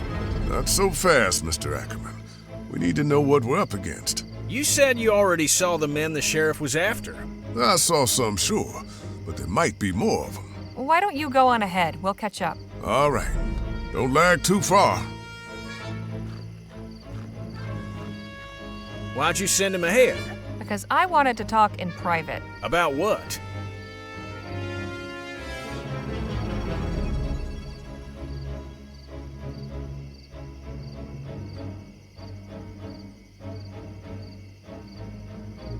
I think you should show Mr. Dawson some more respect. What do you mean? He's the lawman here. And yet you've been riding him hard since the moment we laid eyes on him. Carping, criticizing, like he was some wayward kid. What gives? You'd think he shot your dog or something. Well, he may as well have. Kurt walked out on me, up and disappeared one night right before his show. There's me up on stage, introducing my faithful assistant, and him nowhere to be seen. Found a note backstage after. 3 years on the road together, and he didn't even do me the courtesy of telling me to my face. That was real low. Huh. Maybe now you can understand why this ain't exactly the happiest of reunions.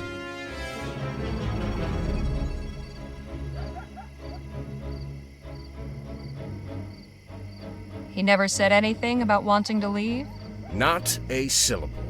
Maybe you should talk to him about it once we get back to town. Assuming he'll want to dig it all up. It's worth a try. In the meantime, try and be civil. Fine. Now let's go give Dawson a hand before things get rough.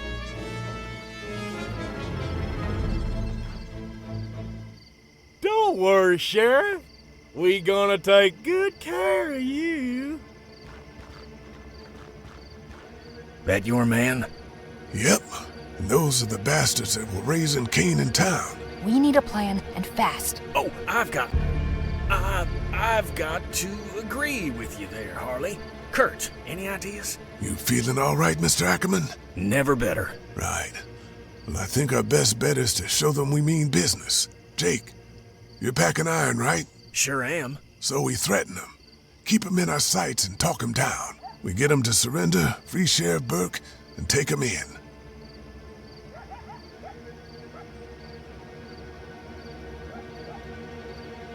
Let's not be hasty. I want to look around first. Make it quick.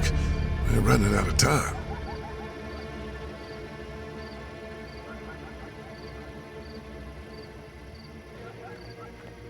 That shotgun is bad news.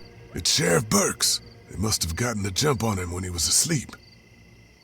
Is that? Yes, it's a wasp's nest. And it's hanging right above those thugs. Interesting.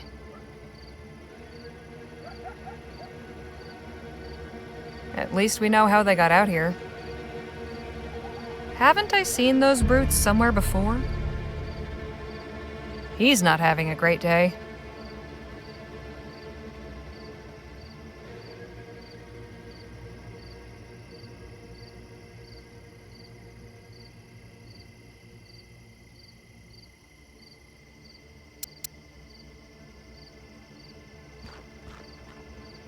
Hey, boys.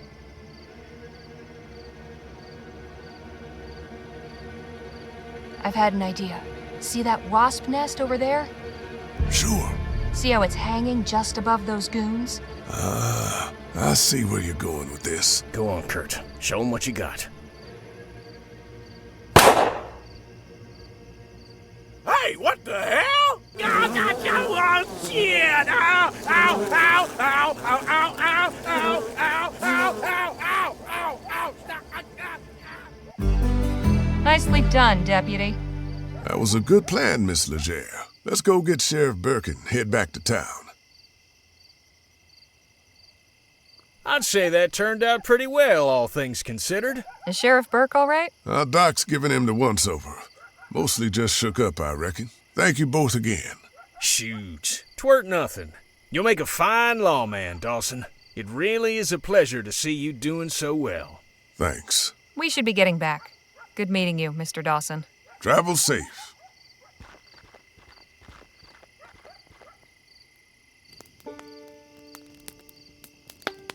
You found the man you were after? We did. Your advice was a big help. Good to hear. Was a hell of a trek, let me tell you. Not only were we losing light, but we had all sorts of desert beasties to watch out for.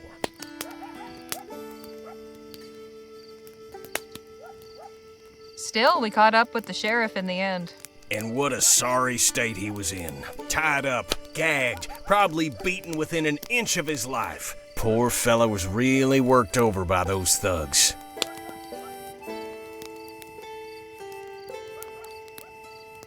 I hate to think what they'd have done if we hadn't found him. Yeah, lucky for him we got there when we did. So what did you do? Glad you asked. Harley spotted a wasp nest in a tree, hanging just over the heads of those thugs. So I pulled out my revolver, and pow! One shot, and the wasps zoomed out and swarmed all over him. You should have seen them run, hands waving in the air, screaming like little schoolgirls. My goodness.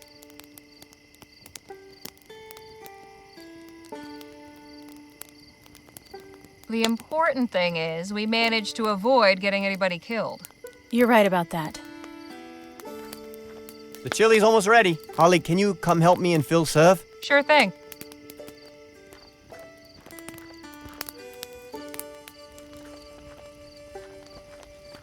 That smells heavenly. The kid is a good cook, eh? But I believe this chili could use a little of my secret ingredient. What's that? Mezcal. I picked up a bottle before we left Rosewater. Gives it a nice smoky flavor. And makes you feel nice afterwards, too. This group needs a bit of loosening up, don't you think?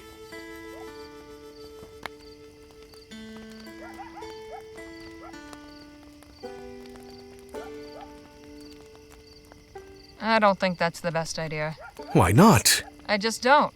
So leave the chili be, okay? Whatever you say. We should be ready to serve. Just one last taste. Perfect. Come on, let's fill up these bowls and get everybody fed.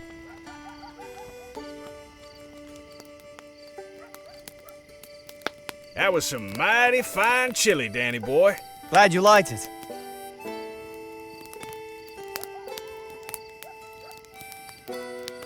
I'd say it was the best damn chili I've ever tasted.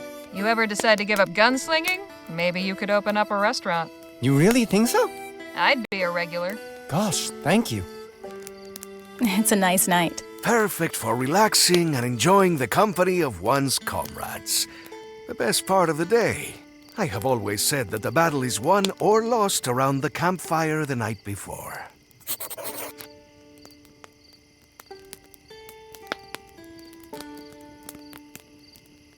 Kind of hypnotic. Hell of a day, huh, Jake? I'll say. Never thought I'd see old Kurt Dawson again. What are the odds? Who's that? My previous assistant. I never told you about him? Oh, sure, but you never mentioned his name. Shame on me for that, then. If you'll excuse me, it's been a long day. I need to rest up for tomorrow's drive. Night all.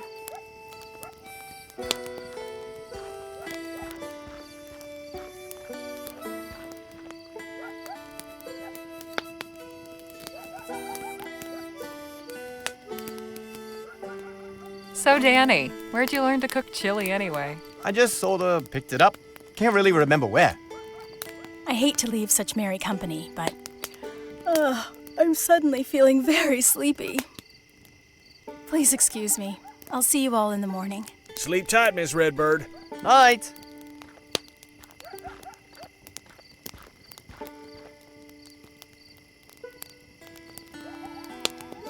You look like you're enjoying yourself. And why should I not be? We have fine weather, good food, good company. Are you not? Well, sure. I mean, this is great and all, but...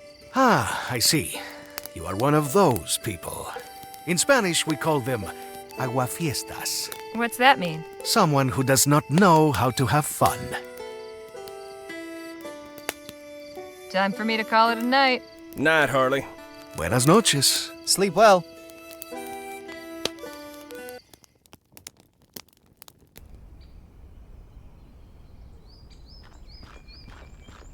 We leave within the hour. Don't leave anything behind. Say, Harley, care to join me and Jake for a stroll? Where to? Not far, just along the river. Thought we might enjoy the fresh air before getting cooped up in that tin can again. Danny breaks wind like a horse in there, you know. Especially after one of his chilly nights. Oh, come on. I do not. I'm just joshing you, Danny boy. Shall we? Lead on.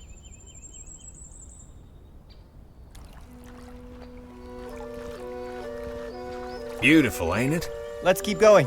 I think the river bends up ahead.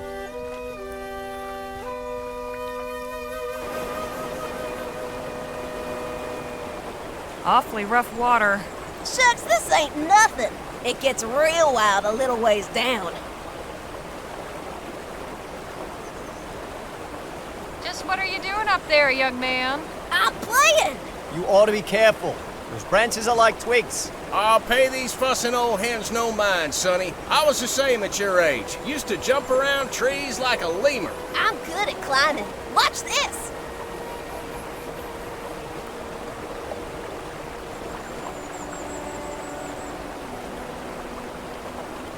What do you think? Mighty impressive, son.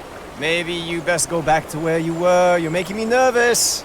You are a fussing hand. I told you, I'm good at...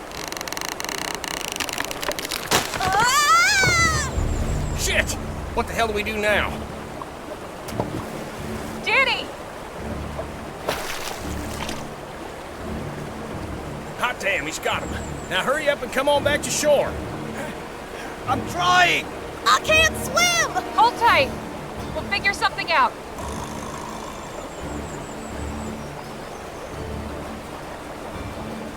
Feels kind of flimsy, but it might help.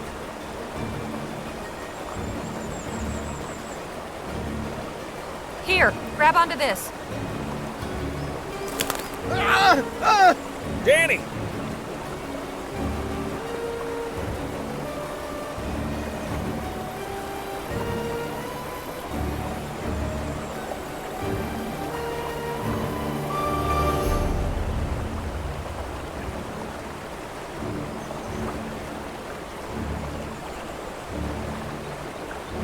Jake! What?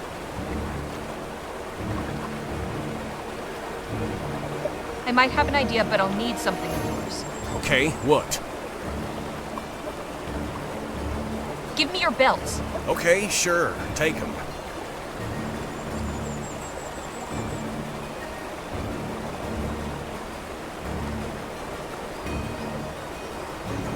Now I've got a double loop.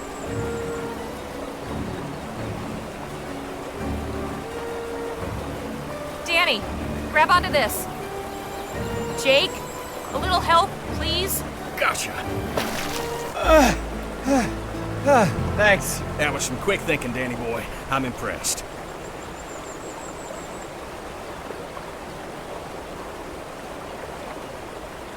I'll say, you're a true hero, Danny. I just did what anybody would. That's a load of bull, and you know it. The rest of us were standing around gawping, but you knew what needed to be done and didn't hesitate 1 second. Be proud of yourself, Danny. You've earned it. She's right, you know. damn fine instincts. Hey kid, how about a little gratitude for your rescuer? Danny here just saved your wretched back-talking neck. Thanks, mister. You're welcome. Have you got a family to get back to? They must be worried. Yeah, Ma and Pa got a camp nearby. Run along then, son. Be sure to tell him Gentleman Jake's brave assistant Danny Luo saved your life. And stay out of trees, little brat. All right now. Let's head back to the others so Danny can relate the tale of his heroic deeds. Actually, I'll catch up later. Suit yourself, hero. Hey, don't be too long. Would you mind a little company?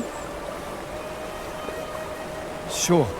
I just needed a moment away from Jake anyway. I'm glad you're here.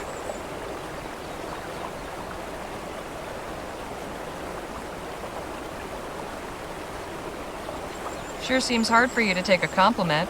Why is that? Oh, I don't know. It isn't good to brag. It's not the same thing as bragging. Let your friends sing your praises, then you don't have to. I'd really rather just help others instead of making it about me. Look, you describe yourself as an honest sort, right? Well, sure. I don't take to lying, if that's what you mean. Seems to me that false modesty is about the same as lying. If you're actually good at something, or if you have a good idea, just say so. No sense hiding when you've got something of value to contribute. I hadn't really thought of it that way.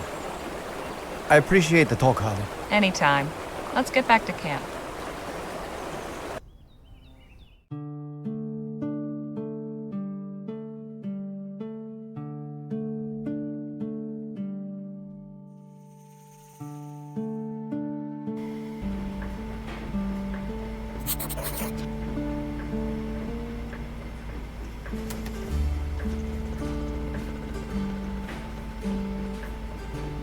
Phil? Señorita?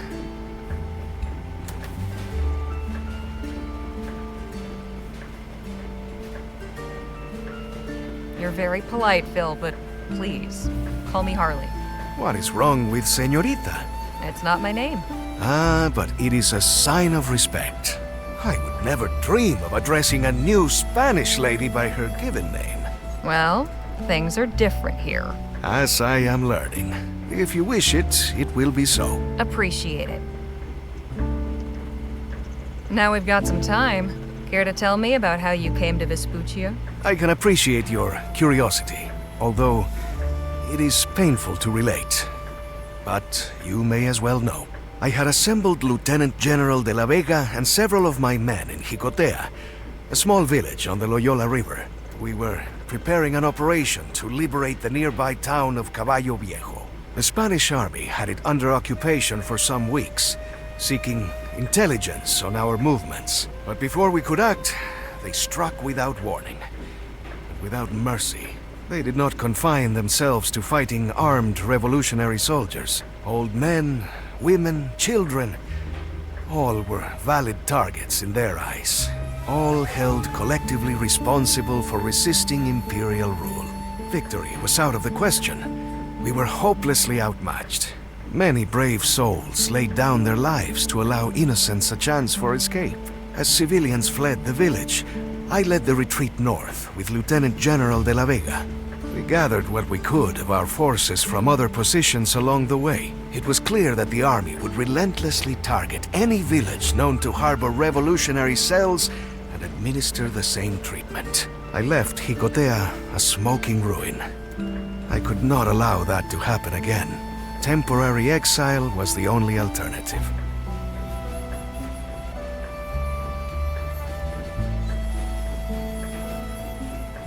Just how temporary has this exile been? A little more than a month now.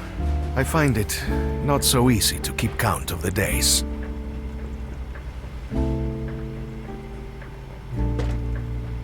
So, this revolution, what exactly is it you're fighting for? What does any man who is oppressed fight for? Freedom. Simple as that. The imperial government has grown fat on the labor of the masses. They torture and imprison anyone who dares speak out against their abuses. My people and I are straining to throw off the yoke of colonialism. Will this be your first time visiting El Presidio? It will. I have heard many tales of this so-called Mouth of the West. I am curious to find out which ones are true. We'll talk more later.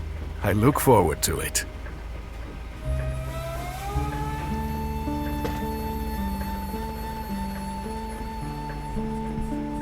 Hey, Jake?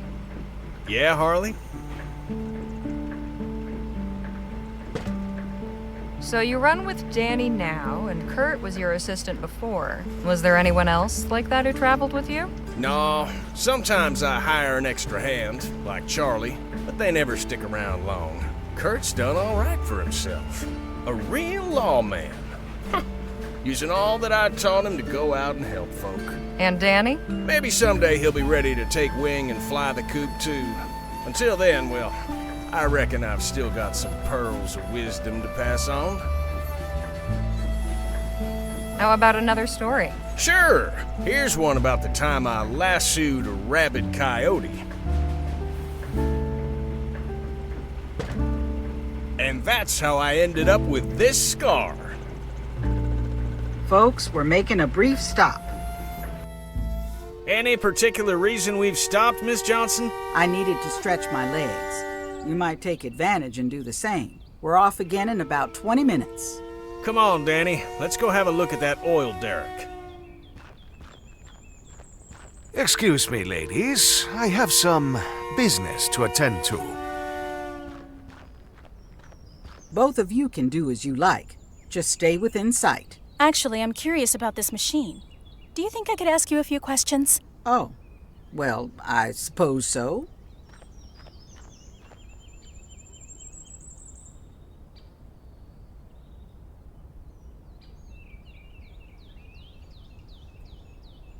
Tools of the trade for an oil worker, I suppose.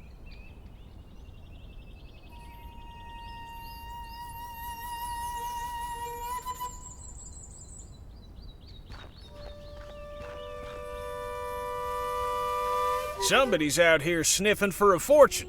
Or just digging a very deep hole. Funny how the best things are often found in the lowest of places. Come have a look, Harley. Hello down there. Who said that? Up here. Afternoon to you. What brings you folks to Cormac's oil rig? Just passing through, friend. I was just saying you've a fine setup here. Thank you, sir. It pleases Cormac to hear that. Sit tight. Just needs to make a slight adjustment. Then Cormac can come down for a chinwag.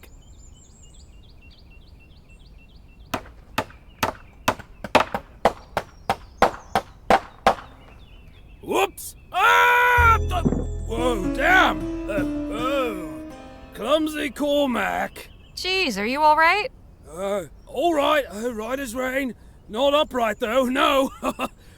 Good thing you folks is here. Hates to be a bother, but Cormac is in a pickle. Could you, lend a hand? Cormac would be ever so grateful.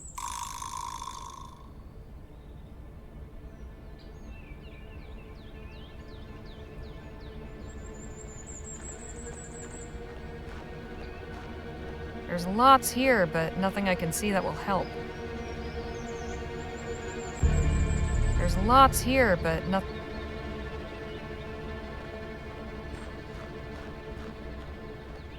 Looks extremely heavy. I hope it's secured.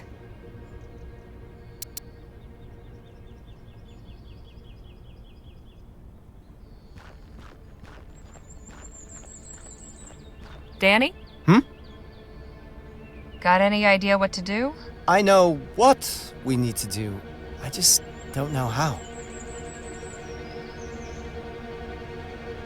Hey, Jake? Yeah? Any suggestions what to do? That rope doesn't look too thick. Should be able to cut through it. The trick will be keeping our friend from falling headfirst into that pit.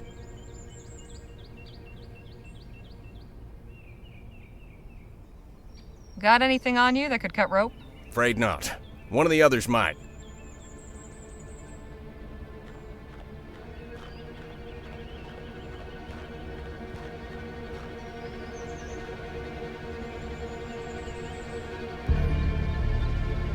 This rope could be useful.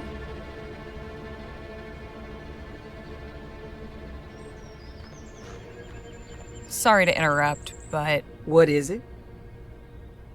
There's a man at the oil derrick in dire need of help. What happened? He's caught on a rope hanging upside down. We're trying to get him down somehow. And what do you want me to do about it? Do you have something sharp enough to cut rope? Sure, my hunting knife. Could I borrow it for a spell? Only if you swear to be careful with it. On my brother's grave. Take it then.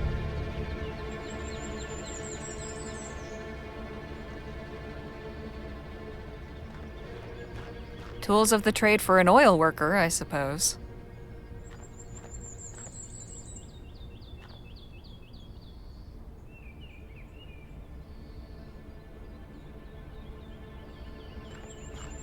I've got this rope. Try grabbing onto it. Whoops!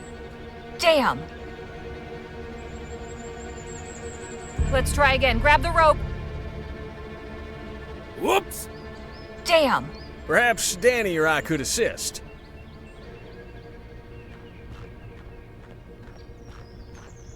Can you do anything with this? Sure. I could lasso our friend and pull him over to us.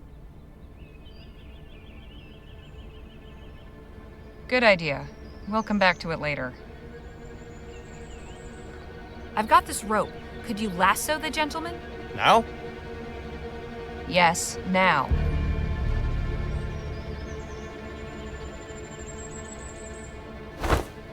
Well, now we're shaking. How's about getting Cormac down?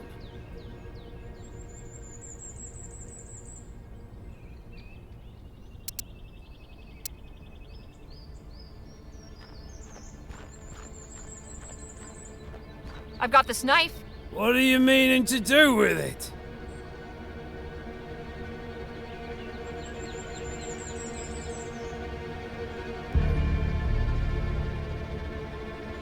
I'm not quite sure. I'll let you know when I figure something out.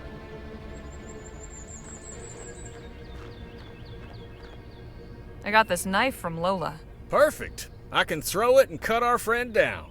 You good with knives, then? Oh, sure. Even used to do some knife and axe throwing in my show, but audiences prefer the gunplay. Time to reprise your knife-throwing act. Wow us.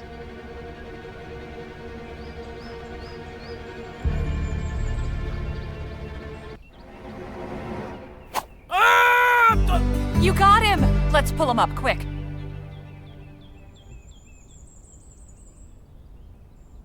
Whew! That were a close one. You've saved Cormac. Many thanks. It was nothing. Are you all right? We have a healer with us if you need doctoring. Nah, no need to trouble yourself. Cormac's feeling all right.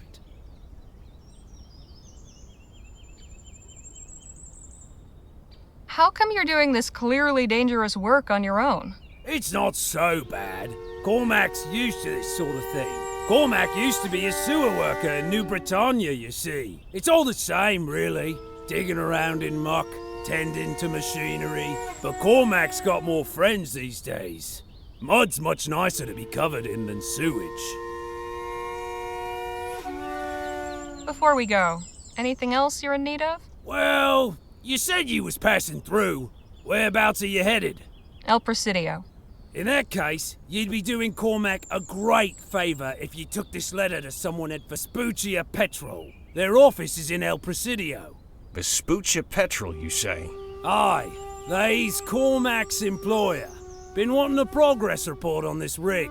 Sure, we'll take the letter. Appreciates it. All right, we'll be going now.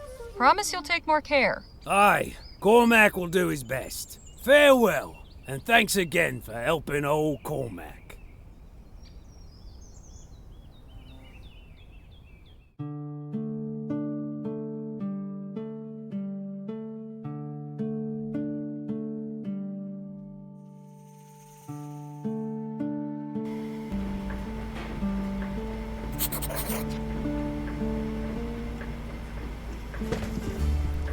Hey, Nadine. Hello, Harley.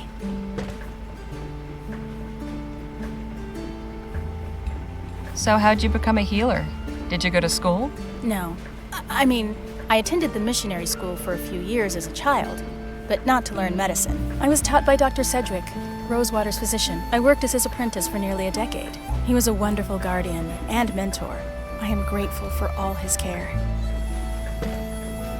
When did you return to the Otham? I went to them in April of last year, but it wasn't a return. They took me in. People were leaving town, and there was less need for me at the clinic. It was Dr. Sedgwick who encouraged me to find my own path. The Otham were kind to accept me as a guest, but truthfully, I'm glad for this opportunity to travel with you and the others. You said Doc Sedgwick was your guardian? What about your parents? I never knew my mother. She died soon after I was born. My father worked for Dr. Sedgwick, which is how I came to his household. He took me in when my father died from an infected wound. I'm so sorry. How old were you?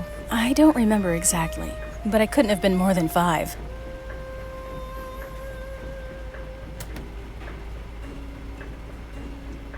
My mother died when I was young too, and our father took off long before that, so it was just me and my brother on our own.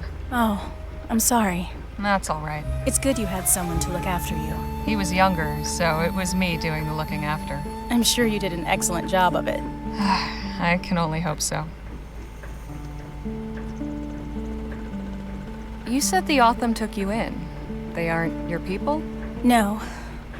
I don't know who my people are. My father never told Dr. Sedgwick, and I have no memories of him talking about it. I think my parents came from somewhere to the east, but I'm not even sure of that. Have you ever tried tracking down where you came from? No, I've considered it, but it's complicated. Perhaps someday. Ever visited El Presidio before? I've never been beyond this valley.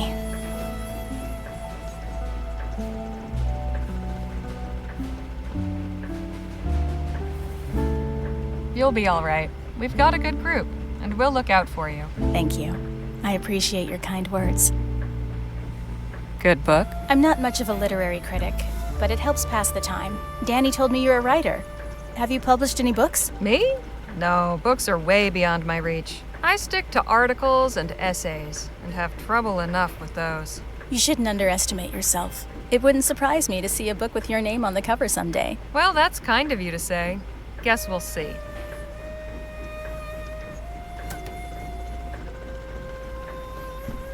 Can't think of anything to ask.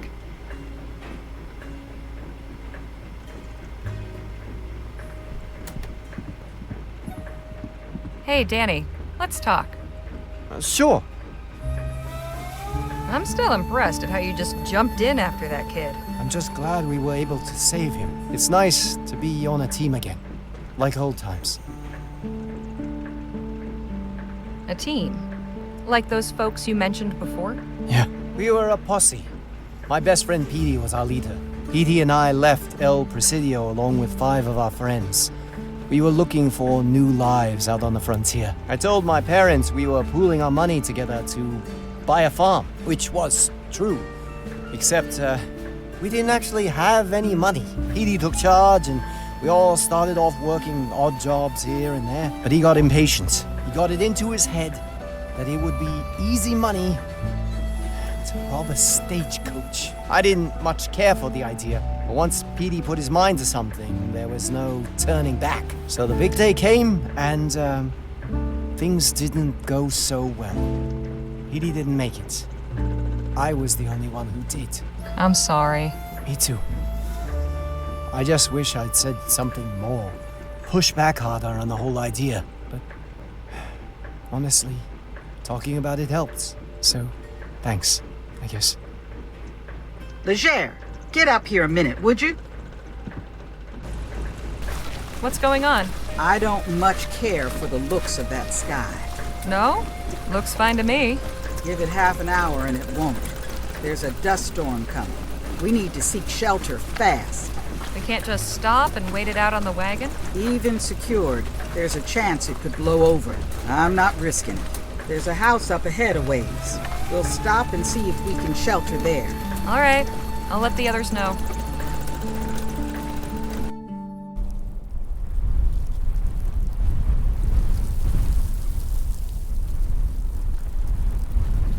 Lola wasn't kidding about the storm picking up. Is someone living here?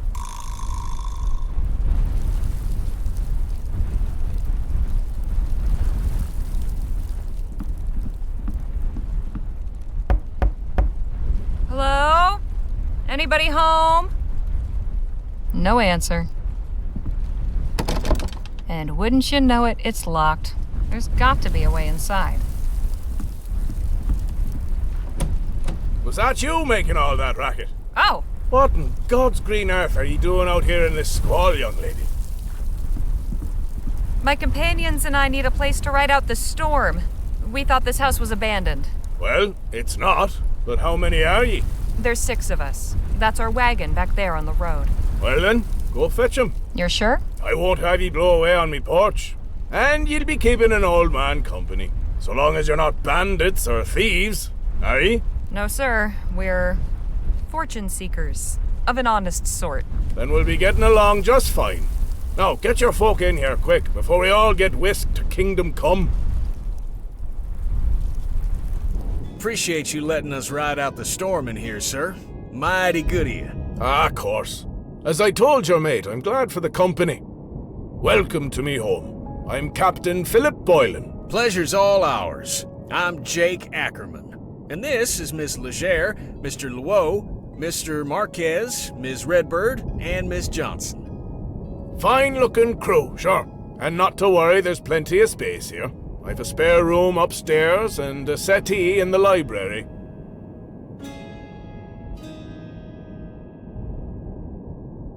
So, Captain Boylan, would that be a sea captain? Aye. We're a long way from water. What brought you out here? There'll be time for trading tales soon enough. For now, I'll be needing some assistance. I was about to start supper.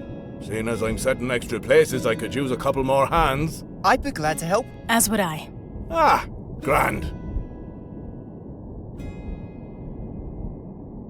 Could you use another? Sure.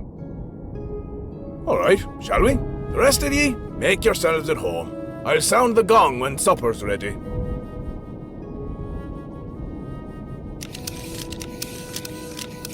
Excellent work, galley crew. We'll be feasting within the hour. You're fortunate to be so well provisioned. We recently visited a community that was having trouble with their crops. I hope they have enough stored to last the winter. So, Captain? Aye? Where did all these potatoes come from? Suppose the dust was kicking up already when ye arrived, so ye didn't see. They're from me own fields, just yonder. You're a farmer then? Just an old retired sea dog making do. I just thank God me crops have fared so well. Captain, I was wondering... Aye? Where did you get that gong? Oh, that were a gift from an old friend who spent a few years sailing out of Shanghai. Is that from whereabouts ye hail yourself, Mr. Luo?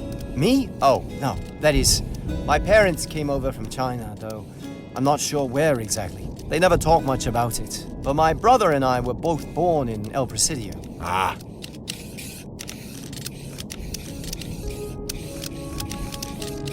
So have you ever been to China? No. I hope to go someday, though. Maybe I can convince Jake to take his show overseas once this trip's over. Maybe. Stranger things have happened.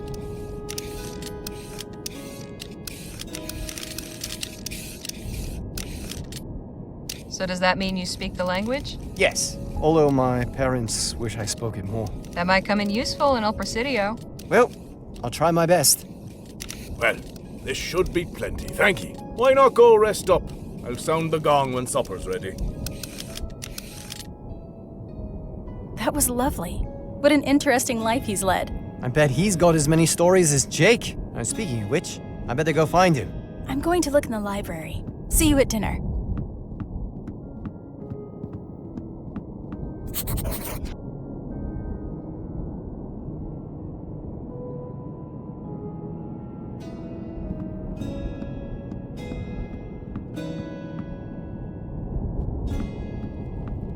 It seems the good captain is an avid reader. No kidding.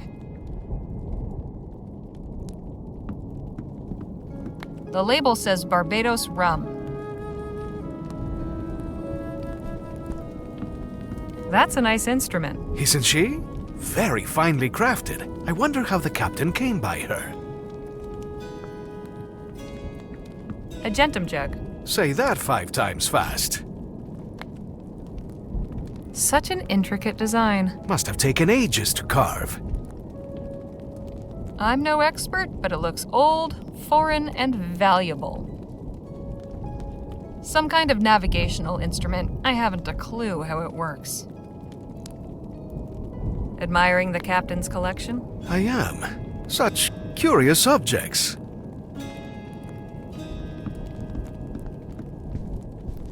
Quite a collection, huh? You know, Dr. Sedgwick was also fond of collecting. Not like this, though. Mostly things like medical diagrams, antique surgical implements, and wax anatomical models. When I was young, I used to go into his office to sneak peeks at the old books that had illustrations of people showing different afflictions. Pustules and lesions, scrofula, all the venereal diseases at once, that sort of thing. They were kind of horrifying, but also strangely fascinating. Why, Nadine, you absolute scamp.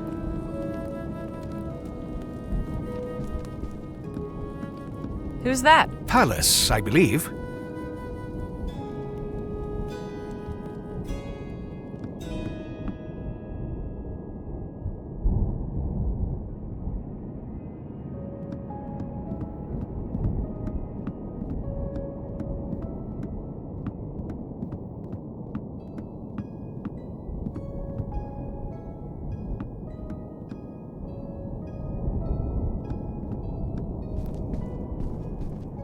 The plaque says the Corona. Oh, that's interesting. There's a little model sailor that looks kind of like Captain Boylan.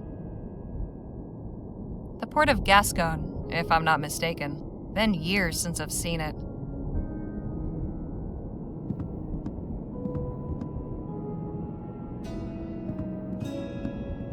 Wasted no time making yourself comfortable, I see. My back's been acting up lately, you know? Truth is, it's been a while since I was out on the road like this, camping with only a bedroll every night. Guess I got used to inns and soft mattresses.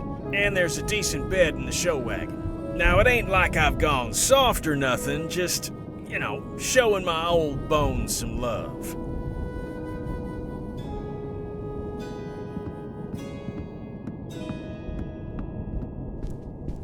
Hey, Danny. Hi, Harley. Do you mind if we talk later? I'm feeling a little white. Sure, not a problem.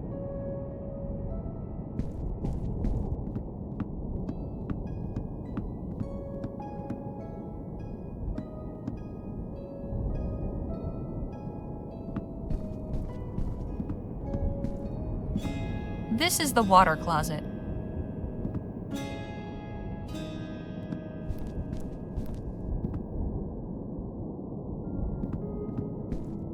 Miss Johnson, there you are. Yep.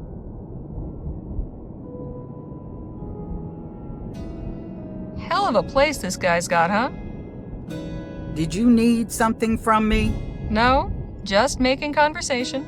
Right. Excuse me, won't you?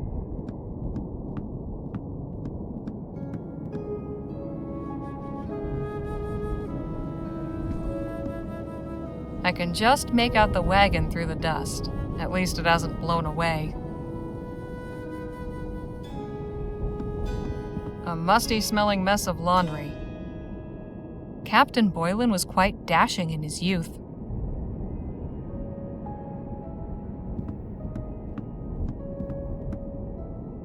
It's empty.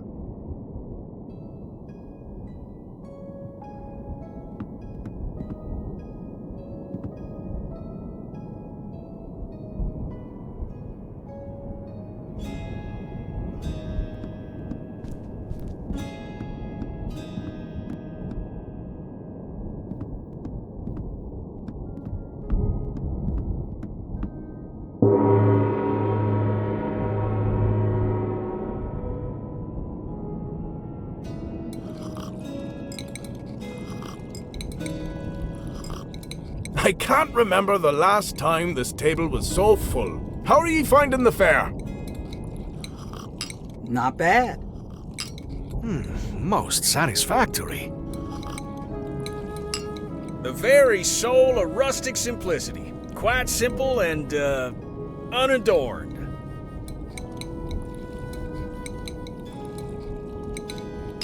and no adornment needed. My compliments to the kitchen. But then I'm not exactly impartial.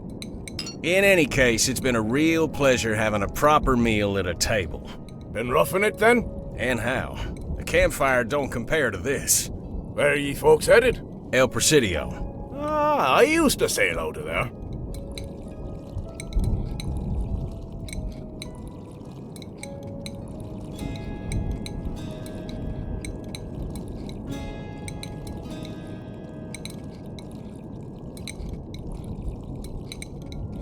Since you know the city, have you got any advice for a first-time visitor? If ye ask me, and you did, the heart of the city's the wharf. You'll not see a more eclectic mix of folk anywhere else. You said you sailed from El Presidio, Captain Boylan? Aye, for many a year. I used to captain a whaler. No kidding. You must have some stories. A fair few. I could tell ye about the largest beast we ever snared. The one what took me leg. Go on then, tell us. It was back in 25. We was circling a lagoon off the coast of New Spain. We were on the point of giving up, when suddenly, a great monster breaches off the port bow. She was the biggest I'd ever seen. I shouted the order to launch the whaleboats in pursuit. Me men put all their backs and all their hearts into rowing, and soon we was on her. All around, the water was churning white with foam. The beast surfaced again so close, we nearly capsized.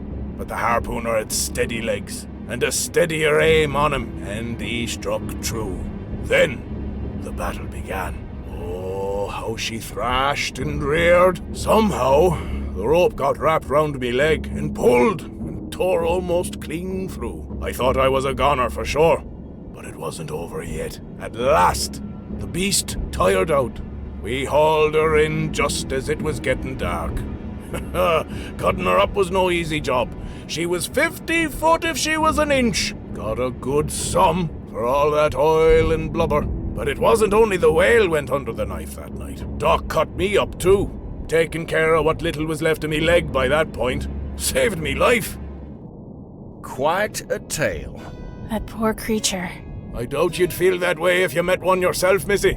How about we just finish our dinner? If anybody has an appetite left after that story. Aye, fair enough.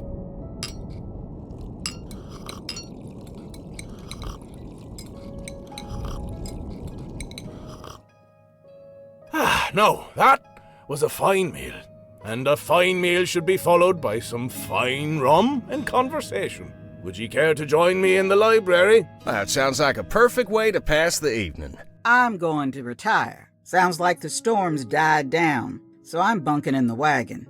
You sure that's a good idea, Miss Johnson? I'm sure. See y'all bright and early.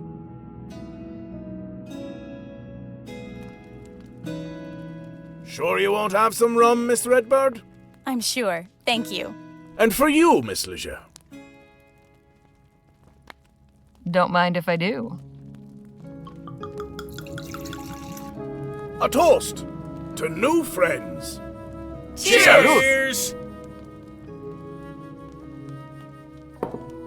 Damn, where'd you say this stuff came from? A gift from an old friend in Barbados. Best rum in the world, in my opinion. Got plenty more in me cellar. You're welcome to it. Now then, Mr. Marquez, I had a question for ye. I may have an answer. Am I mistaken, or are ye of the new Spanish persuasion? I am, yes. Ha ha ha! Grand! I'd like ye to have this. She belonged to an old friend of mine. New Spanish, like yourself. He used to play the most beautiful music. He left her to me when he died, but I always felt she should return to her proper home, as it were. I'm honored. Suppose I ought to have asked if you play. In fact, I do. A little bit, anyway. Go on, then. Give us a song. Very well, but let me tune her first.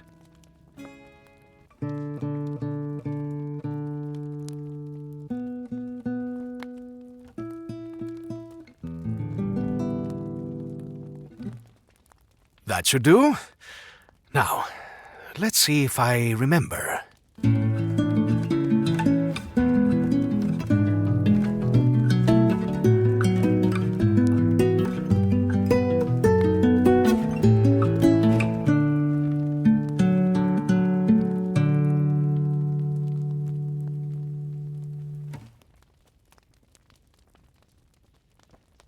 Goodness, that was beautiful. Where did you learn that? Thank you, Harley. I had a tutor as a child. My father insisted I learn to play something, so I chose the guitar. Well, ain't you just full of surprises? I think this calls for another round. Hear, hear. It's been a grand evening. But this old salt needs his beauty sleep. Stay up late as he like. All I ask is he not disturb me in me quarters. I'm not a light sleeper, but I can be a right bastard when startled. I promise we'll steer clear and tiptoe quieter than the angels. Good night, Captain. See y'all in the morning. Don't know about you folks, but I ain't ready to bed down just yet. Yes, the night is still young. Let's say we have a couple more rounds. The rum's all gone, though. Captain Boylan said he had more in the cellar. I'll just go fetch a bottle or two.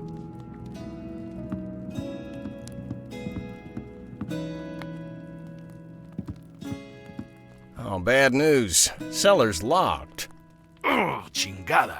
Guess the party's over, then? Not necessarily. Harley, would you be so kind as to apply your skills to our little problem?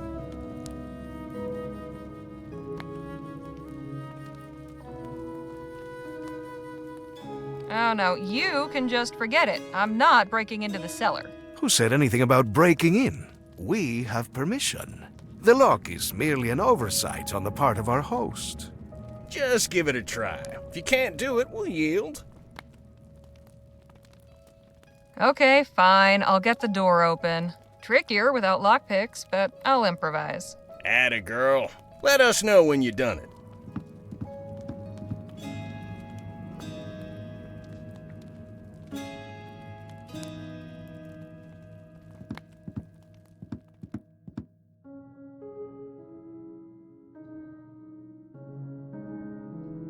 If I had to guess, I'd say this came from someplace in Africa.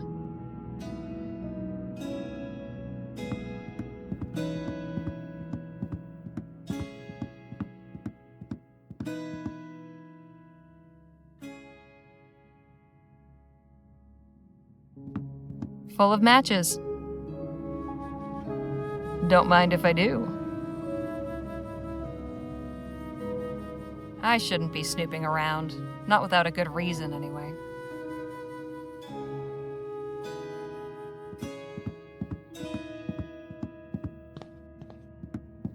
Well stocked, but not with anything I need.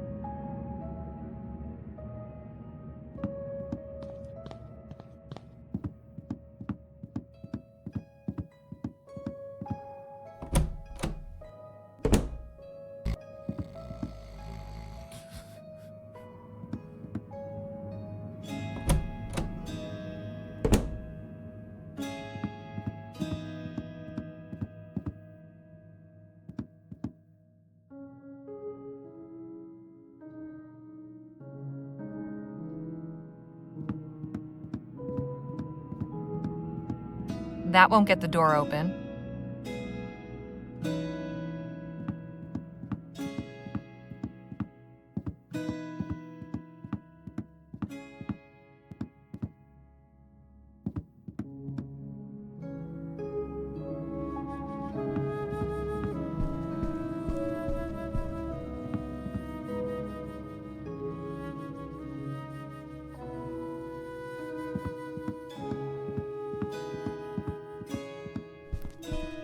I shouldn't be snooping around. Not without a good reason, anyway.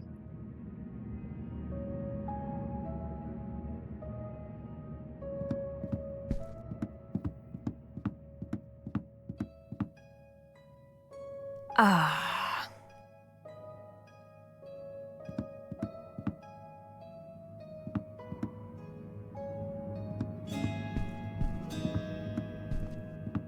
This is the water closet. Hey, I've seen this sort of thing before. I believe it's called scrimshaw.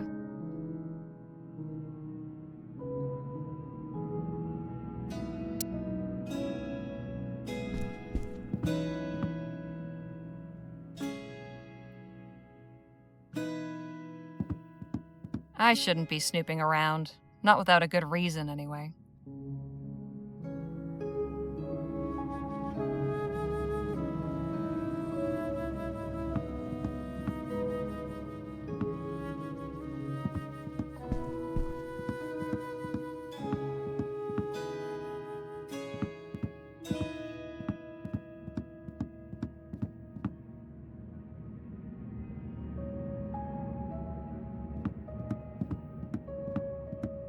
The cellar door. Locked.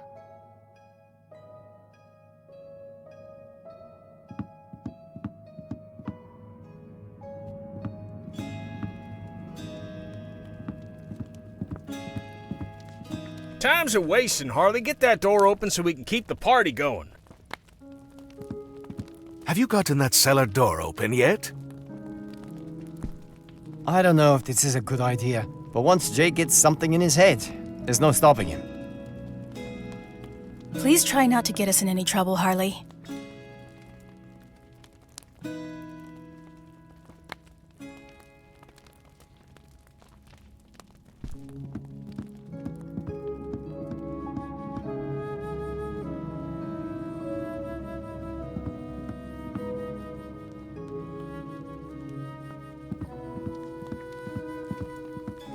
This could be useful.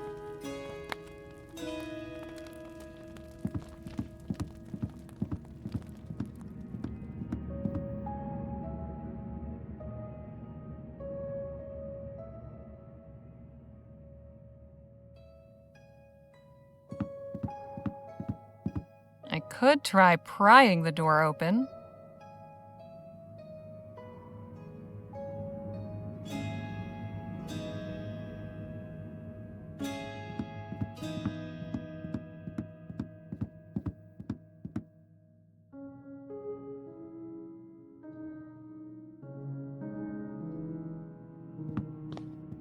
For an old sea captain, Boylan's got some rather modern conveniences.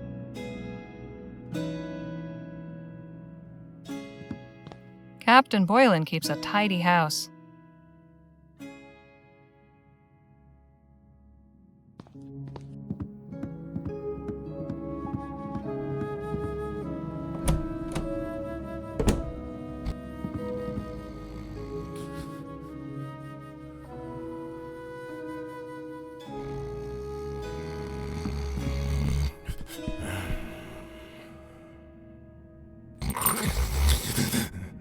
Got him.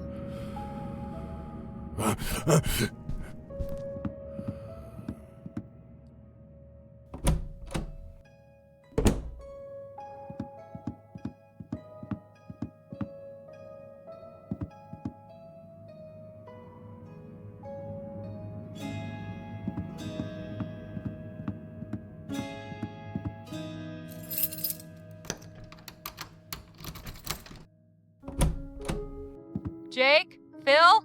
I got it. Nice work, Harley. Now let's go get that rum.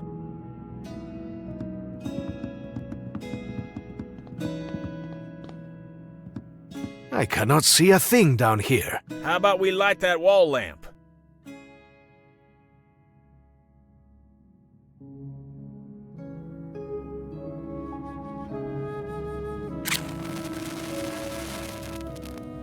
Much better.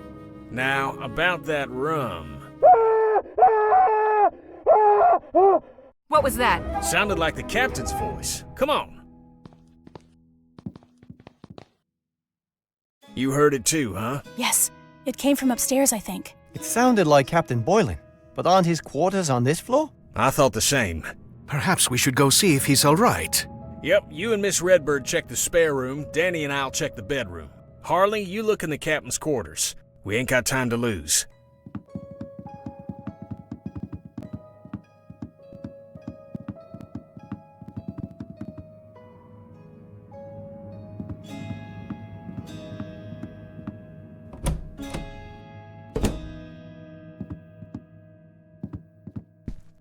Odd.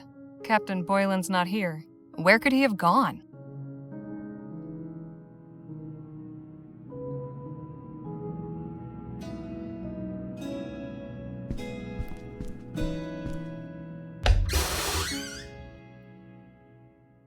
Can't really see anything in here.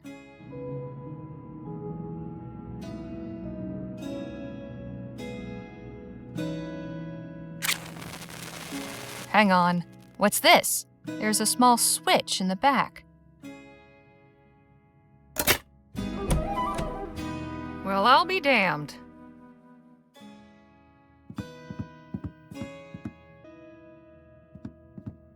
Captain! You're still breathing, thank God. Hang on, I'll get help.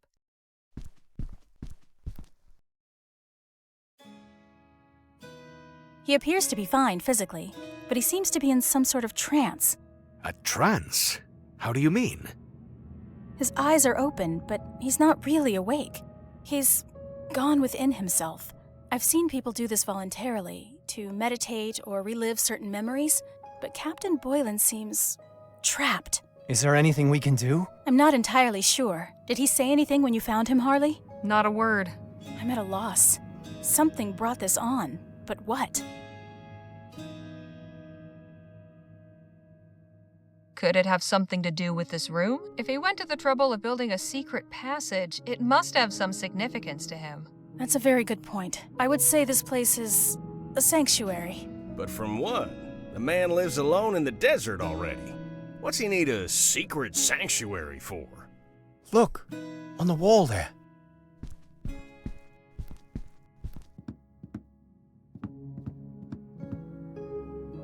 It's a sketch of Captain Boylan with 5 other men. His crew, maybe? There's a signature. A. Kranich.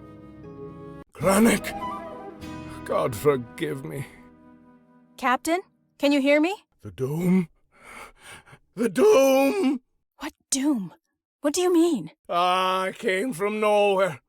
I ought to have taken heed. I ought to have let it take me. Captain? Captain? He's unresponsive again.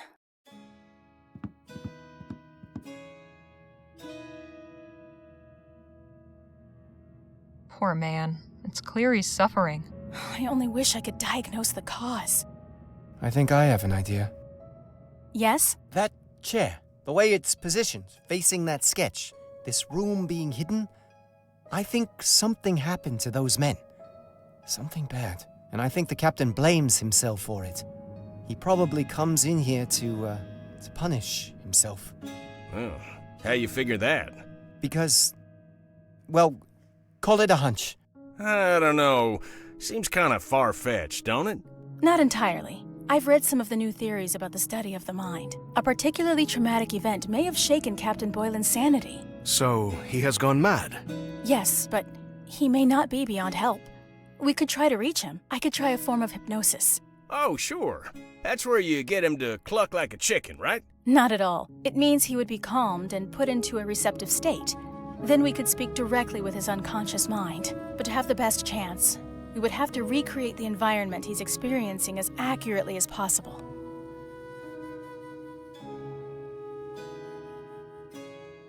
Recreate the environment? Just how do you propose we do that? We must each take on a role. Oh, you mean like play acting? Something like that. If we can each convincingly assume the identities of the men in that sketch, the captain may feel they are truly here with him. His fantasy will become clear, and we'll be able to guide him through and out of it. Sounds just crazy enough to work. But we know nothing about these men, aside from what they look like. Which means we need to find out more. The more details we have, the better. Then let's put this show together. Harley, you're good at finding things. See if Captain Boylan had a diary or something. All right, I'm on it.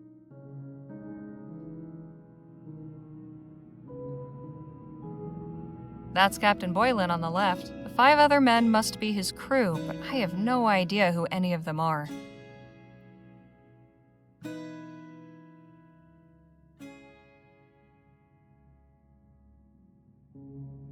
Storm seems to be passing.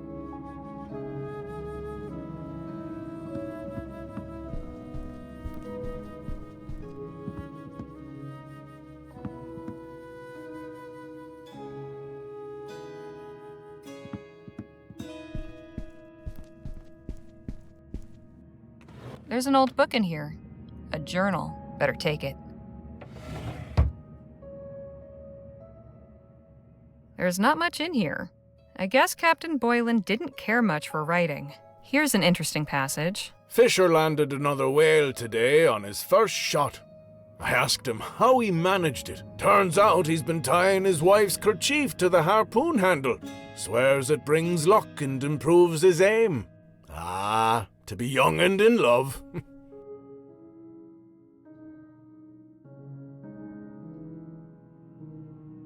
The captain won't miss this for now.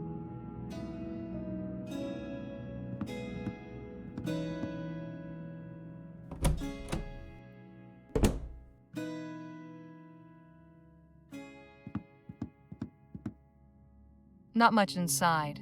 There is a folded up piece of paper. Seems to be a recipe for sea biscuits. There's a note. Your favorites. Told you they were simple to make. Perhaps someday you can whip some up for me. It's initialed GOM.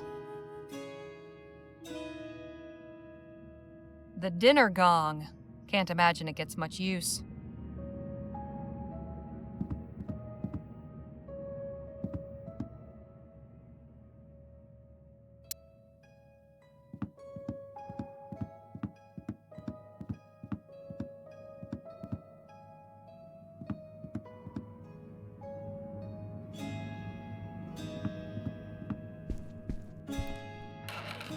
Spare linens, and an old sketch.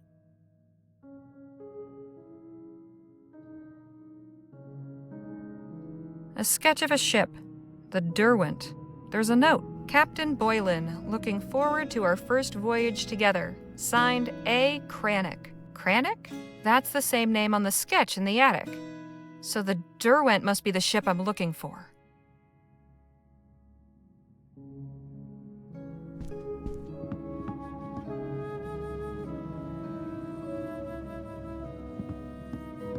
Nice to be able to freshen up. Wonder how Lola's doing out there. Evocative scene.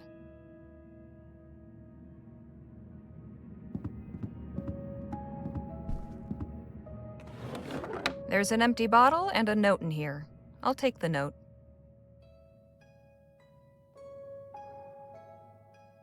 Captain Boylan, I recommend taking 1 nitroglycerin tablet per day and avoiding overexcitement. Dr. Francois.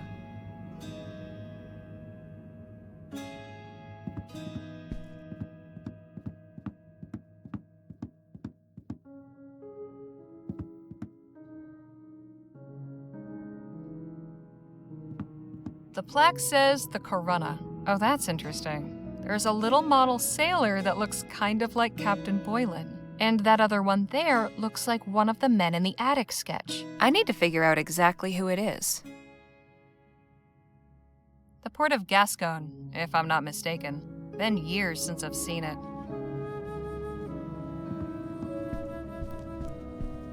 A ship in a dense fog.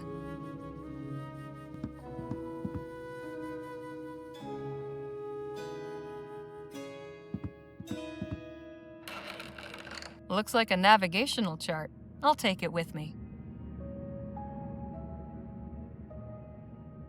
There's a path drawn around an island that says Detour. The name of the island's been crossed out.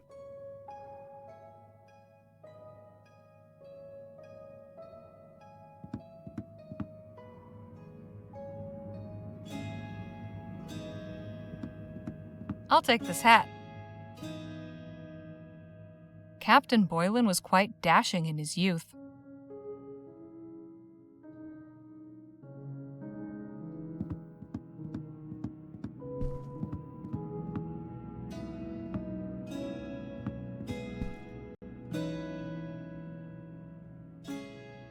It's got an old sailing ship on it. It's been carved with a whale design. It's got a seabird on it, a pelican, I think. Someone carved a lighthouse onto this.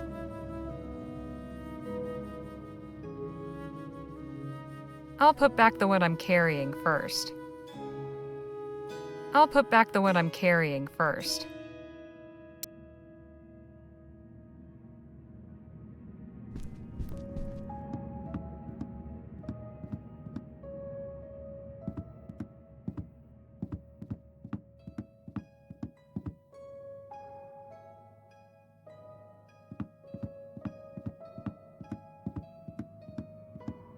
If I had to guess, I'd say this came from someplace in Africa.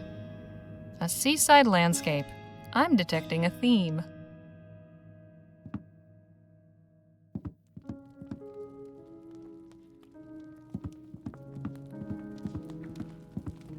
Such an intricate design. Some kind of navigational instrument. I haven't a clue how it works. I'm no expert, but it looks old, foreign, and valuable. We're in the middle of the desert, but it feels like we could be at sea. The label says Barbados rum.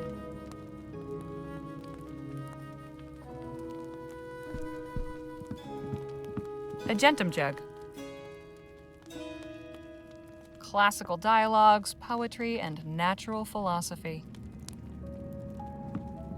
Nautical adventures, war stories, medieval romances, and frontier tales.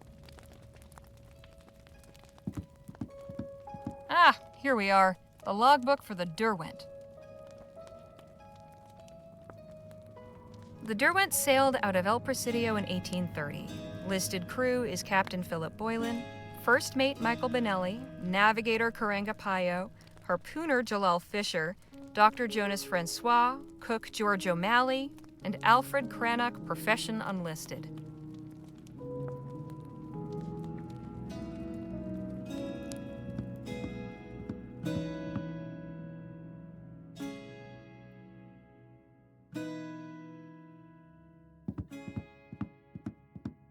Can't reach it from down here.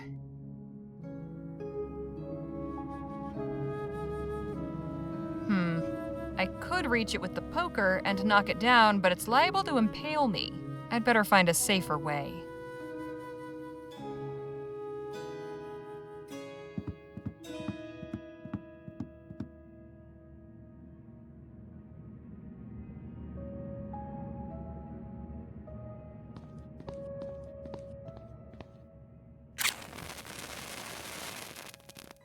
There we are.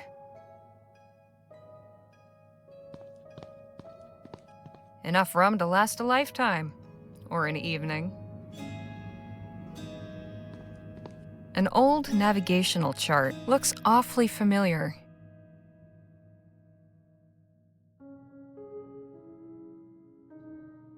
These two charts show the same land masses. The island crossed out on my chart is called Hastram Skerry.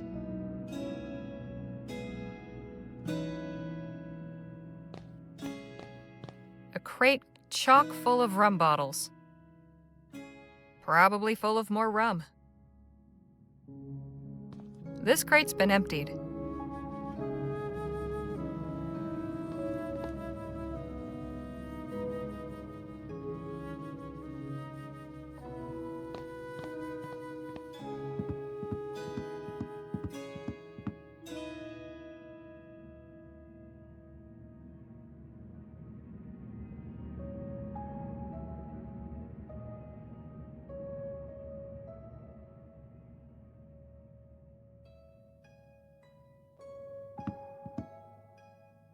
Painting of a harbor. I feel like I've seen this somewhere before.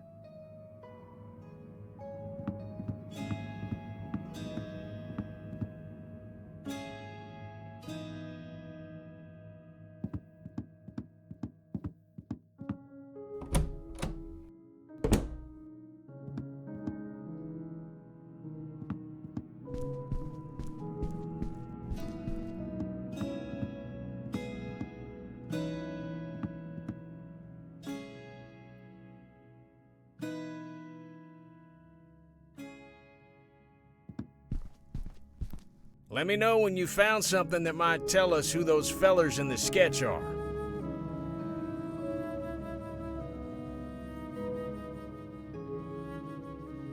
I found the ship's log for the crew in the sketch.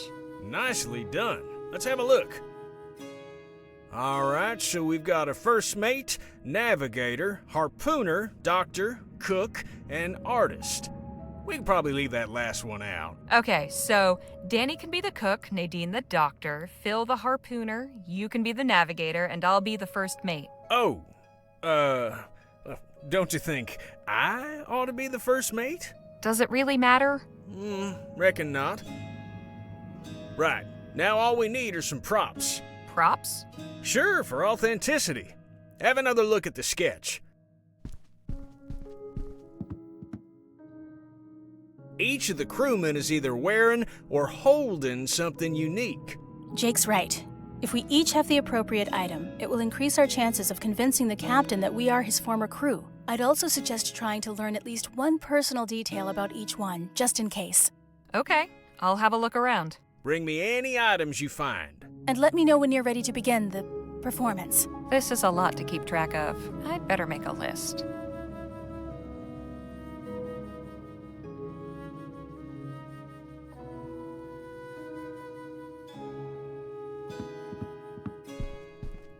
I found this inkwell and quill. Should work for drawing O'Malley's tattoo on Danny. Right. I'll hold on to this thing until it's time. A spyglass for Navigator Pio. Great. Here's a harpoon for Mr. Fisher. All right, this one's yours, Phil. I do hope this works.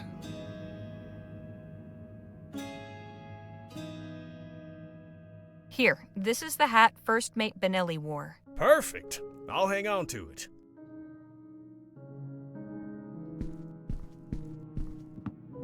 That's Captain Boylan on the left. According to the ship's log, these other men are Harpooner Jalal Fisher, Cook George O'Malley, Dr. Jonas Francois, First Mate Michael Benelli, and Navigator Karenga Pio.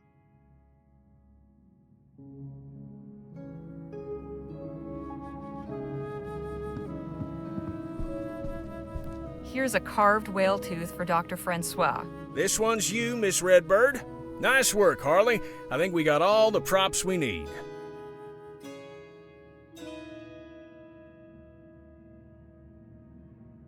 Thanks, but no thanks. Seems like handy information to know.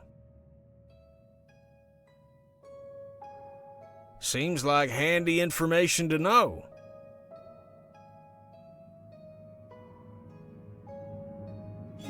Interesting find. I'm sure this information will be pertinent. What's this, a journal? Captain Boylan's personal one. I see. Well, I'll let you pore over it for any pertinent information.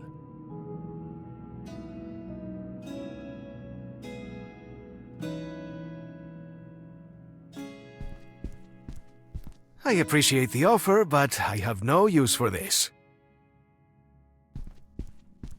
Is everything ready to go? Keep in mind we'll likely only get one chance at this. I think so.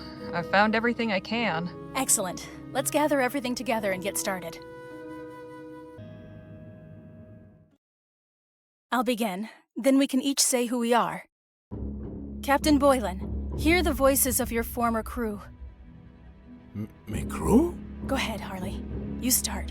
First Mate Michael Benelli reporting for duty, Captain Boylan.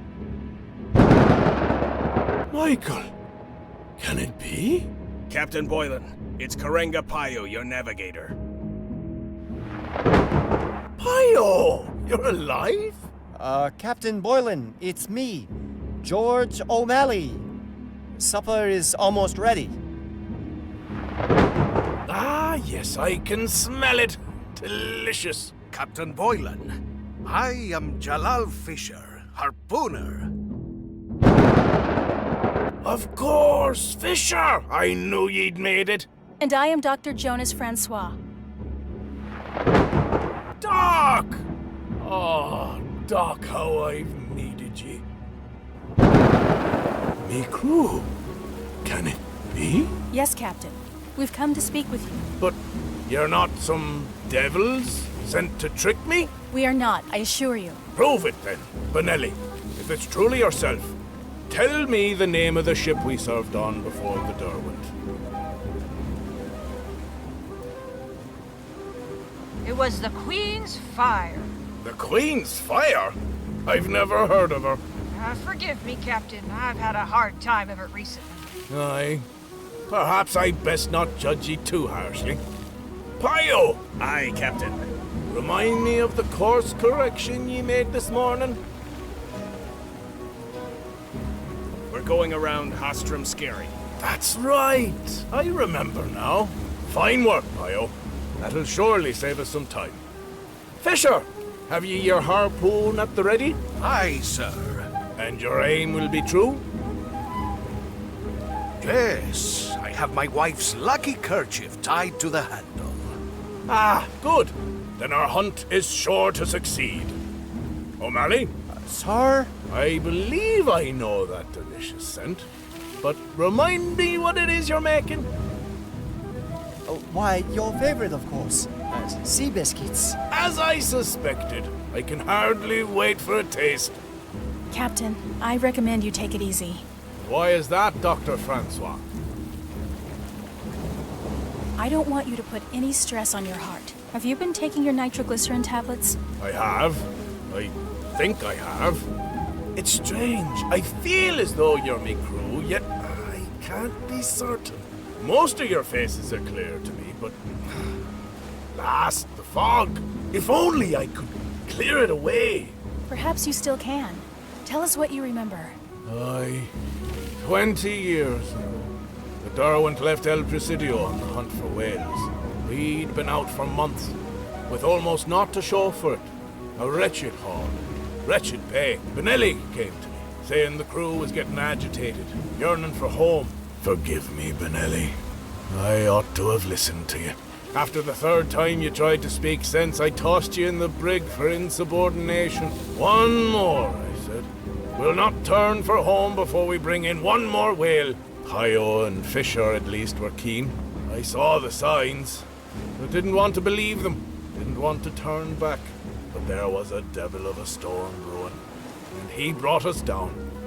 Poor Benelli, locked in the brig, to drown like a rat. And the rest of ye didn't stand a chance once the ship turned over. Brave, brave Fisher. You saved me life, when it ought to have been me what went down with the Derwent. Ah, lads, that night's been eating away at me for 20 years. How I wish I could go back. How I wish I could make things right.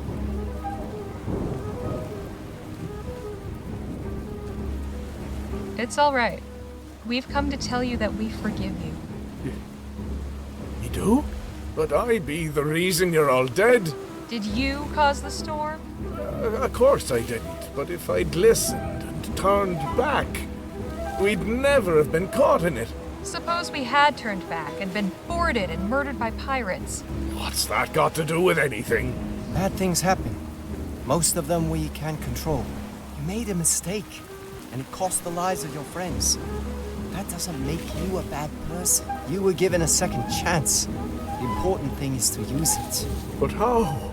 You already are. Not everyone would take in 5 strangers seeking shelter without question. It won't ever stop hurting. But you can take the pain and turn it into something good. I suppose you're right. I swear I'll do right by all of ye. Thank ye. You've given me a moment of peace. I hope to God you've found it as well. Oh, I am weary. Think it worked? I hope so. Come, we should get some sleep. And let's refrain from mentioning this to the captain in the morning. Appreciate your hospitality, Captain. Think nothing of it. I hope you all slept well. Very much so. And yourself? Best sleep I've had in years. I'm glad to hear it. Ye said you were headed to El Presidio? That's right. Then I wonder if I might trouble ye for a small favour. I've a letter needs delivering. Could I entrust it to ye? Of course. My thanks. I'd also like to leave ye with a couple of mementos for being so quick to volunteer and help out. Mr. Luo and Miss Redbird, please, take this bottle of Barbadian rum. Perhaps ye might split it between ye. Makes dull work go faster. Oh, thanks. That's very kind. And for you, Miss Leger, this tea caddy. I carved the inlay myself. It's beautiful. Best of luck on your journey. And if you ever pass this way again, feel free to knock on me door. Thanks, Captain, we will. Our stay at Captain Boylan's farmhouse was anything but dull. I can't say for sure whether we truly helped him for good and all, but he seemed himself again when he saw us off this morning. I do believe he was truly lonely in his self-imposed exile and grateful for even the brief company we offered.